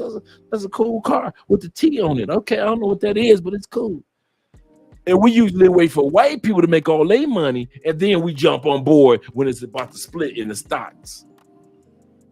And so it was with crypto. When I subconsciously, and I'll never forget, I'm driving down Hillsborough in Tampa, leaving work. I'm almost near the casino, on my way to jump on the freeway to 75. I'm about to jump on 275 to jump on 75. And I'm listening to the podcast every day about this new thing called cryptocurrency. It's going to be the future, blah, blah, blah. And I'm listening. And I'm waiting for white people to jump on it. Month go by, white people ain't jumped on it. Month 2 go by, white people ain't jump on it. Only nerdy dudes that was into finance jumped on it. And tech. So since they didn't do anything, I said, well, hey, the white man ain't jump on it. And notice, at this time period, I'm a successful black man. But subconsciously, I was still waiting for the white man to jump on something. And the reason why I'm telling y'all my true story, so for some of you guys in the comments to realize, by the time some white people jump on it, sometimes things are too late. Yeah, and I wish in 2011, while I was listening to those podcasts, I wish you'd be rich now. I didn't give a shit, dude. I remember be taking the dope on everybody. Yeah, one dude did an article did a headline on the news. He said, I was trying to spread the gospel of crypto so much. Bitcoin so much. He said, I would go into high schools and give away Bitcoin. You know how many kids got paid off Bitcoin back then? But at the same time, how many kids in so many communities that took it for granted? And so what we're saying now tonight, guys, this knowledge, please don't take for granted, because I kid you not, Los has helped me make a lot of money just from listening to him and stop being so hard-headed as a black man, because can't nobody tell us nothing. Listening to what Los has to say over the last 3-4 years, he's helped me out tremendously. And you guys tonight are helping me out, from random guy all the way to Marcus, all the way to Joey, for real. It ain't gonna lie. It feels good to hear somebody else like Los, like, okay, so me and Los ain't the only ones, and C's our boy, we ain't the only ones. To hear somebody in the States talk like this, and not just us brothers that's outside looking in, man. Joey, thank you very much, man, for coming in tonight, because we appreciate that. Because you really shocked me. I don't think that, in my mind, I don't believe that there are very many black men that are knowledgeable of surrounding this. That's why I go as hard as I do. You know what I'm saying? And I think that sometimes I get frustrated. I don't get as frustrated now, because I just lock in on what I'm supposed to be doing and just do it. But I feel like that people won't listen to what I'm trying to let them know or give them game about, because I'm not validated by some white man. I don't need no white man to validate what's in my brain. You know what I'm saying? And you don't need him to validate me either. You know what I'm saying? I'm telling you to go prove what I'm telling you wrong. I'm telling you to do it. You know what I'm saying? Because it ain't going to do nothing but make me better in the end. And it's going to make you a better investor. Hey, Los, I went to go interview a couple weeks ago. Old dude. He's been married to his wife that he met in Cali, Colombia. They moved to Indiana. They've been married 37 years. 50% of the interview, he sounds just like y'all do. We're talking about an old dude that ain't got no business knowing nothing about this. And he like, Dre, do you know about this? And you know about that? Everything you do is breaking down. I'm looking at him like, what you know? Oh, dude, what you know about this? You're supposed to be living your life in your prime. What you know? And you thought he was a teenage kid, so excited about the new currency and the way that it's going to go globally from now on. You've been married 37 years. You don't know nothing about this, old man. And he started breaking it down. He said, Dre, bop, bop, sound just like you dudes. So when I sit back and I say that this is real, this is the future of money, digital, that's why I drop the links quite often, because just like Lo says, you cannot say after tonight or any time that he's on a show, Los lets us know that you have no excuse. You can't say nobody told you. He says that in our WhatsApp groups. He lets us know all the time. You cannot say that all this free information you didn't know. You have no excuse. And he's changed my life and my understanding of the direction of the dollar. And I'm so glad I got a chance to meet you, Joey. Do me a favor, Joey. Yes, sir. Put your information, Joey and random guy, put your email address in the comment section for me, because I already did a single interview with Los. I want to do an interview with you guys in regards to your knowledge as well. Yeah, for sure. Now that you heard me ramble, I want to reach out to you so I can add you to our Blockchain Brothers group. I don't promote my crypto group because I don't be wanting to push my stuff down people's throat and all this stuff. I wanted. Oh yeah, you like being the Blockchain Brothers. That's a good group on WhatsApp. But Joey and everybody on this panel, I think all of you guys. You know what I'm saying? Marcus doing this thing for real. Hey, bro, I hope I can get in. Can I? No, I got you. No, y'all just put y'all number. Y'all put y'all numbers in the private chat, and I'll go ahead and add y'all to the group. Yeah, it's in WhatsApp. Man, it's a brotherhood. I kid y'all not. I'm in it, so I know what's in there.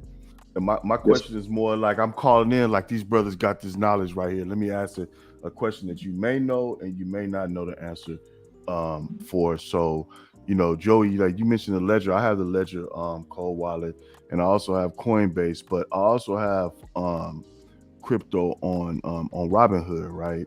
Mm-hmm. My issue is, you know, there came a time when Robinhood was talking about they're getting ready to issue their wallets. I was in the line for the wallets and everything, you know, relatively early or whatever. But then what happened was, you know, my accounts are registered in New York. And what happened was when they started giving out the wallets, they didn't have, like, for whatever reason, New York wouldn't allow crypto wallets in New York. So my crypto on Robinhood is still stuck on Robinhood because I couldn't get it.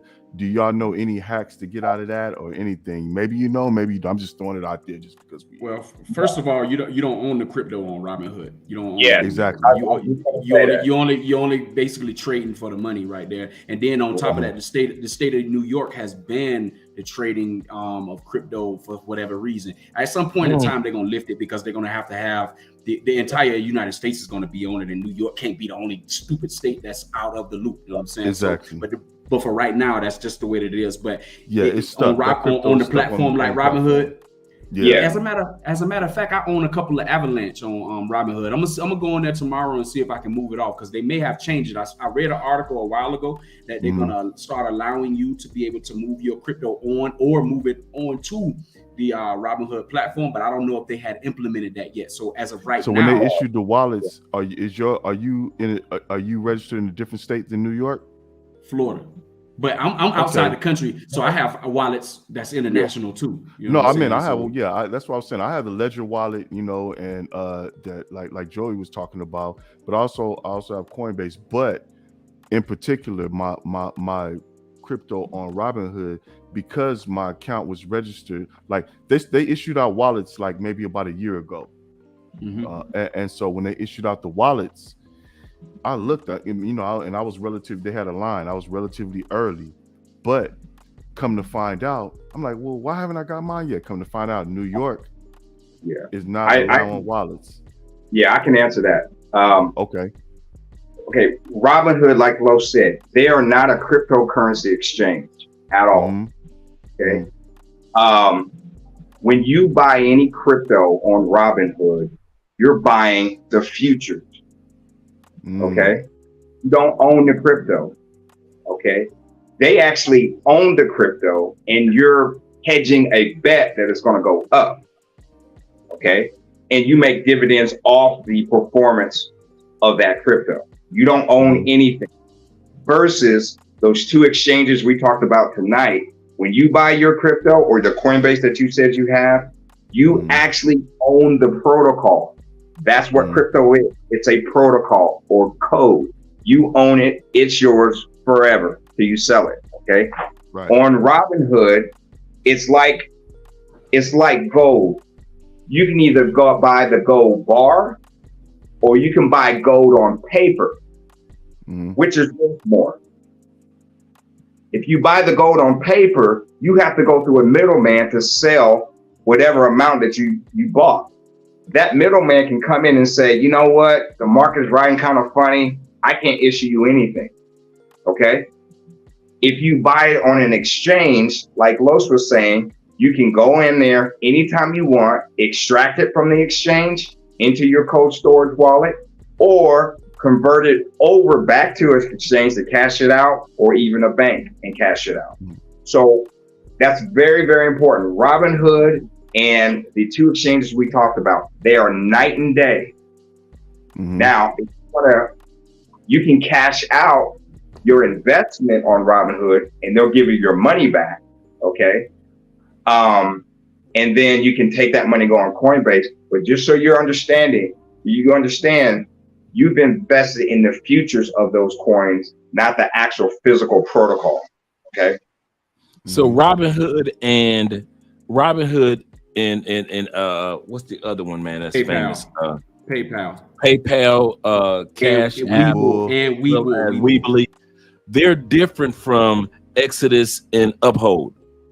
Yes, and Crypto.com and Coinbase and Gate.io. Oh, wait a minute. See, you giving me too much. Even though all this is in a group, I need to put my pen down because my this is already in the group. I'm sorry, Dre. I'm sorry. No, go ahead. I wanted to say the reason why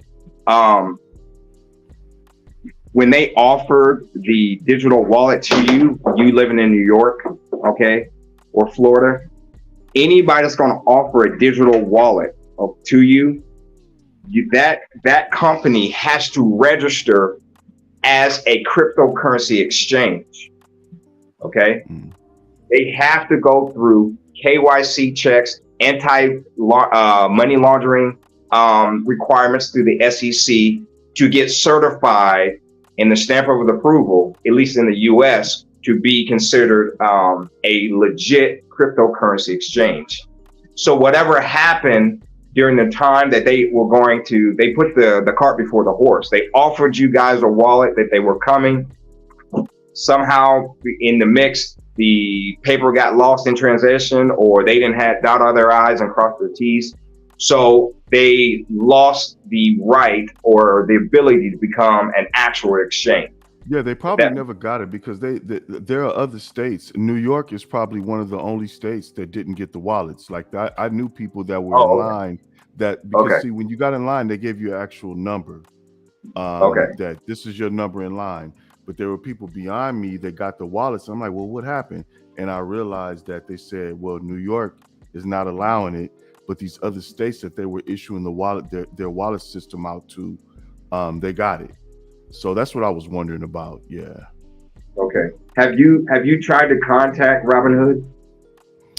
I haven't. I mean, like the cryptocurrency market has gotten so bloody that, it became set it and forget it. Let me just look away for a minute until this thing corrects. Well, what I would recommend you to do, sometimes they have like a 1-800 number or an email, and Robinhood may even have live chats. Okay. Mm-hmm.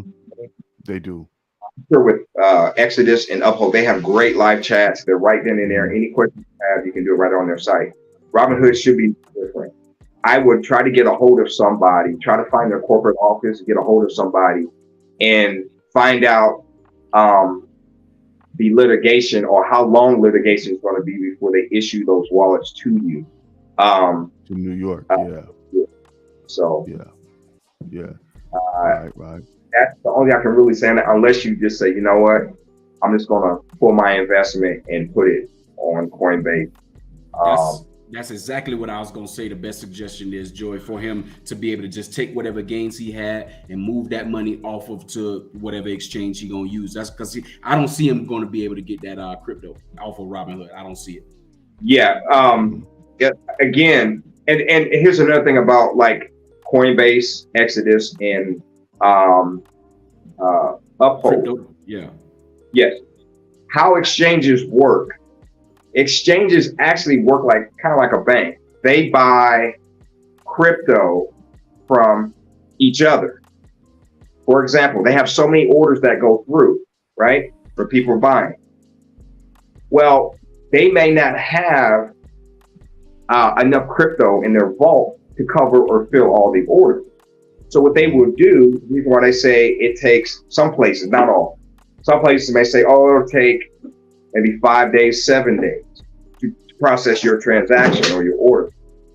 What that means is what they're doing is they have your order in, they're going to go maybe to an Uphold or to an Exodus, okay, or Binance US and buy X amount of that token, okay, to cover the orders for their own vault, if that makes any sense. And then it's issued within that 7-day period. Exodus is pretty snappy on, you get your crypto right away. Uphold is definitely on point. You get it right away. But some of these other guys, just so you know, if you see that 5 to 7 day transaction, which is time is money, right? So within that 7 to 10 day transaction, you only have that time period because they may not have enough of those coins to cover the spread. Okay, I got a question for you guys, because I just pulled this up, and I pulled up the list of code or tangible. So you guys that put it where it goes can get it. Tangible wallets, a list of 2023 the best code / tangible wallets. And so, and this is the list. This is the latest list that just came out. And we're gonna go down the list. And let me know what you guys think of each one of these. And I'm gonna put us right here to the side. So the first one, OVO, is the king, Coinbase. What do you guys think of having an actual tangible? When I say tangible, guys, an actual physical A San Francisco wallet. has Let me fast forward this video. Buy cryptocurrency where you bought it. Crypto, blah blah blah blah blah, so forth. Yes. I hear you. You see how he has how she has an actual. You see that right there, a physical wallet. Now I'm gonna drop this link for you guys. If I want to I don't access think my You see I that? don't think Coinbase wallet is hardware. What I like is But that what I'm saying is, and I'm gonna cut this short. My little statement. Do you guys think Coinbase is king? No. No, not at all. Coinbase's wallet is decentralized. It's not attached to the exchange. Okay, there we go. It's right. It's a software client. That's what it is. What Marcus was alluding to. It's not an actual physical wallet that you can have in your hand. You know what I'm saying? It's software based. Well, software application based. And I believe you own the private keys, but I don't trust Coinbase like that. So I won't mess with that wallet. I agree with you, Los. Coinbase during the bull market has done it more than once. They've done shady stuff. Okay, like where you go to try to take off the exchange, all of a sudden they can't get to you right now, or just like I mentioned, when you buy on their site, they may not have those tokens. So let's say XRP is sitting at 35 cents right now. Well, in 7 to 10 days, XRP at 55 cents. So I didn't get the chance to lock in that price, okay, or at a selling point. So a lot of people like Coinbase because when you go to sell your crypto, if I'm not mistaken, Los and mine went up, man. You can cash out up to $110,000 per day. Okay. That's cool. I don't know if that amount has gone up or they lowered it, but that's how it used to be with Coinbase. And you understand, Coinbase is the hype name for the US, right? And it's a publicly traded company. That's why. Traded company. So people will use those accounts. Now you can still use them, you can still buy them, but I would only buy off of there and transfer it to a physical hardware wallet, one that you can hold in your and chuck in your, you know what I mean? Okay. Before you, I want both of you guys to save your thoughts. Random guy, do you have any statements that you want to add in, or you just hanging out with me, just learning? I'm actually learning a lot. This is far out of my space when it comes to crypto, because I was one of those guys where I was skeptical about it until hearing Los and Joey speak about this. I've seen a few videos of Los's that he had on the topic, but not enough to really grasp it. And I was always told, when doing investments, you got to do your homework first, know what you're doing. So that's where I'm at right now when it comes to the crypto. So I'm learning a lot. So you like me, pen in hand. Okay, cool. I'm doing it digitally though. No pen in hand, but I'm doing it in my Google Docs. There we go. Okay, here we go, guys. We're about to go to the next one. The next one, I want to hear what you guys have to say. Here we go. I can't pronounce this one. It's Trezor Mobile. Is it good? A model? Trezor Model T. You know what I'm saying? So this here, in my opinion, of the hardware wallets that you can actually hold in your hand, this is the third best one, in my opinion. But you're going to have to look at these crypto wallets and you're going to have to choose them based off of what's conducive to your personal situation, what's best for you. You see what I'm saying? If you're a person that's going to be investing in crypto, it'd probably be wise to own several of these wallets. You know what I'm saying? And just keep different cryptos in different wallets. You know what I'm saying? I have the Ledger. Well, we talking about the Trezor, but the Trezor Model T is a easy to use wallet. You know, again, you have the 12 word passphrase of keys. You know what I'm saying, for that particular wallet. I think that it has access to about 2,000 plus cryptos that you can add to that wallet, if I'm not mistaken. And you know, and you can I think it has some type of remote access, or they're building something with remote access similar to Ledger, because they're trying to compete with the Ledger right now. For right now, the ledger is the king of the block. For me, I don't like that. To me, right now, the engraved wallet would be the king of the block. But the ledger, because it's known as, it's relatively cheap at $150. And the Trezor, the reason why people go for that one versus the ledger is because of the price. You can get the ledger for about $79-$80, I believe, right now. You know what I'm saying? And you have some of the same type of cryptos that you can access on the ledger. You can access it on the Trezor as well. So it's not that much of a difference between the two, except for the price, the amount of cryptos that you can get on there, and you know what I'm saying, conducive to your personal situation. So you have to look at, all of the pros and cons of each wallet to determine which one is going to be best for you. Me personally, I'm sorry. Now there's a list of ledgers that I'm going down. I know you guys maybe, but I want you to hear. I want to hear what y'all say about this one, about this particular one. Okay. I have, when I first got into crypto, I bought the Ledger S. Okay. That is your basic analog, like Lo said, about $80. That was the only one they had out. When the bull market happened, that thing went to $120, and they couldn't even get them in because everybody was buying them up. I recommend Ledger personally. They've never been hacked.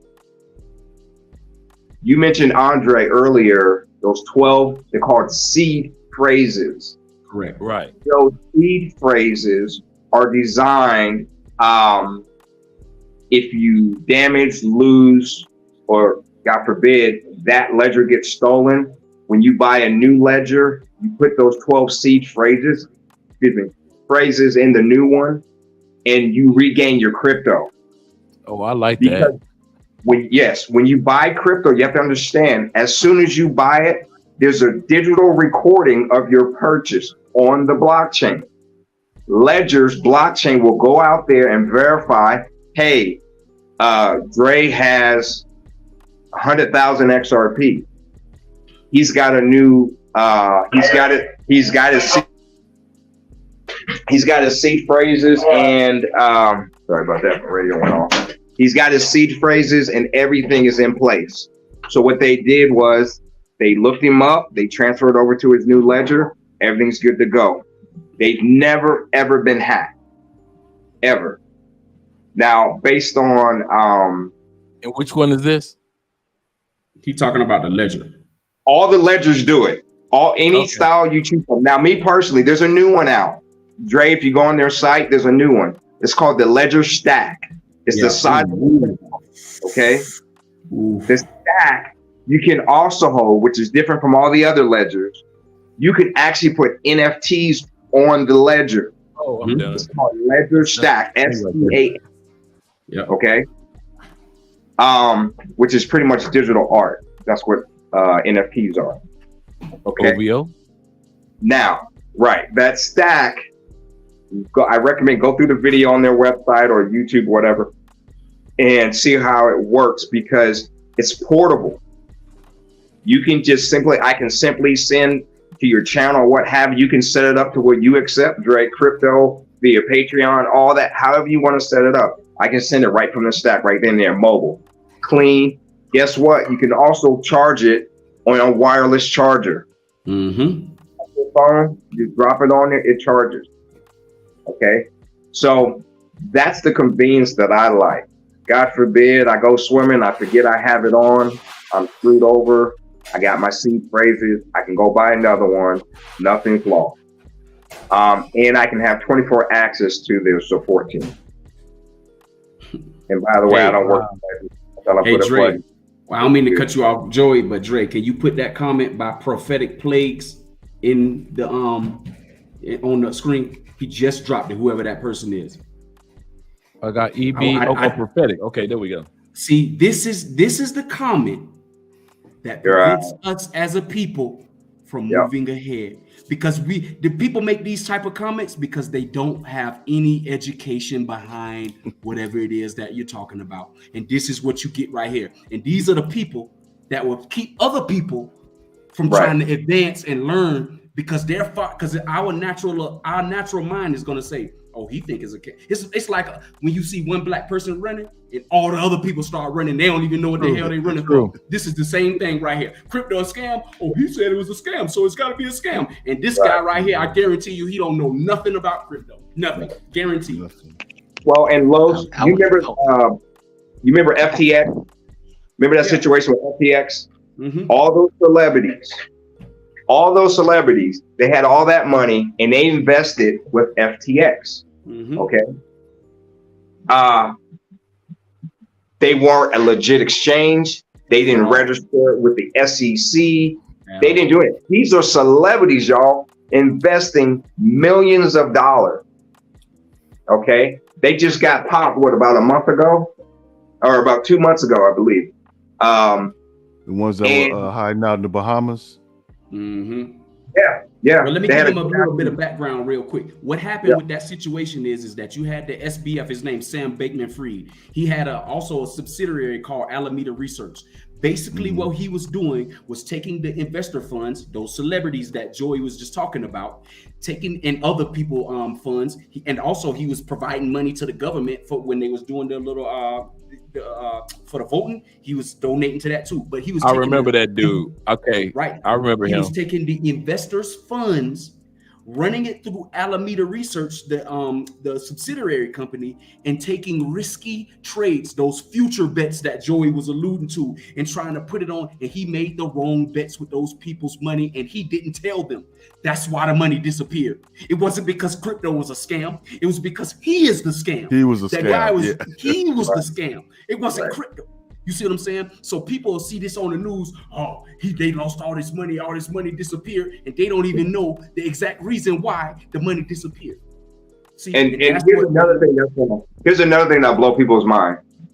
A lot of us brothers, we work jobs. We have 401ks, right? Right. We choose a percentage of our paycheck to go into our 401k.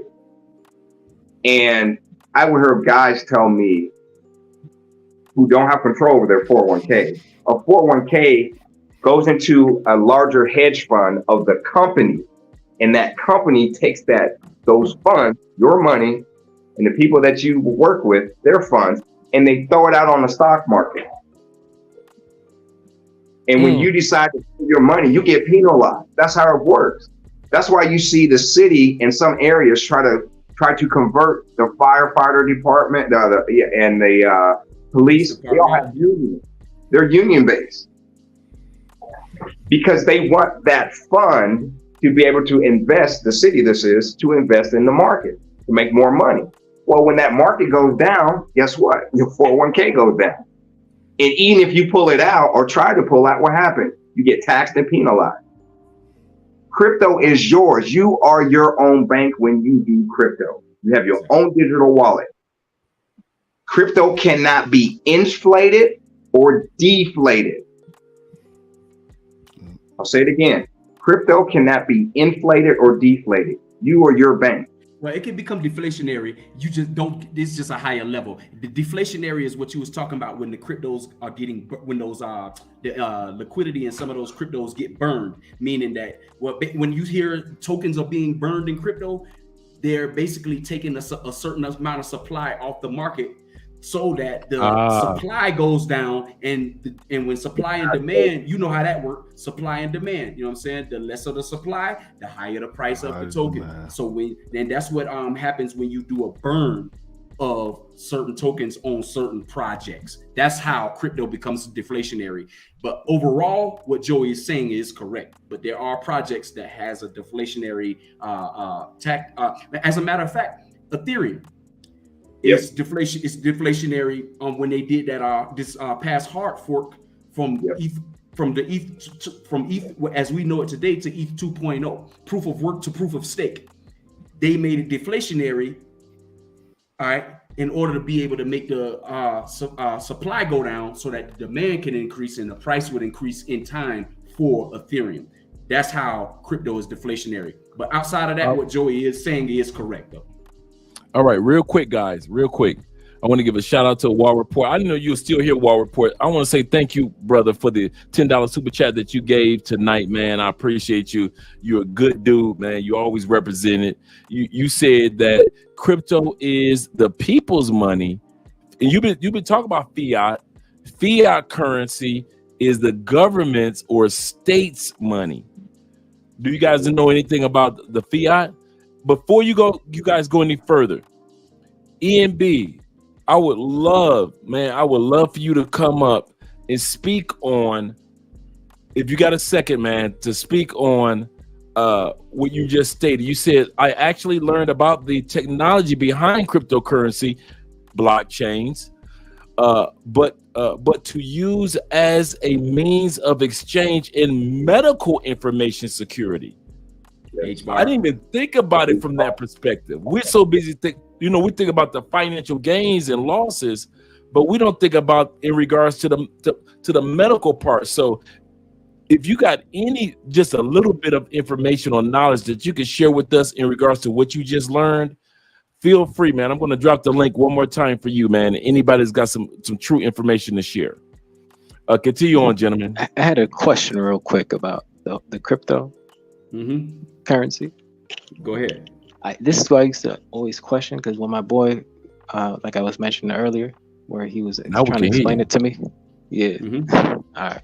Yeah, when he was trying to explain it to me, I was a bit skeptical, because this was the question I posed to him was, if this crypto thing is so valuable and it's the future, why do we have to use our fiat currency in order to obtain it? Well, that's an easy answer. That's an easy right there, brother. How else are you going to buy into a project? See, that's what the exchange is for. That's why they call it an exchange. You're exchanging your fiat for crypto. You know what I'm saying? You have to, in order you, unless you. Hey, Los, before you go really deep off into it, could you explain to us the difference between the crypto and what is technically fiat, even though EMB kind of like alluded to it? Okay, so for crypto, it's an algorithmic based, shucks, man, what's the word? It'll come to me. But anyway, it's algorithmic based, meaning it's a code, all right, yes, that was created by the software developers of these particular projects that produces these tokens or coins that now has some sort of a value to it, right? That's crypto.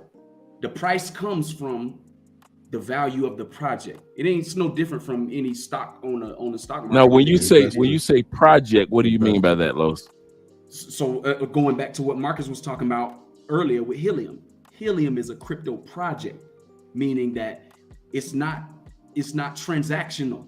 The transaction within Helium is the connection to the Internet of Things devices, which helps to produce the mining of that token on that project. You see what I'm saying? Another example would be Deeper Network. Deeper Network is a VPN and firewall solution. So you guys who paying for NordVPN or your ExpressVPN or whatever VPN services that you're paying for a monthly subscription for, they have a crypto project for that as well. Deeper Network, where you can buy the tool and you can mine that token as well, right there by using and sharing your bandwidth for the worldwide with everybody. That's how you mine a token through bandwidth sharing, right? And you get a VPN and firewall for life. That's that crypto project. Where's the money transaction? That's why they call it a project, because all of these cryptos are not transactional. You know what I'm saying? The transactional based cryptos would be Bitcoin. Some people accept Ethereum for payment. You have Litecoin, you have XRP, obviously we've been talking about tonight. Then you have other cryptos like Dash in Colombia, where you guys like Medellin. Y'all love going to Medellin, right? I do know what Dash is. There's over 300 merchants in Medellin, Colombia, that accepts Dash as a cryptocurrency payment. And Dash is also a privacy token. So that means that these transactions that you're doing are somewhat covered on the blockchain, meaning your wallet address is not the actual wallet address that's showing on the blockchain.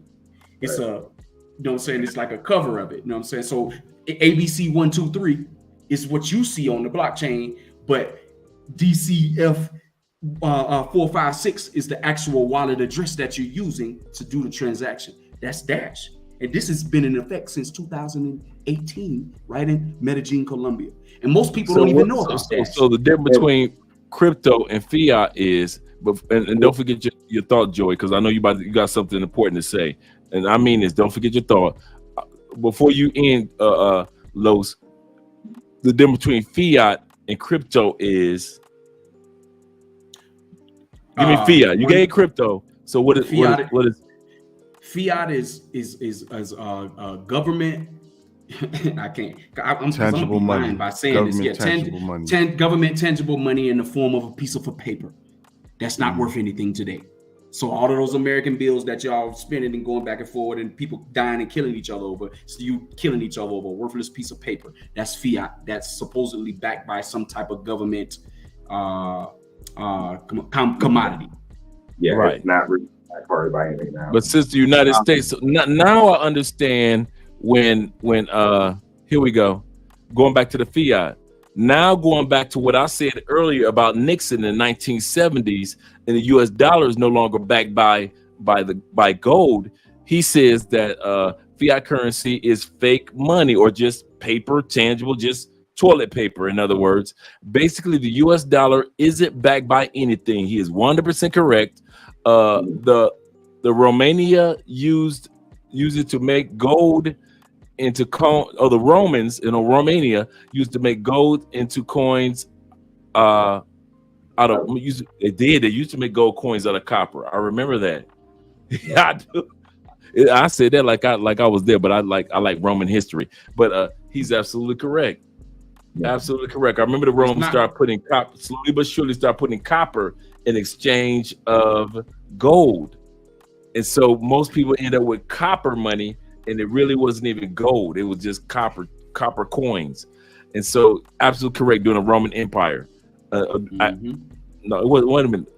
Yeah, the Roman Empire, not the other empire the Rome had, because Rome had two empires. But I'm gonna let you guys continue to speak. I just want to clarify or confirm what Los and Joey was saying in regards to our paper money. Really isn't anything. It has psychological value. As long as I can psych enough people to believe that it's worth something. If I took this piece of toilet paper, and if I can get 300 million people to believe that this piece of toilet paper is worth something, then you would shoot, kill, steal for this piece of toilet paper. That's exactly what Los is saying. It's really the dollars, our dollars in the States are just as valuable as toilet paper. Right. My next question, to piggyback off of what you just mentioned, Andre. So then why do these crypto exchanges want that toilet paper in exchange for the cryptocurrency? Because that's the medium. Okay, Los. I know you're about to say something. I want Joy to take this, because Joey was about to say something to confirm what you said. So Joy, I want you to answer this question, and then the thought that you're going to bring earlier, I want you to bring that thought too. Okay. And then we're going to come back to you, Los. Well, Dre and Random Guy, we have to understand something. Currencies change. They've always changed throughout.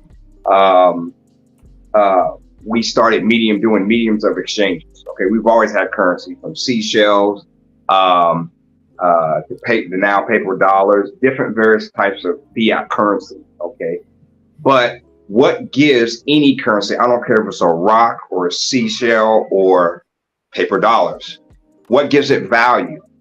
It's all based off of a consensus, an agreement. If all of us can come in agreement and agree that piece of toilet paper is worth $10, okay, then that's what it's worth.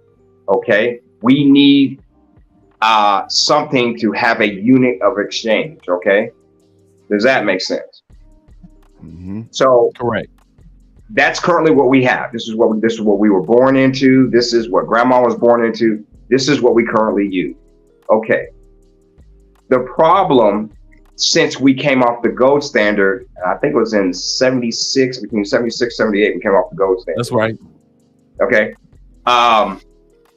It wasn't backed by something. I like to think of gold as the as a lineman.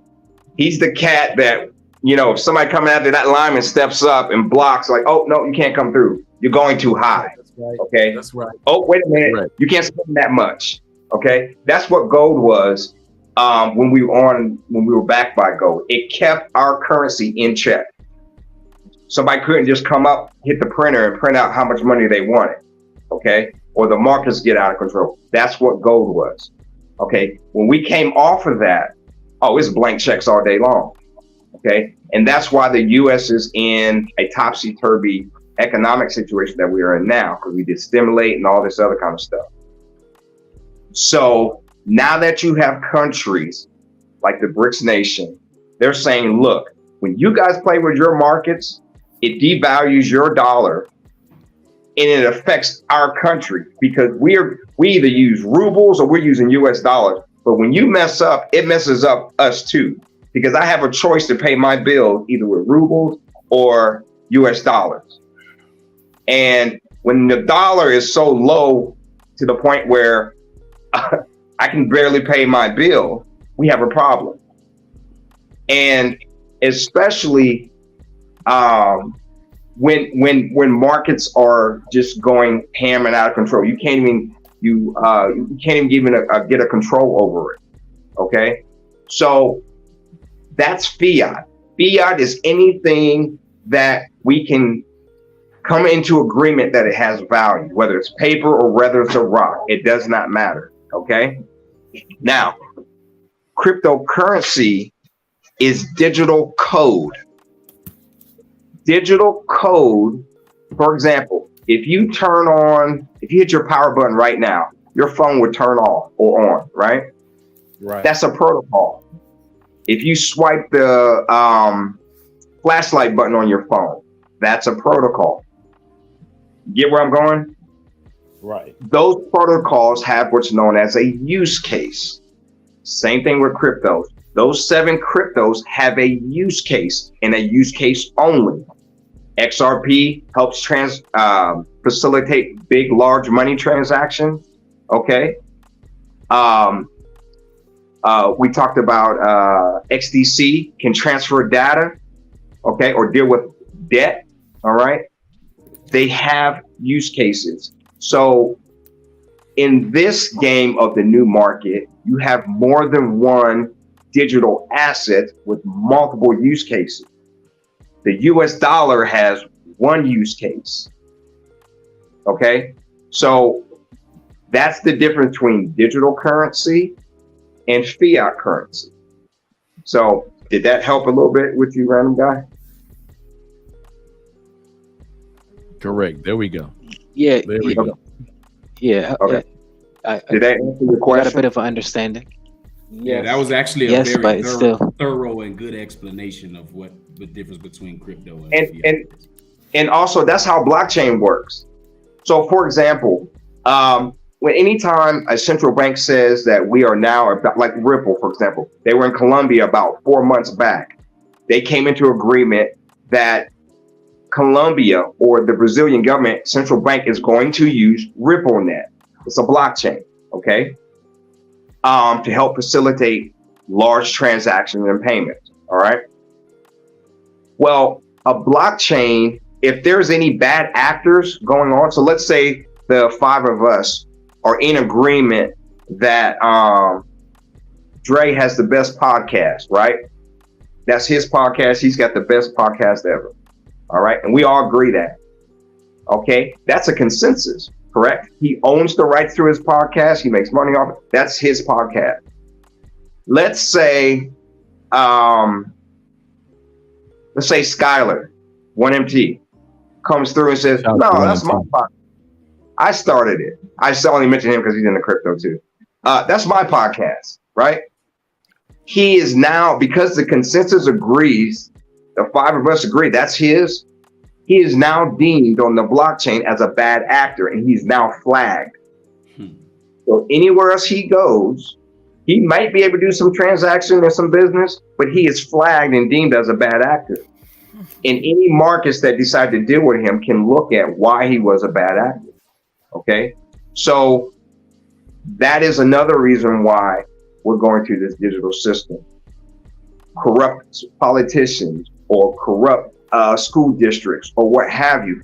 Right now with fiat dollars, there is no units of account for these people, right? Or individual.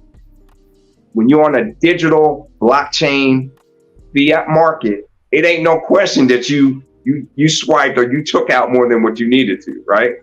Right. There's no ifs or buts about it. Let's do this, Joy. Put it on the ground where the goats can get it, because that's the theme. What I want y'all guys to do is go to etherscan.com. Or you can go to blockchain.com. Either one of them, etherscan.com or blockchain.com. Yeah. That is a blockchain digital ledger that you can see right now in real time cryptocurrency transactions on the blockchain. This is what we're going to. The governments want to monitor your money. They want to see what you're spending your money on. They want to control you. This is where it's going. That's why this has even been invented. Hey, Dre, there's a comment by Omar in this group talking about you guys are missing the big part. Crypto isn't accepted everywhere. That's true. But it also is land, gold, silver is your best investment. Hey, Omar, let me help you out real quick. Go look up the project Pax Gold, okay? Pax Gold is also considered stable coin, but it's paired 1-to-1 with the gold bar. And it's digital on the blockchain. So what you're talking about silver is Litecoin. Let me tell you something, brother. This whole crypto thing. But then you have to go ahead, for a split second. You have to realize, shout out to Omar. I'm glad that you made that statement, brother. I appreciate it. Omar says this, and I learned this a long time ago. You guys are missing the point. Crypto isn't. I'm gonna stop right there. Crypto isn't. I want you to hear what you wrote, Omar. Crypto isn't accepted everywhere. The reason why it's not accepted everywhere, we're talking about right now for the last at least hour and a half, if not 2 hours, we're talking about the future of your US dollars and where it's going. So what you see today, you know how you guys hear me talk about Guyana? And when I sit back and I say Guyana is the future, it's the next Dubai, it's doing great things, it's not about to make the mistakes that Venezuela is next door neighbor made, blah, blah, blah, blah, blah. You go to Guyana tomorrow morning, all you're going to see is construction trucks that's going around building things. You're going to see the roads ain't here. Andre said that the road's supposed to be here. The new houses ain't here. Andre said the new house. No, we're not talking about today. We're not talking about hoy. We're talking about mañana, tomorrow, the future. Right. So when we sit back and we say these things and all this stuff we've been saying for like at least about 2 hours, actually, do realize, yes, your bank doesn't have that today. Your corner doesn't have that crypto ATM today. I'm gonna tell you guys something for real, in all sincerity. Guys just listening, 44 of y'all here, make sure you click the like button. I was always following crypto off and on. I was following Los and hearing what he had to say to me privately off and on. Well, Los was in Bogota. And Los said, hey, Dre, next year they about to install. He didn't say it the day that it happened. He say, Dre, next year or the next 6 months, they about to install in South America the first cryptocurrency ATM. And when I saw Los standing months later in front of the actual first cryptocurrency ATM in South America, I knew this wasn't a game. And then months later, America started passing tax laws on crypto and doing this on crypto and doing that on crypto. It wasn't America, once again, us outsiders that got our passports and using it wisely. It wasn't America's laws and Biden and all that sold me. That could have been cool because I'd have overlooked that, just like I overlooked a lot of things in the United States. But what sold me being in another country with my passport and seeing Los in another country with his passport standing in front of the first ATM in South America. I couldn't deny it then. I couldn't lie to myself and say, oh, this is just a fad, or it's just, I'm looking like, oh, this is for real, for real, for real. So when we step back and we say what we're saying and the information that's being shared, guys, while you guys were talking, I'm sitting back thinking. I'm thinking about Marcus. I'm thinking about Random Guy, and all three of us. And I'm listening to you guys, and I'm like, man. And while you guys were talking, I'm like, man. In less than 5 years, the conversation that these guys are sharing is going to be the norm. Like we say, can I get $50? And I'm telling you guys, I've already seen it in China. China has it already set up with their expiration money. You have to explain why you didn't spend the expiration money, or it's going to it's almost like it's the new form of credit. Yeah. So we didn't talk about the credit part yet. The new form of credit is going to be, why do you spend the money when you had it there? Mm-hmm. In China with the expiration money. So when we're sitting back, we're not talking about that's happening in the future where the US, you ain't seeing it. Dude, go to a soda machine in certain countries and just buy a Pepsi. You're using crypto and can't use anything else. You can't put a yen off into that soda machine. So when we're sitting back and saying that, just right, go ahead, Marcus. No, I was gonna say that every time the brothers say they're gonna go down to first grade, they still go down and it still be like 8th grade. Yeah, said, hey, can y'all explain? Hey, y'all kick it, y'all kick it. That is true. Hey, that is true. Crypto like a boss ebook. Get it. Hey, Marcus, it's like Joey and Los. They done left us out the conversation, and they just had their own little. I'm just fortunate to be in the blockchain group with Los, to where I understand these terms. But these dudes have forgotten where the ghost can get it, because they are so they're out there. They doing it. And I think that like a lot of brothers, when they hear, like, even if they're taking notes and if they're listening, when they first try to approach crypto, I think it would be beneficial to explain to them, the benefit of crypto was supposed to be that it's decentralized. And if you guys could chime in on that and maybe speak about that, that'll get them, because, to understand why, crypto is what it is and what it's doing. If you could speak on the decentralized thing.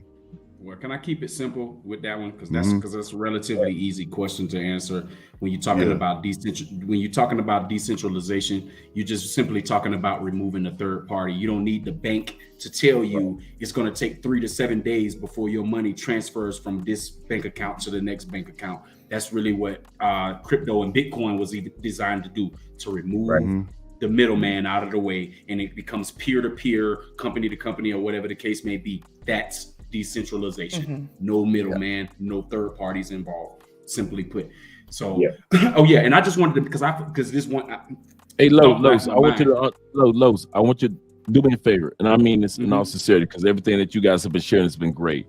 But I do want to give my man EMB a moment when he was talking about medical.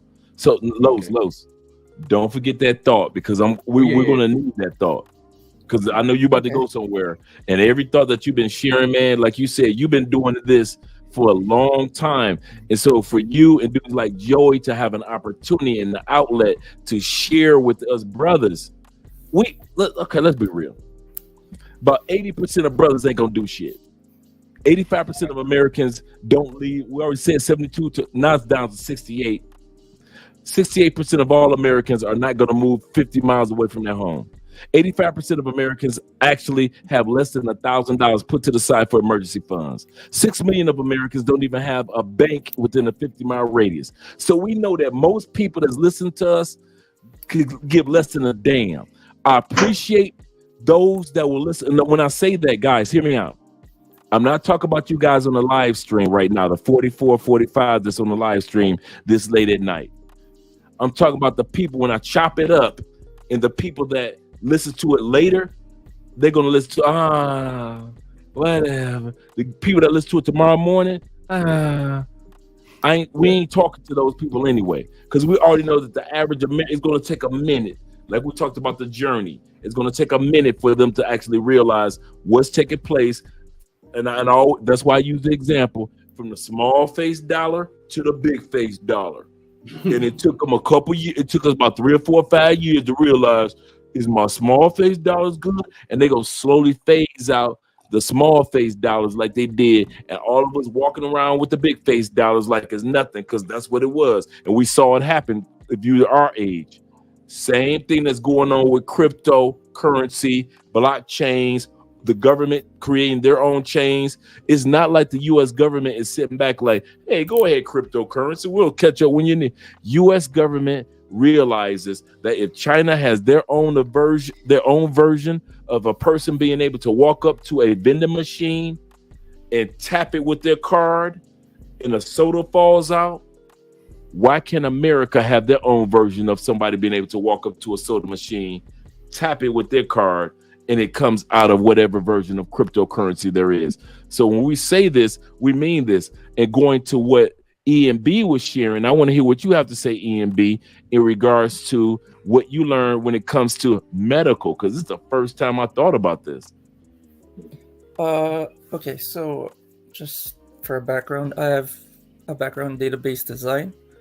So blockchain, right? It's basically a distributed database. So if you think about it in terms of information, you split up, let's say a word, you split it up in, let's say, syllables. Now what you're doing is you're storing the syllables across the world in different servers. That's what blockchain is basis on. What you're adding on top of it is security measures, so that when it authenticates, it starts to put the word together. So that increases the ledger, which is what crypto is based on, right? So what I learned about it is you could use this similar technology, blockchain, but in terms of keeping your medical information to yourself, so that at the end of the day, you have the last word on who will be your doctor and how much information they will actually know.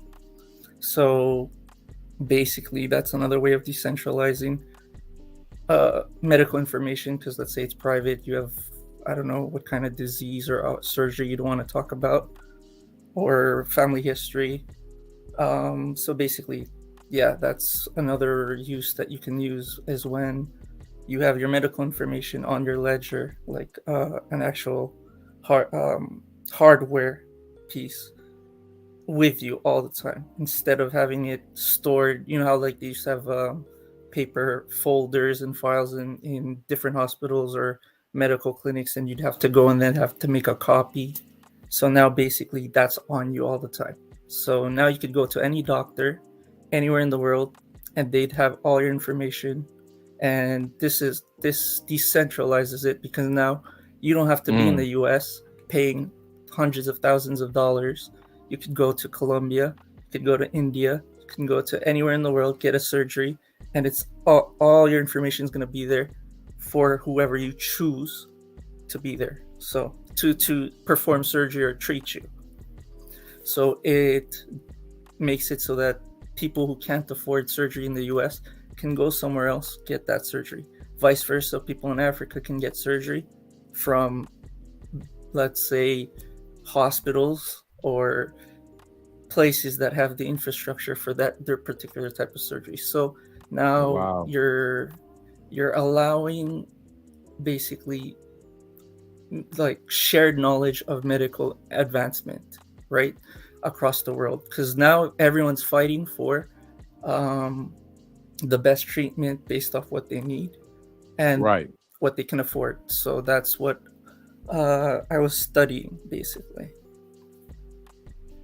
So to go put that into the crypto project perspective, I want you guys to go look at VeChain.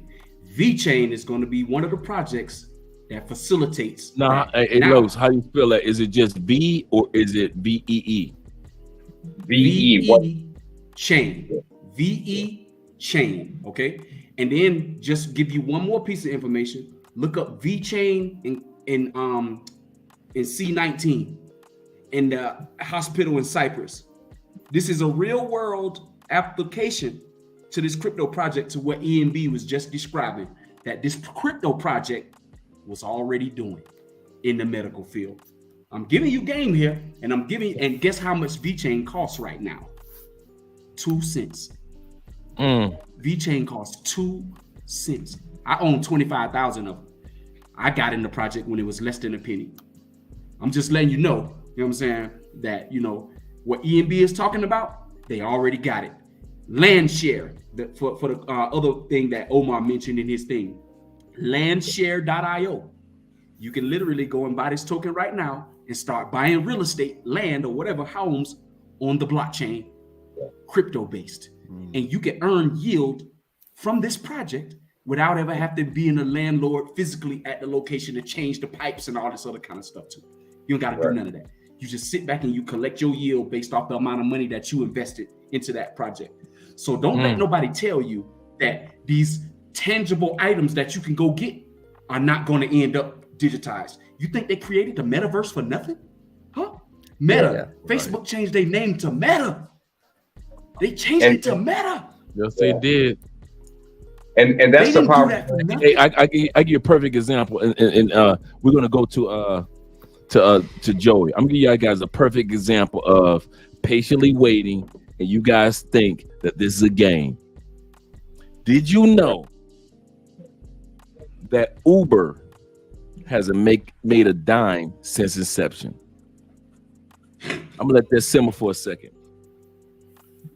The Uber profits after they get done paying stockholders, paying drivers, paying for what they need to pay for. They haven't made a true profit ever. You know what Uber is set up for? They're waiting for Tesla to continue to perfect, and other countries to continue to perfect driverless vehicles, fully automated. And they're sitting back saying that in the next 10 years, once we don't have to pay for drivers, now we got our profits. Uber. So when y'all sit back thinking that when what Los is saying and what EMB and what Joey is saying and what Random is saying and what Marcus is saying is just like, oh they just talking to be talking because it's late at night, Friday night drinking hands. I'm telling you guys, I'll give you a perfect example that the companies are sitting back waiting. There are companies that are established for today, like blockchains that are established today, that aren't looking to make profits today because they know that in the next 2 to 5 years, you're going to need them in a greater way. And that's why I gave the example of Uber being an example of everything that you guys said. Los, hold that thought. Do not forget that thought, because I want to give Joey a chance. And then, hey, by the way, EMB, were you done? Yeah. I was just the medical field. Random, do you have anything you want to say? Honestly, no. They answered my question before where I was saying, why do these crypto exchange currency places want the dollar in exchange for a piece of that blockchain? Okay, they got the answer to your question. Yeah. All right, thank you, brother. And now we're about to head to you, Joey. Los hit on a really cool point. And when I look at Los's face when he lights up, I'm the same way. So because people don't have, it's so easy to get into this thing, and everything's going to be tokenized. Everything. He mentioned property. Property is, I think, Los is another one that deals with real estate, crypto real estate. Right now, yeah. And me right now, what I've been into, if you notice, with the economy going downhill, especially here in the US, have you noticed a lot more? We're here. We've been having a lot of AI programs for like secretarial and clerical, commercial. it's starting to, like, Google has one. Who else has one? Google, Amazon. Microsoft. What's that? Microsoft as well. Microsoft as well.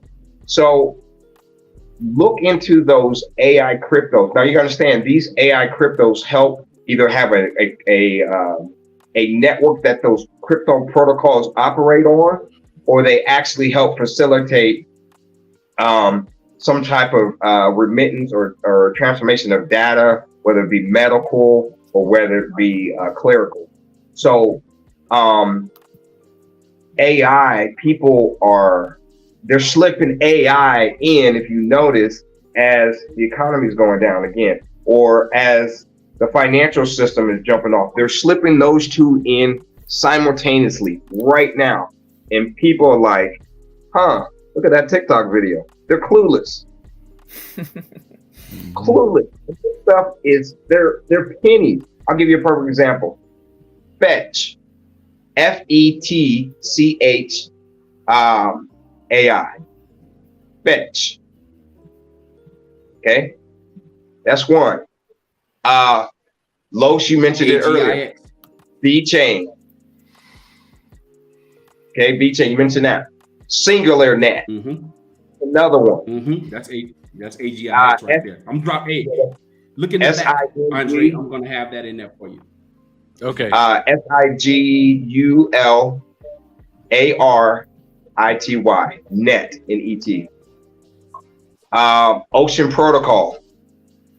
That's another big one. So they're not hard to find. Pause, Joey. You named off, you and Los have named off some good ones. And you know how we do it on this channel? We drop the links. So what I need for you to do when you get a chance, man, whether it be Los talking or somebody else talking, drop the link in the private so I could drop the link in for guys. I did that already. I'm heading. Okay, all right. You already got it? It's already you already dropped it? It's already there. Okay, cool. There we go. Good looking out. Yeah, okay, no doubt. But overall, like B90 was saying that medical, that's a huge one. Imagine you having all your medical history in your phone. Everything. It's no ifs, and buts when you had that surgery 5 years ago. It's people don't think about that. Here's another one. You can have a BlackRock. That's a major financial institution, right? Or HSBC. You can custody your crypto with them if you want to, and you're custodying you. This is why the banks have been in the U.S. have not pulled the trigger on regulations, because it gives the people too much power to be in control of either their medical data or their finances. Because now you're a walking, breathing bank. Now, yes, will there be digital currencies that the average Joes get paid out of by going to work? Yes. But the Los, the Dre's, me, and everybody on this panel that already have crypto, those are funds where, now if I cash it, I'll get taxed. Granted, if I'm here in the States, right? That's obvious. But I'm my own bank. It's putting the power back into people's hands. And one thing, like Los mentioned in 2008, when the housing market went down, that's why Bitcoin took off, because it was a decentralized exchange that someone sitting over there in the Philippines, okay, or Thailand, okay, as long as they had a cell phone, they can transact digitally with money. That's the thing. Everybody on the planet has a cell phone, but does not have a bank account. That's here in the U.S. too. You mentioned that earlier, Dre. Yeah. Don't forget to thought real quick. And the reason why I'm saying that, guys, real quick is, guys, remember, just a couple weeks ago, when we sat back, we were talking about crypto. We laughing at crypto for like the last 6 months. Look at crypto, it's going down. Oh, look at that Bitcoin. Oh my God, that's still. We laugh. I told you y'all was gonna lose money. Look at all y'all do that was talking all that crypto talk. Y'all lose so much.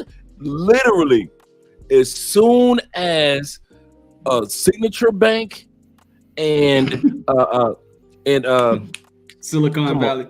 Silicon SVB. Valley dropped everybody in their mama who was even in a decent bank, ran to crypto. It shot up to 27, 28, 29 so fast.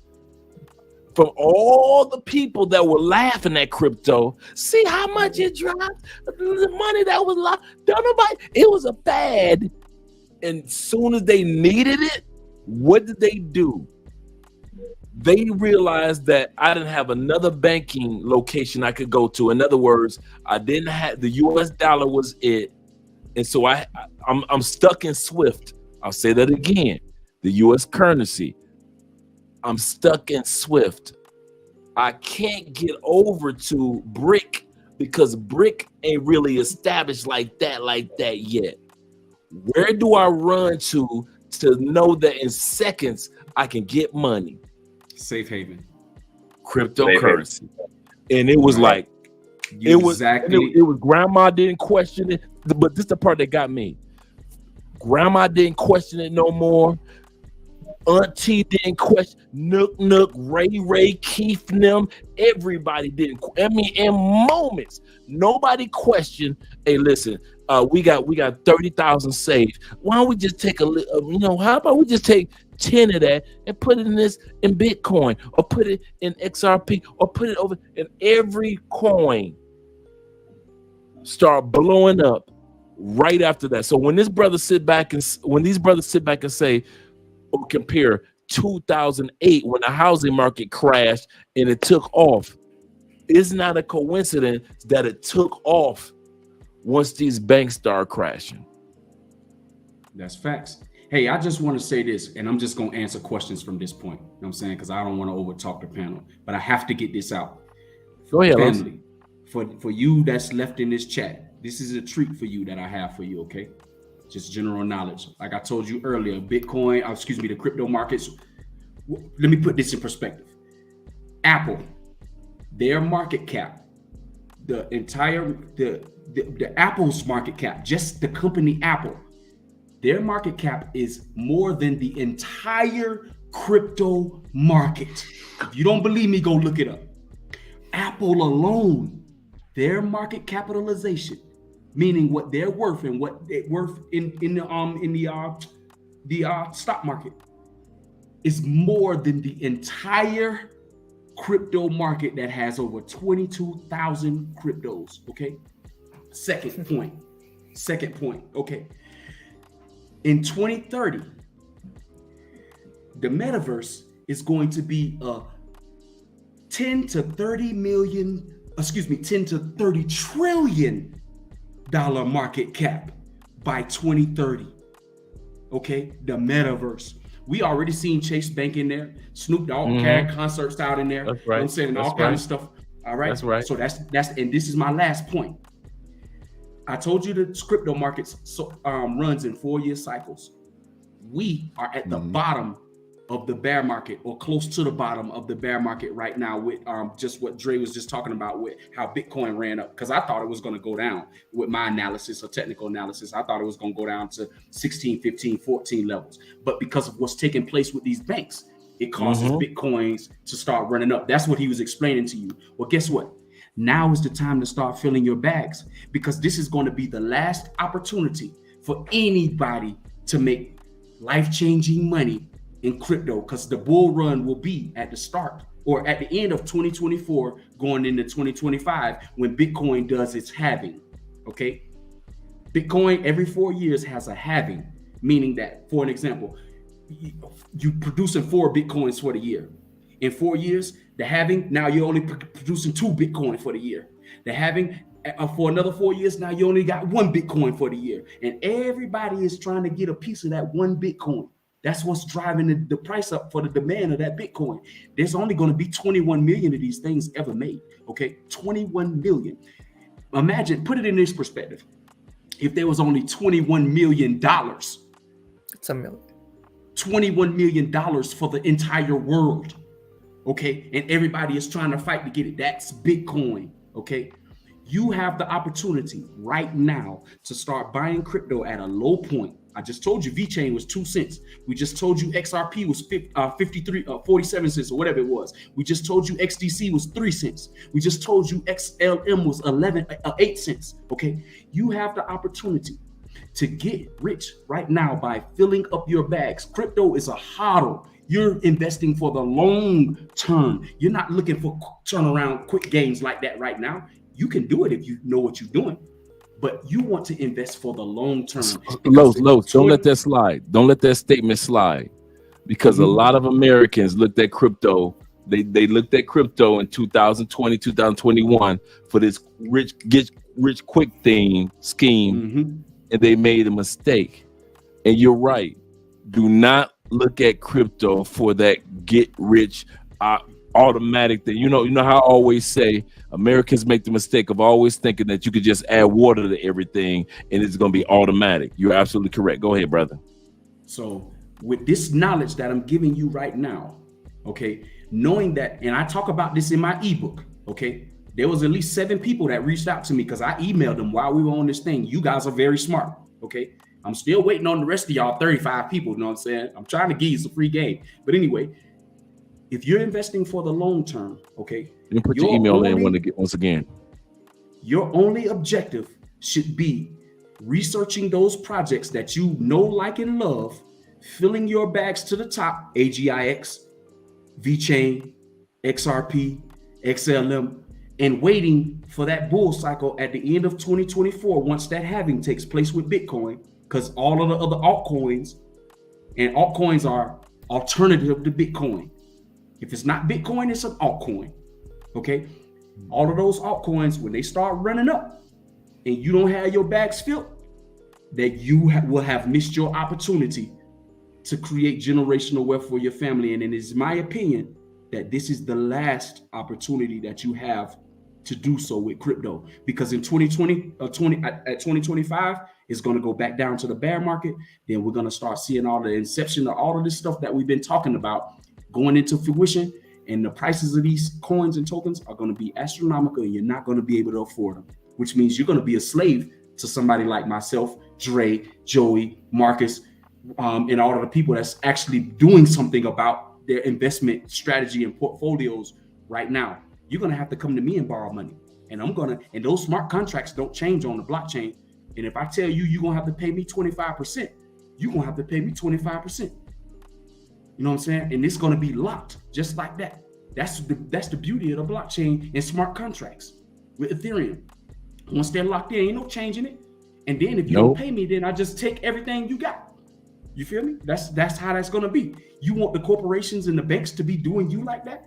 Why don't you just run out and get out in front of them? You know what I'm saying? Why don't you invest alongside of them? Did you know that these corporations and companies, they're not even heavily invested into Bitcoin right now? Joey mentioned BlackRock. He also, he didn't mention MicroStrategy. He didn't talk about Tencent, the largest company in the world. Tencent. Okay. Yes, it is. Yes, it is. Once these companies, Tencent, the Chinese company. If you don't know nothing about the largest company in the world, it's kind of funny you would say that, Los. I actually watched a documentary on Tencent last Sunday, how they grew and grew. Tencent, for you guys that don't know who Tencent is, just Google, if you're not in a Middle Eastern country, a South Asian country, WeChat is what we call WhatsApp on ultra steroids, to where you can do literally everything on one app. Everything. You're banking, buying property, renting things, going to a movie. You want to buy a book it's like WhatsApp connected to Amazon, connected to restaurant, connected to your favorite restaurant or delivery app, connected to this company that Los just mentioned. They own, and they are the number one corporation in the world that we know of. So at the end of the day, go ahead. As you were interjecting, I was going to say the Bank of Singapore. They're huge. Yeah. All these guys are doing, they're just waiting on the sideline. They're just waiting. And they're frothing at the mouth. You know why? Because as soon as that dollar drops anymore and the economy drops, they can reset. Say it again. They have billions of dollars waiting on the sideline. Don't let that slide by. Don't let that slide by, Joey. They can do what? They I know, are waiting. I've been seeing that. You know what I'm getting at, right? They're sitting on the sidelines while XRP is sitting at 53 cents. They're buying millions to billions of dollars of this stuff, and they're just waiting. So when the market goes down or tanks a little bit, what do? You sell. Well, you don't get in it at all. They're eating up your bags right now, and they're waiting on the sideline. All they're waiting to do, they're waiting for the dollar to drop some more and these markets to drop, so that when they do, they're reset. Now, we know about the BRICS nations and what they're doing, right? In fact, their GDP is higher than ours right now, right? If you look at the BRICS nations GDP collectively, it's higher than the United States. Yes, it is. Yes, it is. I came across that article on that yesterday. Yeah. So and don't forget your thought. I'm sorry. No, go ahead. Really don't forget that thought. And they surpassed the GDP of the G7. Yeah. I was like, what? Yes, it did. Surpassed the G7? And this is where people have to really start thinking. I tell guys at my job, we make good money here, but I tell them, I don't care how old you are, get rid of your debt, check on your credit, make sure that's tight, because when this goes, it's going, right? Put a little bit in your investment, maybe hold a little silver, okay, some silver coins. You want to be in multiple things, but definitely crypto, because like I said, it is so inexpensive to get in.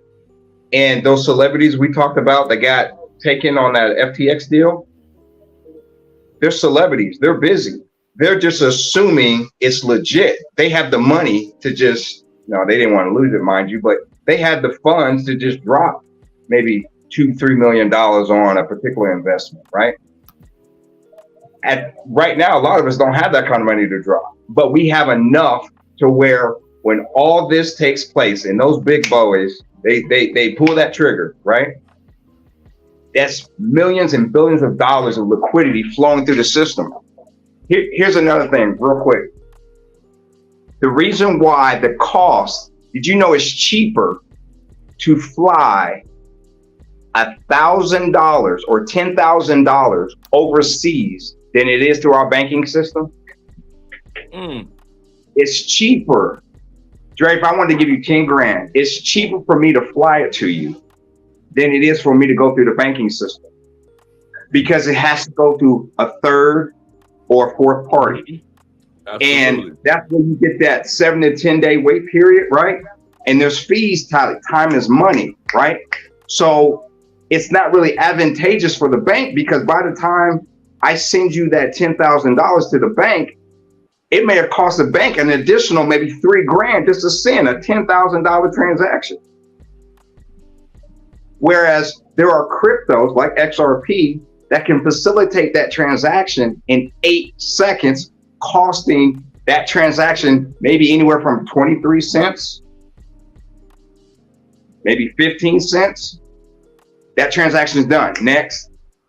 So these big boys aren't stupid. They'll tell you, oh, crypto's terrible. Warren Buffett will get on there. Oh no, I don't touch that kind of stuff. Trust and believe. The big boys are already in it. They're just looking at funny, Jordan, what you just said about Warren Buffett. Warren Buffett made a statement, a quote, and said that he wouldn't. It was something to the effect of he wouldn't buy crypto with. He's not going. But meanwhile, there's a bank in Brazil that he's invested in. That's a crypto bank. So he won't do it, but he'll let his bank do it. He invested. I think it was something around about $100 million. I might be off on the number, but it was in the millions of dollars. He invested in this. I think the bank is called Nuvo Bank or something. It starts with an N, but it's based in Brazil. And he put his money there. Meanwhile, telling everybody else who follow him that he's not in Bitcoin's a scam and he's not investing in it. So if that's the case, then Mr. Warren Buffett, why are you invested in a crypto-focused bank in Brazil? Why is that? Yeah. Right. That's what Joey just was telling you. The corporations, they're gonna tell you anything just to keep you from putting your money in it, so they can grab up everything. And here's the other thing. Exactly. Those countries, even South America is no different. Colombia is no different. Brazil is no different. Africa, they all have a central bank. Okay, these big financial institutions, because of cost, they have what's called nostro vostro accounts. It's dormant capital. Okay, dormant capital is sitting in a vault. Okay, it could be millions, if not billions of dollars, just sitting there.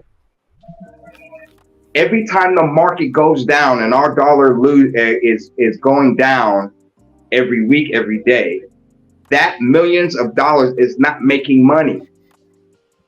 Okay, the value of their money, they're losing money. These are big corporations. They're called, look it up, it's called nostro vostro account.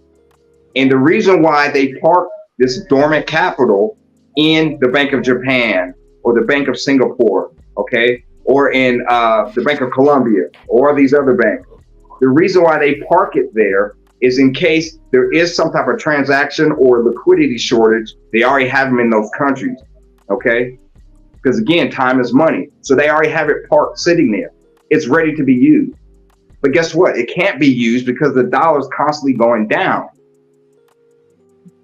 That is why they are heavily in agreement. And I mentioned the IMF earlier. They're in heavy agreement with those ISO 222 tokens and ready to reset the market. Without a doubt. So, hey, Dre, look in the private chat, because I know it's somebody who don't believe me. They saying Carlos is a liar. He don't know what he talking about. Hey, Los, do me go before you. I got you in the private chat. Do me a favor. Somebody also asked, what is Los' email? So let me get your email and your channel link. I need them both. Okay. Your email and your channel link, because I want to share your link on the inside. Okay, got you. I'm typing email in there right now. It looked like you had it in the chat already. You know what I'm saying? But I was looking for it. I mean, in the private. I know it's way back when. I was looking for it in the private chat as well. But while you doing that, looking for you, putting up your email and your private link. I know you can walk it through bubble gum. I'm going to put this what you put off in there right now. Right. All right. So yeah, that hold on. Don't you ain't got to say anything. I'm about to go to the screen right now. Mm-hmm. And now, here we go. There we go. What Los was just talking about. Go ahead, Los. All right. So this bank, new bank in Brazil, because a lot, and the reason why I thought of this, and as Joey was mentioning it, is because a lot of people like to listen to Warren Buffett. He's the rich white guy who knows what he's talking about. But he also said in this article, for all of these years, Bitcoin's a scam. He wouldn't invest $25 in it and all this other kind of stuff. But here you go, got an article. Y'all trust the news sources in America. Y'all do. You know what I'm saying, but you could actually go look this up in the Brazil Times in their news. And now you see it for yourself. Buffett has put his money into a bank that's based around cryptocurrency. And you ain't gonna hear nothing about this bank failing. Why? Because Brazil is a part of BRICS. And they're trying to digitize the monetary system via removing the SWIFT out of the way and putting in this new ISO 222 protocol, communication protocol in place. So if Buffett, if y'all like listening to these people, so you see clearly where he put his money. So you can't sit here and tell me talking about some crypto is a scam, it's a fad, and it's all of this stuff when your favorite white investor is invested in in crypto. He's not doing it directly. This is an indirect investment. You know why? Because he's hedging he's hedging his bet. That's all he's doing.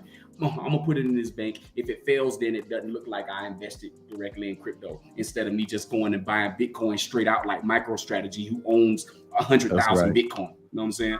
So this is what you guys have when I say do your own research. This is the stuff that you have to look for. You have to type in this stuff and like really hone in and then read it. Don't just, and then try to get an understanding. And then you can come to my channel and ask me a question. 9 times out of 10, I'll be able to answer it. But if I can, I'm gonna go do further research and help you out even more. The reason why I believe in crypto so much is because I know what the end game is spiritually. And this has to be in place in order for that to take place. It only makes sense. And you're not going to have people like Warren Buffett. And what the other dude name is who made up Microsoft. I guarantee he owned all that damn land in America, farmland. But I guarantee he got some. Bill Gates. Yeah, him. I guarantee you he got a Bitcoin portfolio too. I guarantee you. None of these 1%ers are walking around here and don't have some type of exposure to the crypto market. I guarantee, because there's no other market on this planet where you can make 20% in 2 hours on your money. The stock market don't do that. Your CDs, what you invested in at that bank that's about to fail, ain't gonna do that. Dre already done told you your $250,000 is not, insured by the FDIC. Even though they done told you that.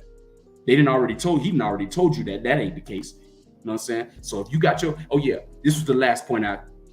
I Trust Capital. For those of you who have a 401k, and you want to invest in crypto, but you're still scared to invest your money that you're making today, but you have a 401k, and let's just say your 401k is about 80 grand or whatever it is, you know what I'm saying? Why don't you think about taking 20% of that 401k and moving it over to I Trust Capital and putting it into a crypto portfolio? That's what Warren's doing. That's all he's doing. You know what I'm saying? And I'm only telling you to do 20% of your 80k. A 401. Keep it in that dollar, that lousy ass shit the lousy dollar that's not worth nothing, that you can wipe your butt with it. You know what I'm saying? You leave the rest of it, but just take the 20%. What's 20% of $80,000? That's $20,000. No, 15,000, something like that. Anyway, just take that little bit of money, put it in crypto, $16,000, and see how fast it grow past what the rest of your money that you leaving over there in that 401k that's finna get swallowed up by the when they come snatching up the money when these banks fail, because they going to your 401k to get it. You ain't gonna have no 401k. That's why I'm trying to tell you to use I Trust Capital to hedge that from happening to you. You know what I'm saying? Because a lot of people gonna kill themselves when they see that they don't have no retirement funds when all of these banks actually start failing and the system is now moving into putting in place. I Trust Capital. Don't say I didn't help you. You can thank me later. You said I Trust Capital? I Trust Capital. It's a retirement plan, Roth IRA, and they have all the IRA types, you know what I'm saying? But under the cryptocurrency banner, they'll invest your money, and they only deal with the safe cryptos on top of that. The Bitcoins, the Polkadots, the Cardanos, the Ethereums, they only deal with those. So all of these other ones that we're talking to you about, yeah, it's a risky play for the optics of it, even though I know it ain't really no risk because that's where they're going. But at the same time, for those of who are scared, this is what you can use in order to be able to say, you know what, at least I have some exposure to crypto with money that I've already have invested into some type of market, into a failing market, should I say. You know what I'm saying? This is how you can get around that. I Trust Capital. You're welcome. There we go. Guys, we got now, here's what we do. We had 5 hours, 32 minutes, almost 33 minutes. And I just want to say I appreciate you guys for being here, sharing the knowledge, because me and Marcus were here for maybe 2 hours, maybe 3 hours at the most. But you guys, man, this knowledge that you have. No, Vanguard has a new See, we got C's in the building. Shout out to C's. We got C. Hey, listen. If you get this one of the founding members, if not the founding member of our blockchain group, the Blockchain Brothers. Guys, make sure that you reach out to Los. I'm not talking, first of all, first group of guys. The first group of guys I'm talking to are you guys that are on the panel. Make sure that you put your phone numbers in the private chat. If you got WhatsApp, put it in the private chat so we can get you guys in the Blockchain Brothers group. I'm telling you, especially you, Joey and Marcus, please. You know what I'm saying? Oh, Y'all yeah, Oh, Joey, good. man. Oh, definitely. Dude, I'm saying, yeah, put me in. Sign me up. I'm in. Because I'm telling you, in this group, nothing is being dropped that is all about the ladies in your passport, the nightlife, marriage, nothing. This group is dedicated to everything that we've been talking about basically for 3.5, almost 4 hours. So guys, you got C's in there with his knowledge. If it wasn't for C's and Los, man, listen, I would have never gotten off into some of the investments that I've gotten off into. So guys, we're going to start with individuals that are on the panel. Make sure you put your information in the private chat. Then secondly, for you guys that are, Los, did you put your email address in there? Yeah, I did. It's okay, here we go. King Carlos. Yeah. I don't see it. It's right under the digital the article. Do I need to scroll up? Yeah, you got to scroll up a little bit. Okay, I scrolled up. I see one. Learn crypto. Blah blah blah blah. Okay, I'm scrolling. Learn crypto. Oh, there we go. I got it. Los. All right. Okay. For those of you that want to be a part of the blockchain on WhatsApp, this is Los's information.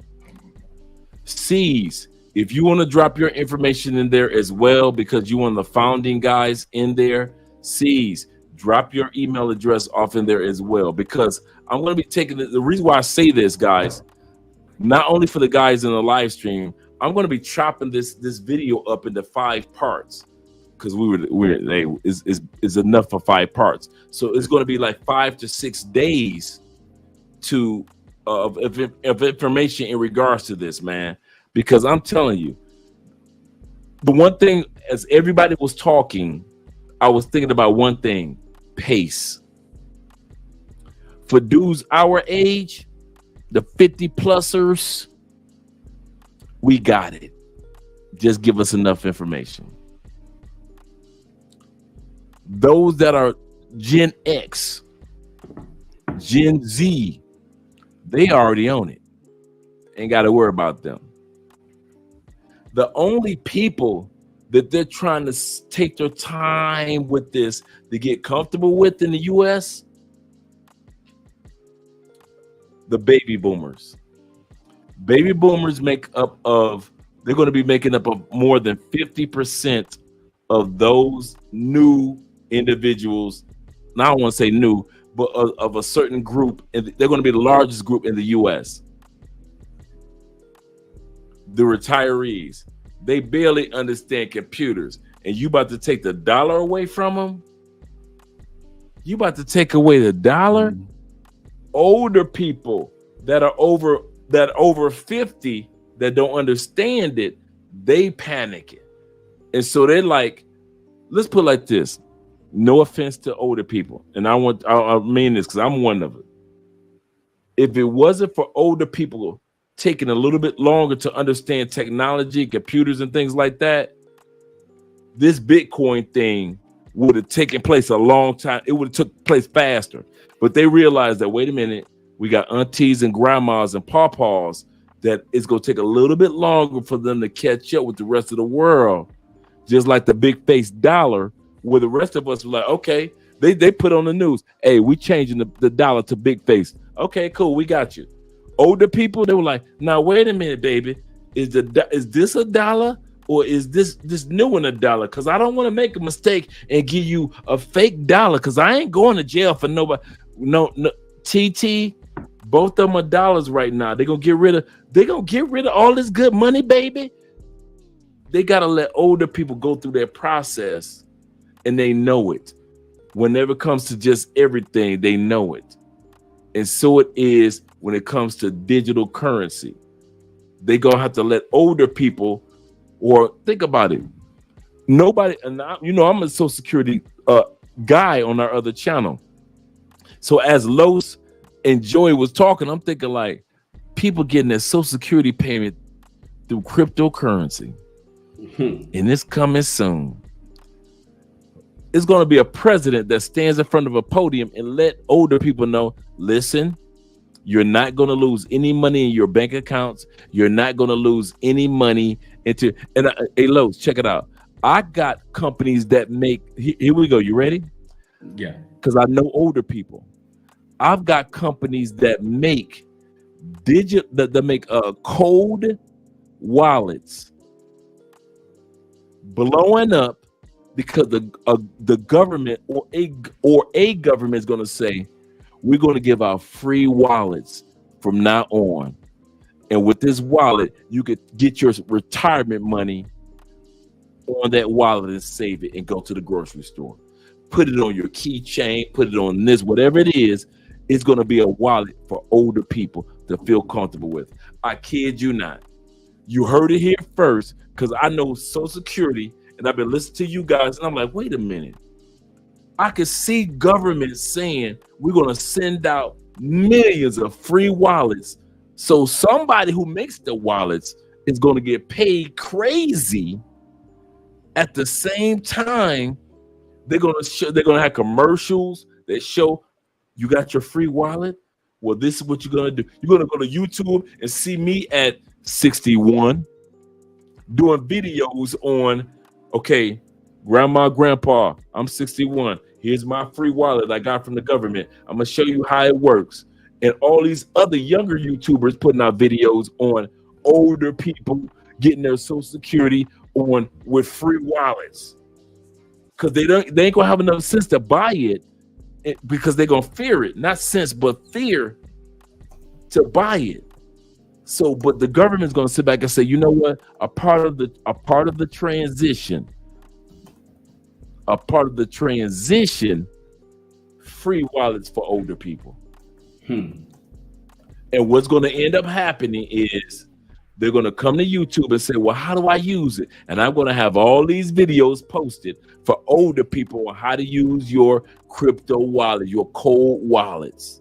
And all what Los have been talking about, and all that Joey and all that Marcus has been talking about is going to come to fruition.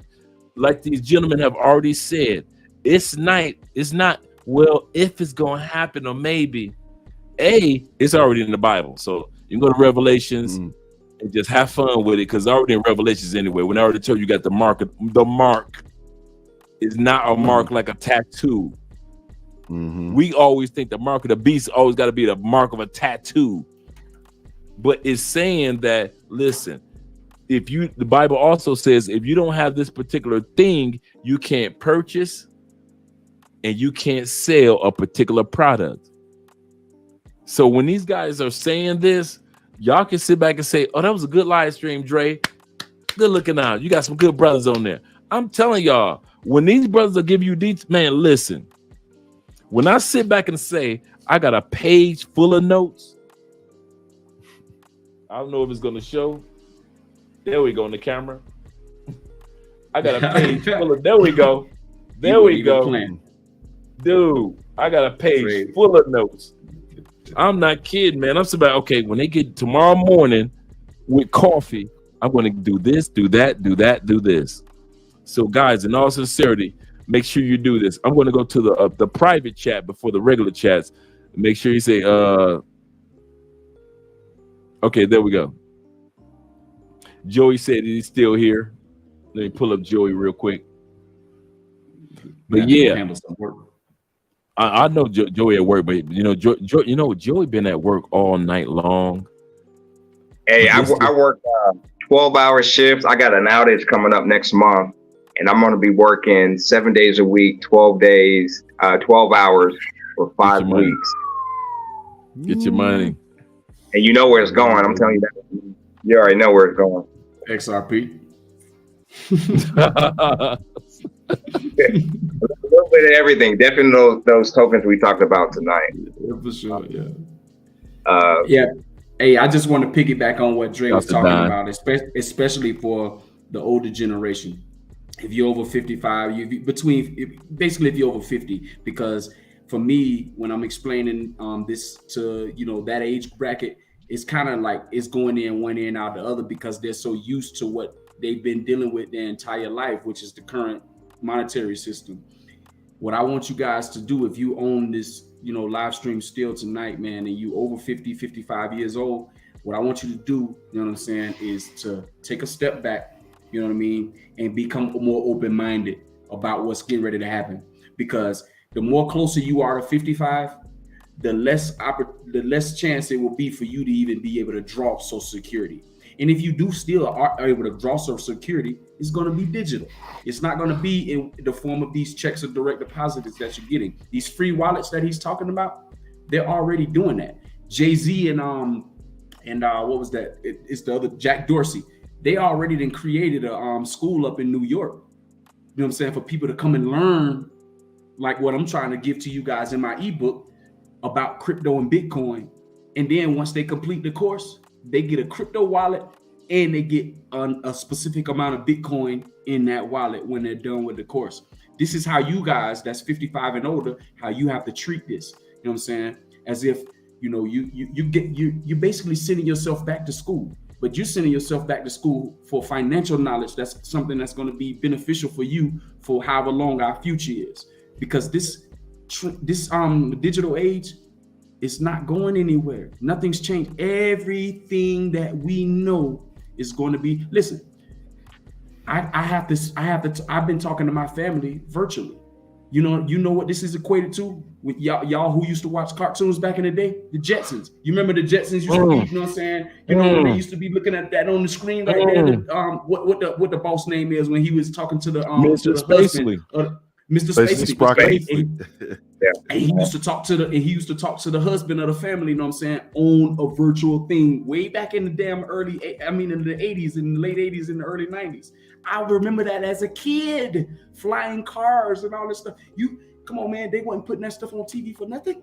And they just did it in the form of the cartoon. And here it is today. We having a whole 5-hour meeting about this virtually. This ain't nothing but the Jetsons, what we was doing, what we're doing right now. So you think to tell me that crypto is a scam? The money is not going to be digitized? You got to be out of your freaking mind. Yeah. And one thing about this space too, from what I've learned, it doesn't wait for anybody. When the internet jumped off, you remember how like when you used to apply for jobs, you could fill out the paper apps, right? Fill out a paper application for a job or whatever, right? Then it went to where when the internet came out, you had to upload your resume online, right?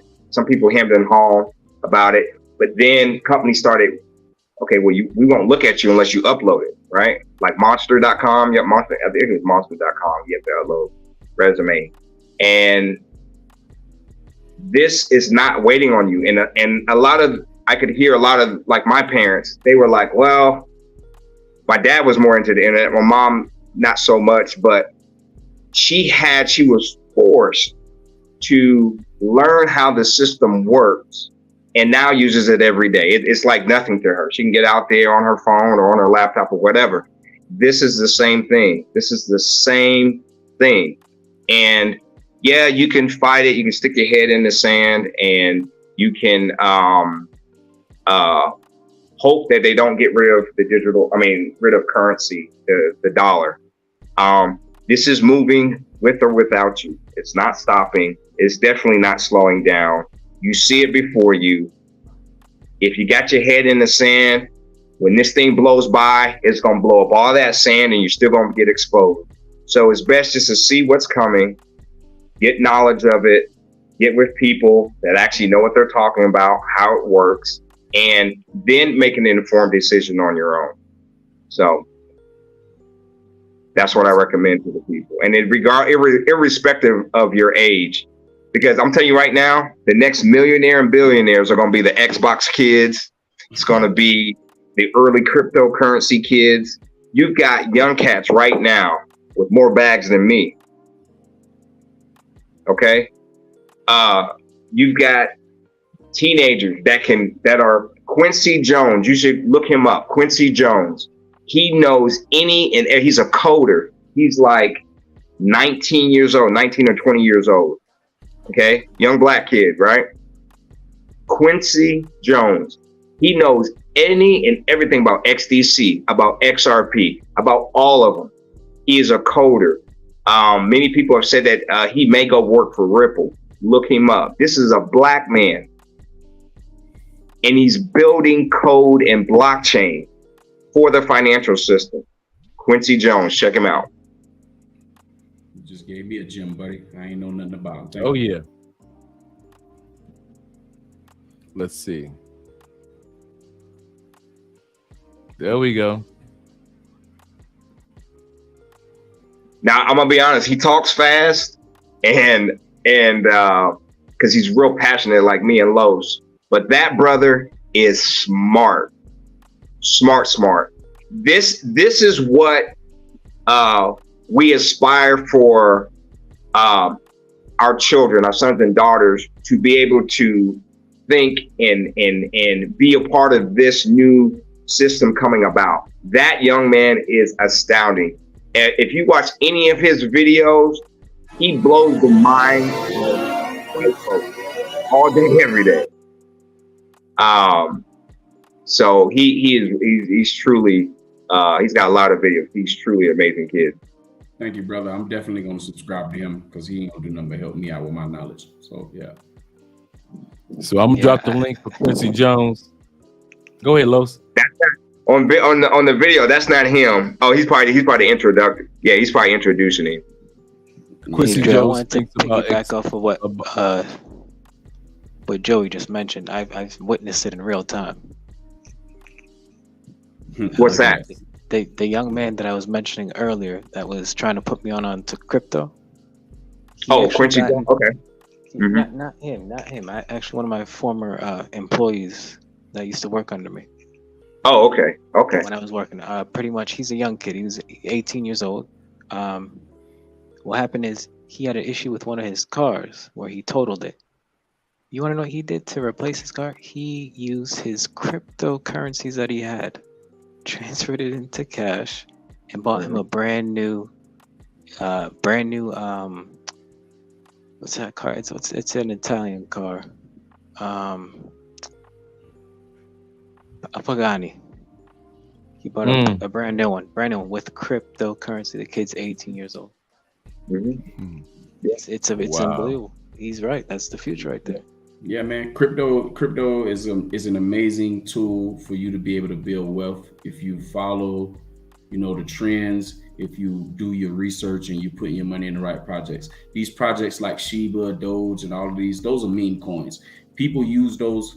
People who actually trade crypto, they use those particular coins to build their wealth to be able to buy these Bugattis. But then projects like the ISO 222 cryptos, they invest whatever they don't spend on the toys into those projects for the long term to make their portfolios even more massive. Okay, so every crypto has a function.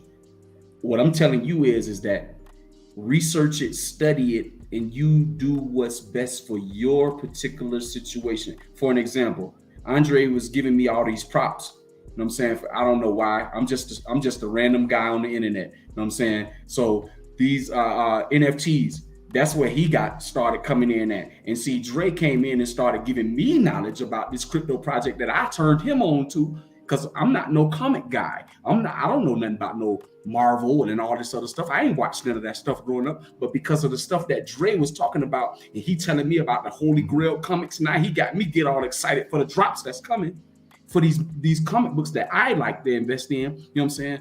And I don't know nothing about them. This is the beauty of us working and communicating together. Cease, who he just had up on the thing, Cease is the number one guy for that. You know what I'm saying? Him and Andre be going back and forward with the knowledge about these NFTs, which y'all think is some BS. You know what I'm saying? No, every NFT is not BS. You know what I'm saying? This crypto project called Ecomi, OMI, is a typical symbol. This project has licenses with Disney, Marvel, Pokemon. And they haven't even dropped the Sesame Street. Yeah. Okay? All the stuff that y'all grew up doing, they are now NFT. The Simpsons. Okay? Listen, they did not build and construct this stuff for no reason. Dre has more money invested into Ecomi because mine is more diversified. But you know why he's invested more? Because he know, like, and love these products that he grew up with. I like how you put that. You're right. You see what I'm saying?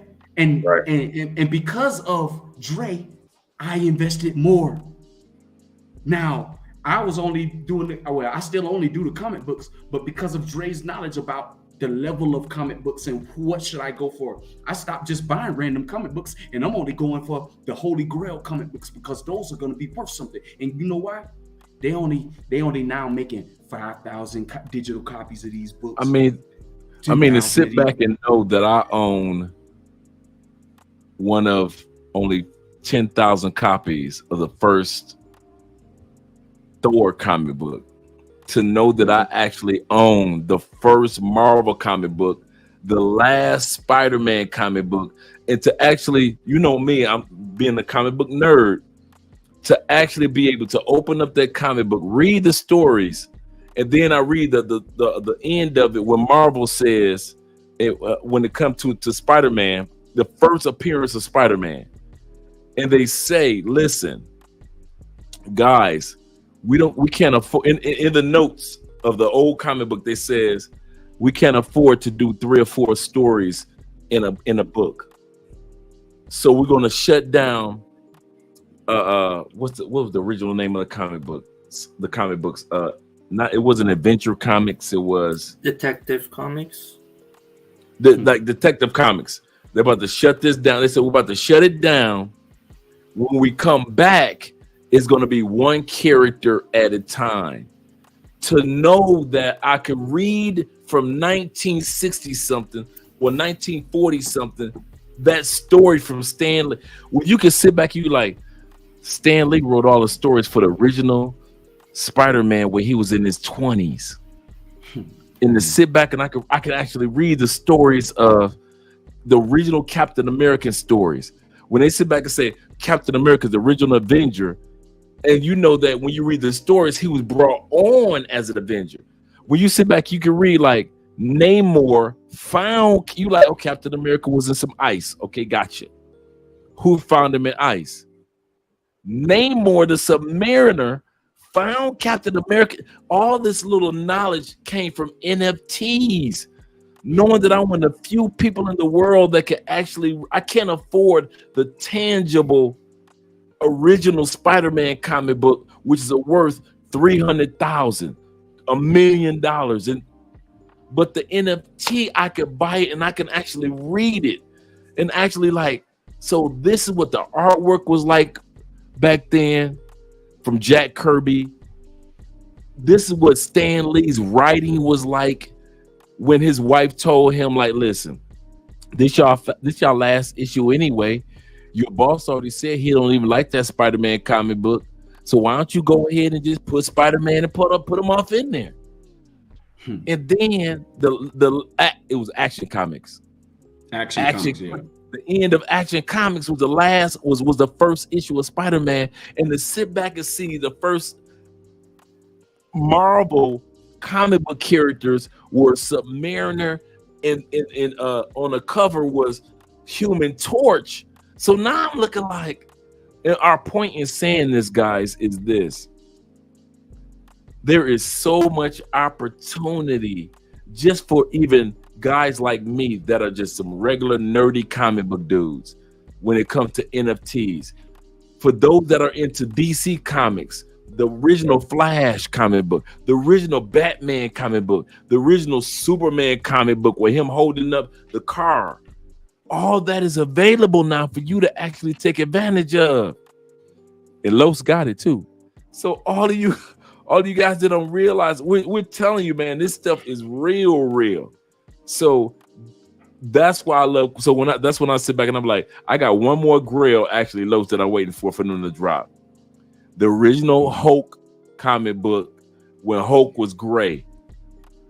I'm waiting for that. When they went through all the Avengers, they already dropped the Black Widow, they dropped the original Spider-Man, they dropped the original Iron Man, Thor. They dropped everybody's first one. Mm-hmm. I'm waiting for that Thor. Man, when they dropped that Thor, I was like, what the? They got the original. I could read the story of the first Thor comic book ever. Dre, you ain't even telling them the good part. You not even because he's being modest. I didn't talk about the money part. His portfolio on the creation part. Yeah, Dre's portfolio is far beyond what y'all can fathom what it's worth right now. You know what I'm saying? And crypto is in the bear market. This brother has at least 3 secret rares that I know of. Secret rares, the highest, is the most rarest level. Yeah, secret rares. They drop it. Like they make very few. So that means like if they make 5,000 copies of this comic book and you get a secret rare, that means you're one of maybe 500 people that own a secret rare comic book to whatever the comic is that you bought. You see what I'm saying? And you can't get a secret rare like, oh, can I get a secret rare? I remember I didn't even understand it when I got it. And the first time I actually went out and bidded on some comic books.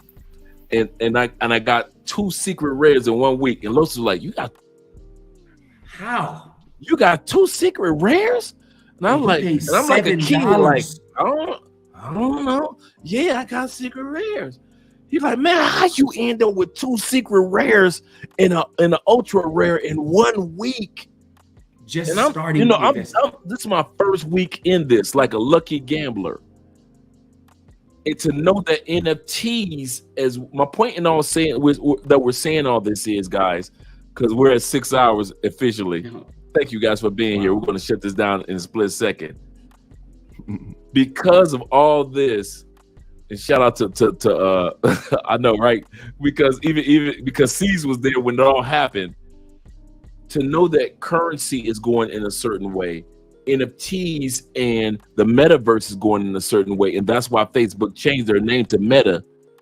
They changed their name to Meta, not for today. They already know we're so comfortable with the term Facebook, but a day is going to come when we're going to sit back and say, remember they used to be called, what was that name? Oh my God, what was that name they used to be called? Mm-hmm. What was that name they called themselves back in the, what was Meta's name before Trivia? You're going to see that on 100,000, on $1 million game show. What was the name of Facebook? What did you say? What was the name of Facebook before it was called? What was the name of Meta before it was called Meta? Meta. And there's going to be some people that's young enough to not even know that it was called Facebook. Yeah. There's going to be some people that's going to be so young enough to not realize. And I like what one brother said. I think it was Joey. They're going to be people walking through the museum just like they look at the little face dollar and look at how we look at kind of like colonial dollars and dollars during the Civil War. And we're like, man, that used to be the dollar.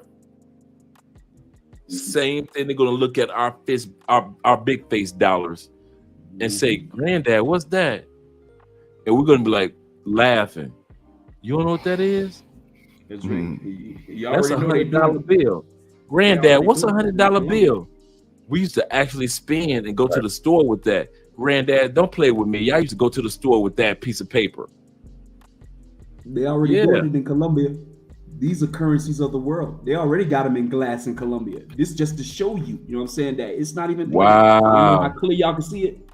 In Cartagena, in Cartagena on the hill, it's a church. You know what I'm saying? That's where I was at on that.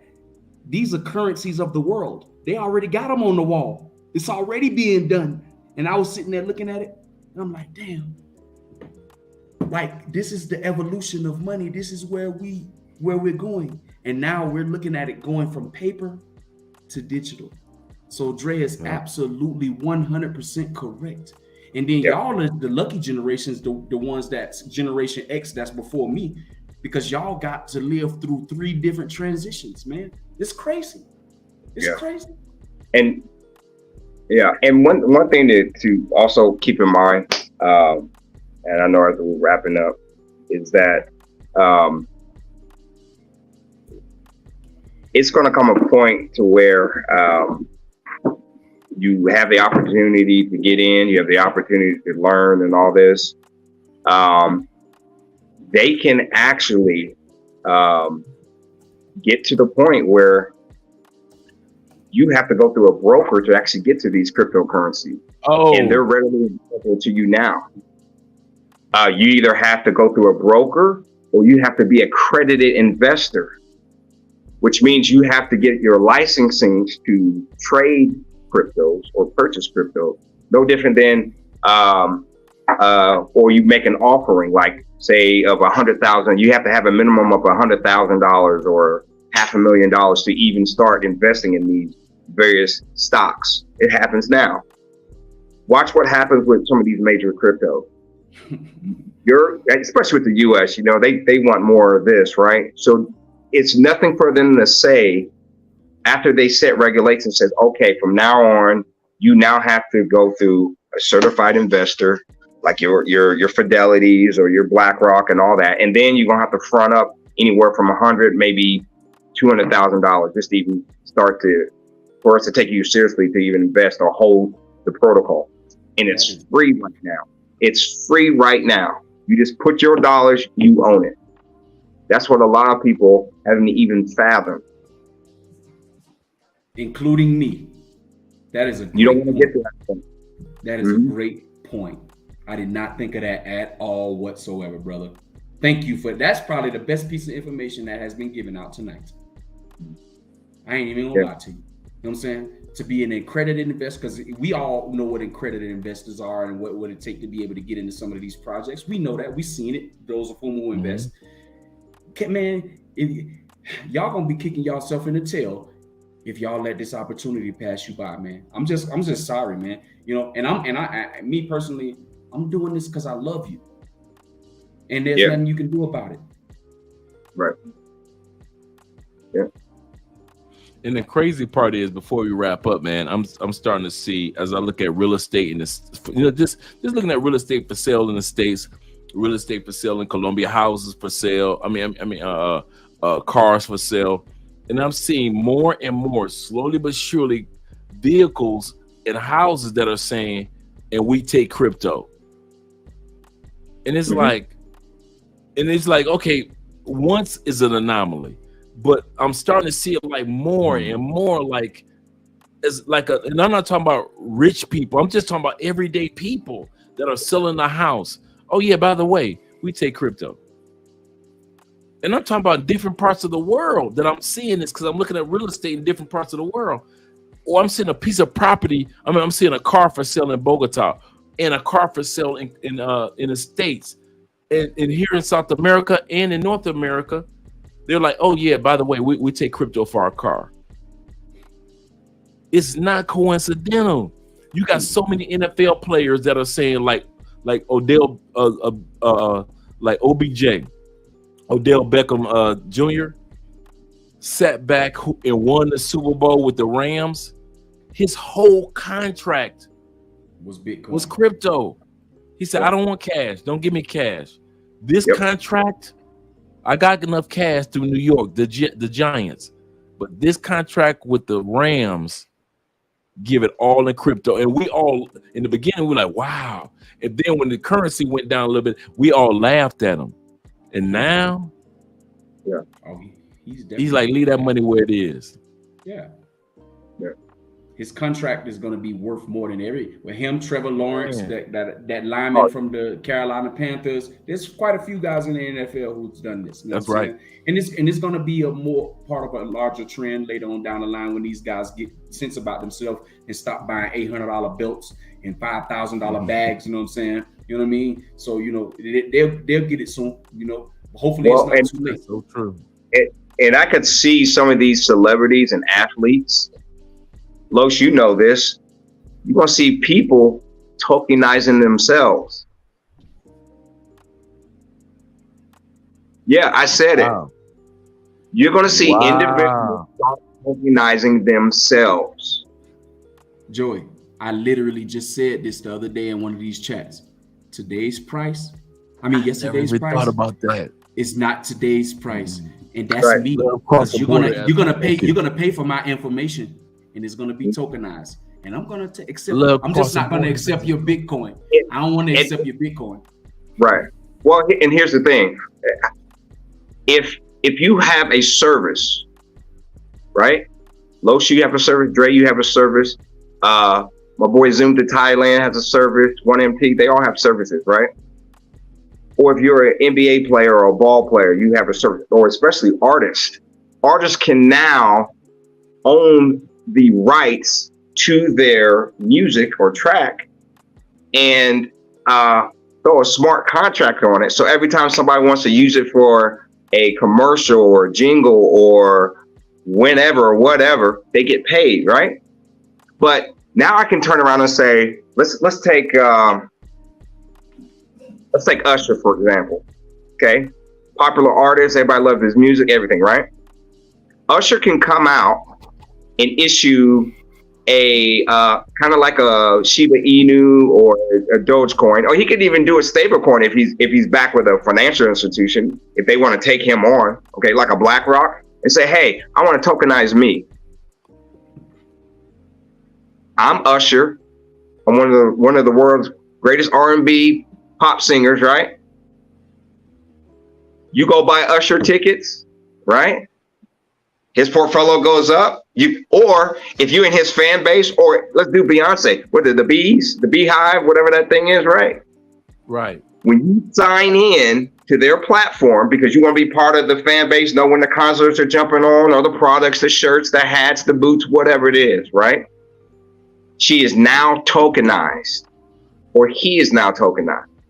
So any and everything you do on their platform, any concert you deal with, okay, you now have to deal with the B coin, or you got to deal with the U coin. Yes.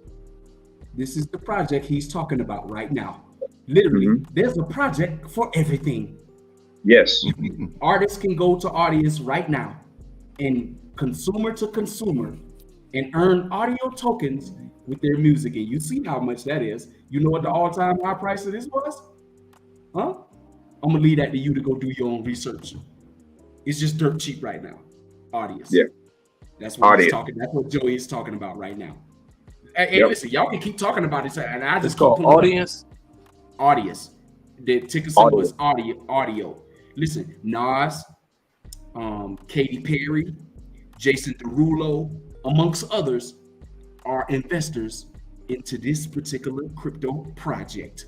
Okay, and I have a podcast on audio, so I can earn audio tokens if you go listen to my podcast there. You know what I'm saying? So just so you know, what Joey's telling you about tokenizing your intellectual property is they already have a project for this stuff. I'm gonna confirm. Just a little bit of confirmation. I know we've been going at it. They actually have, for you guys that don't know and realize this, because you know I'm a YouTube dude. They already have DTube available. It's been around for maybe 2 years. DTube is the twin sister of YouTube and Rumble. Rumble is the other YouTube that's coming down the block. It's already here. I've already dropped videos on it on the regular. Mostly Money is already on Rumble. You'll hear other YouTubers talk about Rumble, but very few talk about DTube. Rumble still pays you in cash, just like YouTube. You ain't got to get a bunch of subscribers. Rumble, you ain't got to worry about somebody blocking you. The whole thing, Rumble. Dre, you tripping? But don't put your thought. I got a direction I'm going. Here's the crazy part. DTube, unlike YouTube, it actually only pays you in cryptocurrency. And so when Lo sits back and says that this is the future when it comes to concerts, it made me think wait a minute, this is the future of YouTube. It's going to be so many people that leaves YouTube in that 4,000 watch hours and 1,000 subscribers, and they're gonna go straight to DTube, and DTube is there right now. You can subscribe to DTube, watch videos on DTube, and just like Rumble, the exact same thing. So what Los was showing you, I'm telling you, it's not like something that he's saying that only they know. Even us in the YouTube space know that, okay, let's get ready slow. That's why you start to see YouTubers slowly shift. I'm talking about major YouTubers. O'Shea, the lead attorney, is on Rumble right now and on DTube. All those your favorite YouTuber females, many of them are already on Rumble or DTube already. Everybody's slowly but surely going to where they're going to end up getting cryptocurrency as payment and not just cash. I kid you not. It ain't like it's something I heard. It's something that I'm already on. Just because we don't tell you guys all the business ventures, doesn't that, hey, your boy don't wear this tie for nothing. Okay, like Kevin Samuels used to say, I ain't stupid. Okay, so at the end of the day, I'm telling you, all that these men have shared this evening is absolutely correct. I just want to say thank you. And also, C's, shout out to you, man. Appreciate you for all that you do and share it, because especially in regards to spelling the name correctly, because I don't want to make a mistake and spell the name wrong. I'm going to be breaking this video down into 5 parts throughout the week. So starting Monday, individuals, including us, can go back and watch this footage, take notes from each other, and so forth. But I want to say thank you to you guys for being here. It has been 6 hours, 15 minutes. Out east is like 3 o'clock, 3:50 in the morning, almost 4 o'clock. Ooh, some dudes. We got married dudes on this panel. We got married dudes on this panel. It's a cold side of the bed. Andre gonna be like, why is the other side of the bed so cold? Miss Profe, hey, that's on you. I ain't got nothing to do with that. I'm gonna deny it all. But to throw that chancleta at my head in a minute.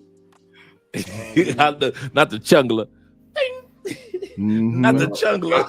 I'll go ahead and start the sign off. Man, it's been great. I definitely appreciate you being able to allow me to come on and share my knowledge with you, with the panel, and Dre and everybody on the panel. Shout out to Marcus, shout out to Joey, shout out to ENB90, shout out to at a random guy, and you know what I'm saying. And definitely Dre, you know how I appreciate you, man. Listen, let me tell y'all something, man.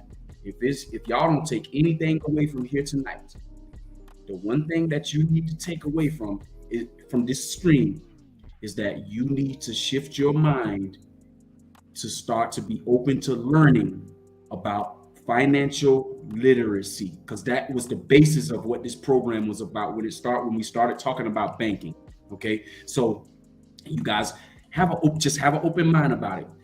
For the 10 people or the 8 people who reached out to me in my email and asked for that ebook, thank you. You know what I'm saying? You won't be disappointed. You're going to have a foundational, I promise you're going to have a foundational knowledge in cryptocurrency once you get done going through my book. There are hyperlinks in the book. You can click on it and it'll take you right to it, from the wallets that we talked about, to the exchanges that we talked about, to anything that you beginner. You can click on those hyperlinks and it'll direct you to where you're trying to go. To open up an exchange if you don't have access to an exchange, or if you want to add another exchange. I use all of them, because some exchanges don't have certain cryptos. Other exchanges do have these cryptos. So if you still in this listening and you have not reached out to me to get this free ebook, and you never do, I can lead you to the water, but I can't make you drink it. All I'm gonna say is that you were informed. Don't be upset when you missed the boat, because you were informed. Other than that, man, I appreciate it again. Thank you for having me on. And if y'all guys got any questions, come over to Learn Crypto TV, leave me a question, comment in the panel, or write me an email, and I'll do my due diligence to make sure that I answer your question thoroughly and accurately as best as I can. Thank you again. All right, we're gonna head on down to my boy ENB. Because Joey's at work, let's head to Joey. They want to head to ENB. Well, Dre, I want to thank you first of all for being a gracious 6-hour host. You are the best. And there's a lot of knowledge that we all got tonight and we shared. And the beautiful thing about this is, man, that we gave this information out of love, and Dre be able to inform him and utilize his platform to get the knowledge of what's going on, what's here, and what's to be. And to piggyback off of Lowe's, you've been told it's not hard to get into. It's something you can get into. It's not difficult to learn, especially if you have the right people behind you. There's an old song called "Times Are A-Changing," and they're changing. You see it. Just like you said, open your mind, realize what's coming, and you'll be the better, wiser for it. And it won't catch you off guard. That's the problem with a lot of these other crashes. Either we were caught off guard or we weren't paying attention. This is no different. Don't get caught off guard. So, Dre, I want to thank you to the panel. God bless you, brothers. It's a good feeling and to be able to talk to you guys about things like this. And I was telling Los in the back chat, I don't have WhatsApp yet. I will get one. But I left my email. Yeah. Oh, and let me say this to all the old school cats that are in the chat. And I'm 45 years old. Well, I'll be 45 in November, right? If a 45-year-old man can get into this and learn it and help others, so can you. So thank you again for having me. That's right. Oh yeah, man, that's a good point. I'm glad that you said that. Let's go to Marcus real quick, and then we're going to come to EMB. Yeah, this was a great night. I didn't expect this. You know, shout out to Los and Joey. You know, this was incredible, man. This is a valuable evening. I hope everybody got what they need to get out of it. You know, as far as what I had to offer, you know, in the relationship category before we jump to finances. Here for it, you know, and Dre, you put it together tonight, brother. You know, shout out to you, shout out to the panel, and you know, everybody keep on pushing and have a good one. All right, we're gonna be anchoring with you. We're gonna be anchoring with my man in the building, random guy. But we're gonna head to EMB. So random guy, how your thoughts ready? Because we're gonna head to EMB right now. Thanks for the invite. Yeah, it's like good to be able to come on and just hear from you guys. Like 6 hours is pretty long. I actually was out of tune for like 2 of it. I took a nap, so that's why I'm up right now. But I came on at the right time, it seems. But yeah, I like that. Thanks for the invite. Looking forward to more knowledge shared on here for crypto and relationships and, you know, expats and stuff like that. So keep it up. Thanks. And football season, hopefully at some point. Yes, it is. It never ends. For us fantasy brothers, it never ends. Shout out to EMB and the Philly boys. All right, we got the anchor going on right now. Dre, I appreciate you getting me on the panel. I appreciate all the information that was provided as well. Marcus, with the relationship issue down there in DR. Appreciate you for that. It was great to hear insight from somebody else from the Caribbean part. Also with Los and Joey with all that information on the crypto things. I'm gonna be honest, I was a bit skeptical a couple years back, but I was trying to get into it, but I wanted to do my homework first. So I appreciate the expertise that you guys provided tonight. You're welcome. Welcome, bro. Oh, yeah. Yeah. Salute. All right, let me finish this off as the grand finale. Guys, listen, the information has been shared. I'm going to drop these videos. And like I said, starting on Monday, you're going to see these videos for 5 days straight. I'm going to drop them as if you're in a course. So for those of you that didn't get a chance to take notes, or you're kind of like thrown off and you're like, I do not feel like watching 4 hours of these guys conversing about this. Don't worry about it. You don't have to watch it because I'm going to drop it in parts, in segments. And if it takes me 7 or 8 days to drop this in segments, it's going to be dropped. Even if it's 30 or 40-minute segments, it's going to be broken down into parts, back to back to back to back, because this is something that's unprecedented to see this many brothers come together on a positive scale and talk about the future of currency together. I don't know if, and I follow finances on YouTube a lot. There are a lot of great financial channels, but there has not been a late night channel that talks about cryptocurrency and the future of the American dollar the way that this live stream is done. And I feel so honored, so blessed that you gentlemen have come on and blessed my life and the future of my family with the knowledge that you guys have shared. So I want to let you guys know that I got nothing but love for y'all, and I appreciate you guys. We're going to end this live stream. It's Friday night drinking hand. Let me get the last sip that's at the bottom right here. Just the last sip. I got a little something. See, we all got the last. I don't care if you got bottled water. I don't care if you got the milk from Fruit Loops. I don't care what you got. I don't care if you got saliva. At the end of the day, if you got to swallow something. Here we go, guys. No, don't you got to swallow everything. Come on now. But at the end of the day, enjoy yourself. Pause. Salute. I'm about to sit up here and go. I'm about to sit up there and introduce myself to somebody that's called my wife that ain't seen me in the last 6 hours. And some of you guys gonna do the exact same thing with your girlfriends and your friends and your jobs. And I'm glad we got a chance to make Joey's work evening a lot smoother. Oh yeah, definitely. I know, right? And let him know. Let him know he's not a loner. Go ahead. Thank you. And well, normally when you guys come on, I'm here at work anyway. So when you started talking about this topic, I said, man, I gotta. Hopefully, Dre will bless me, allow me to come up and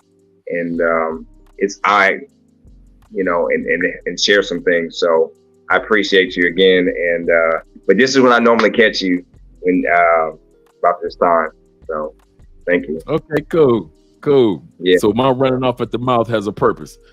So at the end of the day, guys, we just want to make sure that you individuals that either are still at home or individuals that are taking advantage of your passports, take advantage of what's taking place right now that's preparing you and your family for the future. Once again, my name is Andre of Love Crossing Borders, Mostly Money TV, Andre Wallace TV, Travel Unraveled TV, and we are out of here. We're about to sit back and enjoy the rest of the night. You guys have a good one to see, or actually morning, and I'll see you guys later. Thank you. But now let me make sure before I let you guys go, because I want to make sure that everybody. Okay, Los dropped something at a YouTube video. Let me make sure that goes into the comment section as well. Los, what was the last video you dropped? The YouTube video? Oh, no, that was just a link to my channel. That's it. Okay, there we go. So make sure you guys subscribe to Learn Crypto TV. Good looking out. I'm glad that you dropped that Learn Crypto TV. Make sure reach out to Los. I'm telling you, y'all thought y'all saw something tonight. You see, I had to slow him down like Los. Put it where the ghost can get it. This dude's got so much knowledge, and we need Joey, bruh. We needed you to balance this brother out, man. I don't know who was Batman or Flash. It was like when you know what it reminded me of? When Superman challenged Flash to a race, and Flash was like, "Really want to do this, Superman?" And Superman like, "Yeah, okay, don't embarrass yourself, Flash." And so this how I felt tonight when I sat back, because I'm so used to Los, but to hear somebody else kind of like spar with him in regards to this, all the rest of us just sat back with pen in hand and took notes, because at the end of the day, and we didn't get a chance to talk about mining like Marcus is doing, but that day will come. And so at the end of the day, guys, we want to say thank you for the confirmation of everything that you said, because everything that I've been reading and studying over let's just say 6 months on our political channel is parallel to everything that these gentlemen are saying. I kid you not. They are not lying. All this stuff that they've been saying, it is taking place right now, even as we speak. Shout out to once again to my man C's, also undercover brother. in regards to encouraging us to be in part of the NFTs as well. We're up out of here, guys. We're about to get some sleep, go get something to eat, whatever it may be. Have a good night, guys. Talk to you later. Much love. Buenos dias. Buenos dias. It is. It's morning. Buenos dias. Ties off. Goodness gracious. I'm glad I ain't got to take the trash out. It's Saturday. Yesterday was trash day. All right, fellas. One love.